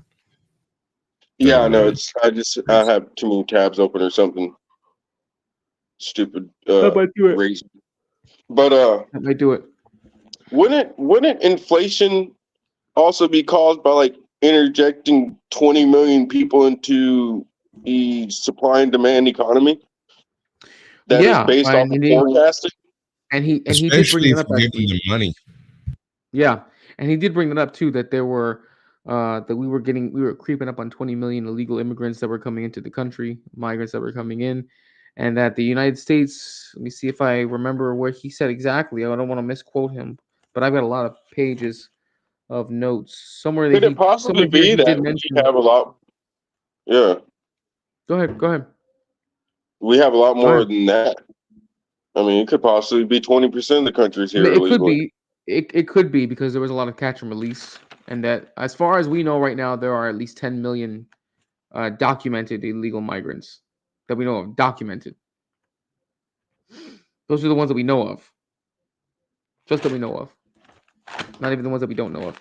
I will say this though, going into some more of the notes, Elon asks if Trump supports legal immigration. Trump responded that he does support legal immigration.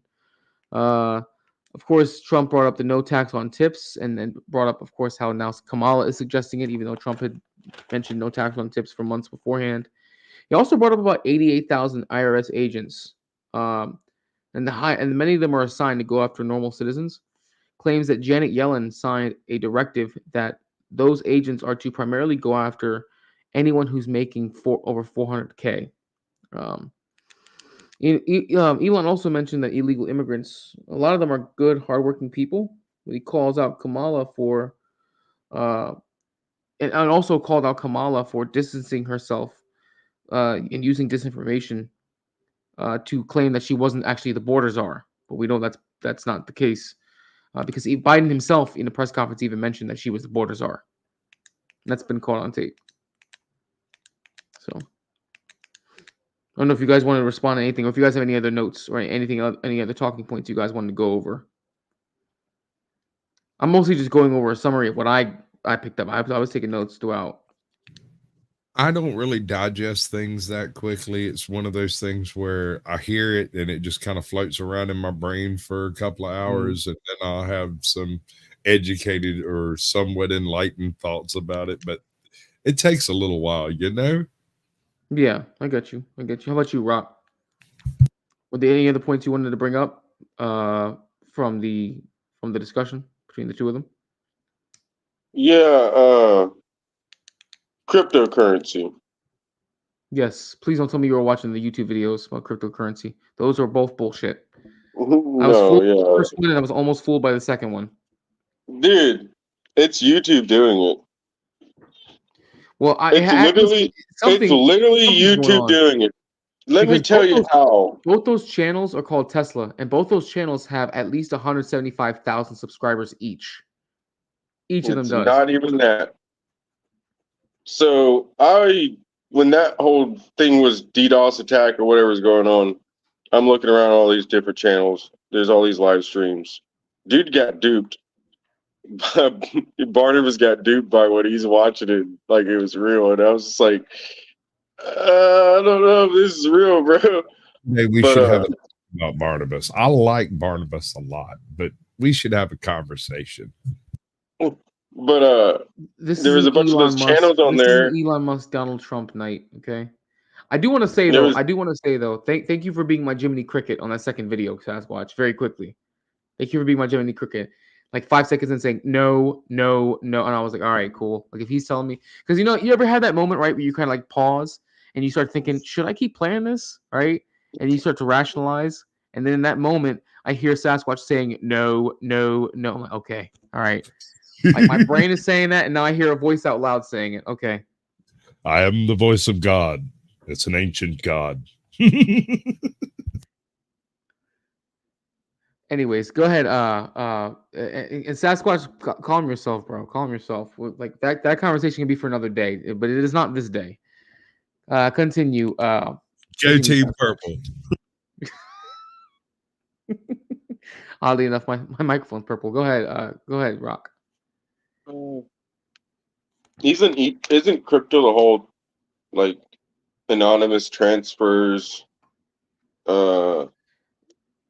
not regulated by outside entities kind of thing like that? Wasn't that the whole thing about it? Decentralized currency. There's no central control over it. So why is Elon Musk and Donald Trump talking about U.S.-backed cryptocurrency with centralized control? And then they say, what's really crazy. I understand how intelligent these people are. I know how intelligent these people are. There's no way they're this stupid. There's no way that Elon Musk actually doesn't know that they have CBDCs and a Federal Reserve digital currency. I can't remember the exact name of it right now, but a Federal Reserve digital currency already. Mm-hmm. And he's saying that we should have something like that. Now, buddy, don't you know that we already do? why are you speaking to people as if they don't have internet access? I felt like I was listening to a old radio broadcast to where people can just say whatever they want to. Like the other day on a radio station, I was listening to said the Olympics are doing really good with the ratings, and it's probably because the opening ceremony. Really? Yeah, that's what they said. National radio. I wouldn't have guessed that Ultimately, one. there's no such thing as bad PR. If you get enough bad PR, it stops being bad PR. Ironically enough, there's no such thing. All right. Well, I'm going to go through a little bit more of the notes that I got. Let's see. Apparently, in 2023, Biden ended protection for 400,000 Venezuelan migrants and then gave them work authorization after the fact. Let's see. Trump claims our country is already overwhelmed. That's what I was looking for. Claims Venezuelan got rid of 70% of its bad people. I don't know where he got that stat from. And then 50% of its prisons, of its jails. That part might actually be true because down there, Bukele's not playing any games. Bukele runs his prisons like concentration camps now. And honestly, it's effective because like within the first month, they had a 53% reduction in crime. In fact, they're actually cleaning up their country. Now, granted, it's a very authoritarian way of doing it, but it is working. It's effective. Let's see. He brings up how CNN praised Biden on the debate performance and then turned on him a couple of days later, saying how badly he did. In fact, all the political pundits have been doing that. In fact, even I want to bring this up too. When I was in Philly, even the common folks are doing that. They more so lament how bad Biden's downturn was, but they really don't support the fact that him sticking around. They're actually glad that he left. They Let's pretend see. as if Biden has disappeared and Kamala's already president. I was listening to Correct. a conversation point. earlier. I was standing in line behind a couple of ladies, and they were doing the whole black girl magic conversation. Right. Each of their own. I'm not involved. I didn't get involved, but I did listen to what they had to say, and it was basically as if Biden ceased to exist.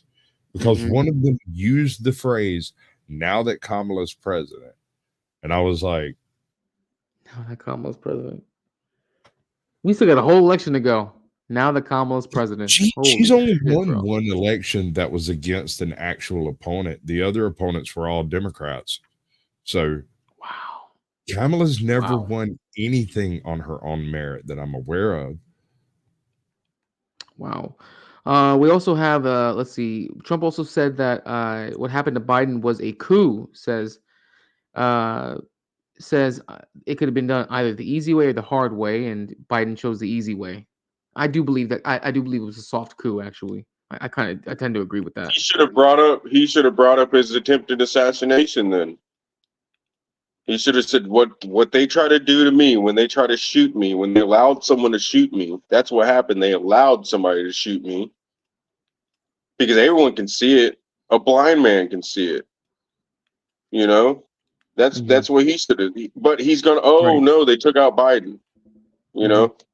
Oh, it's okay to admit that the deep state took out Biden, but no, they're not messing with me. There's nobody's He after also me. brings up. He also brought up the Russia hoax and the good relationship that he still has with Putin. In fact, Trump told Putin, and this was actually an interview that I remember. I forget what the podcast was called, but someone else in the chat remembers the interview I was talking about. And there's I forget what this place. I want to say it's No Jumper, but I don't think that's the name of the podcast. But about Full Send? Is it called Full Send? Is that it? It was a group of dudes in like their 20s or 30s, probably around my age, our age group, and they've never had an interview taken down, never had one flagged. And they did one interview with Donald Trump, and it was the only interview they've ever had taken down on YouTube. And they had to actually post the interview on their YouTube on their website in order for people to watch it. I remember that. This was back in 2022 when it first came out, and Trump even mentioned that he had a conversation with Putin.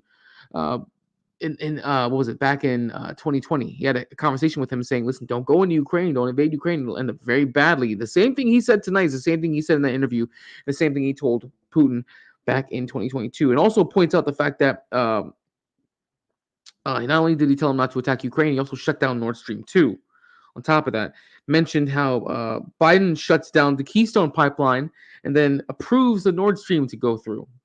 Speaks with Putin and lets the Nord Stream 2 go through. And then it also told China that, yeah, but that got blown up in 2023. Actually, that got blown up last year. He also told China that if you buy from Iran, you will not be able to do business with the U.S. They approved one pipeline and blow the other one up. They blew both of them up, actually. they Nord Stream 1 and 2 were attacked. They approved it, and then they blew it up. Yeah, Nord Stream 1 and 2 were both attacked at the same time. Calvin, why didn't he mention that? Panel, bro. Why didn't Trump mention that? They approved the pipelines, but then they went and blew them up for some reason. I can't see why he didn't mention it. I need my hat too, man. They might be trying to come after me. I'm making new points. I need my hat too, man.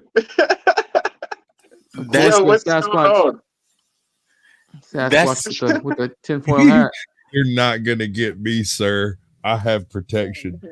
You can't get me with your radicalization.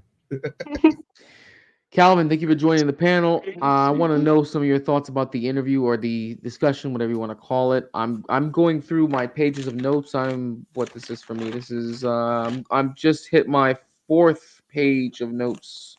About halfway through my notes, and then I'll pretty much call it. But what do you got for me, sir? Tell me your thoughts on the interview.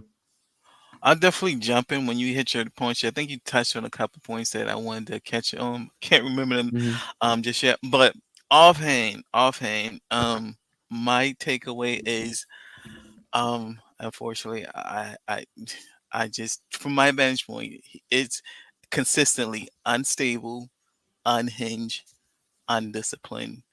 Now that Biden has stepped away, the contrast, when I see him with the contrast against Kamala, even with Elon Musk, the conversation, he doesn't sound stable to me. He sounds mentally disturbed. Something is going on with him. It's just his stream of consciousness is out of control. He just goes on, and he's like unraveling. He's unhinged, and I don't know if you're seeing it, but that when I look at even when you go on social media, on Twitter, whatever, that's usually a common criticism, even from people who hate him, and then even from people who are like in the middle. They recognize that something's not like clicking right with him. And I don't know. Is it because he almost got shot in the head? No, I think it happened before that.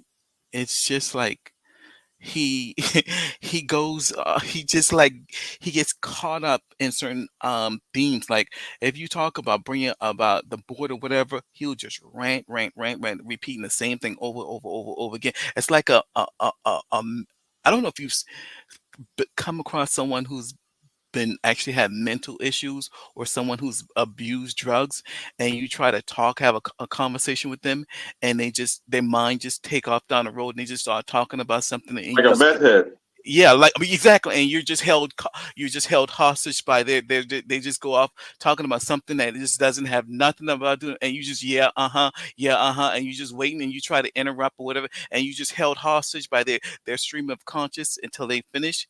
That's what Trump gives me. Can you tell me one politician? Guys, that hold on. is- Let's you guys rock out. Hold on, guys. I'm gonna let you rock out. Give me a second. Sasquatch, how much longer you got? Till 11:30. That's 5 minutes. That's what I got. Do you want to give your final thoughts now, or do you want to wait until then? I think Trump does better working with a visual crowd that he can visibly see, than he does dealing with a single individual that he may or may not be able to see. I don't know how that was set up on their end of it. So whether they were looking at each other through a camera or not, we don't know. That being said, his handling of this, and how he was very courteous. He's very nice to the man. Both of them were very generous with one another. I mean, it's probably the nicest quote unquote interview he's had since he ran for president in 2016. So No, I liked it. I kind of enjoyed it. I thought it was funny. I thought it was topical, and I thought it served exactly the purpose that Trump wants it to serve. Right? People will see it. People will talk about it, and they will keep talking about it, and they will clip bits, and they will show it, and they will quote it. It'll do exactly what it's meant to do. With that, I'm done. Thanks for coming through, Sasquatch. You're always welcome, bro. Appreciate you for coming through the panel. Oh, yes, you got it, sir. Till next time, I will see you again. Yes, sir. Later, bro.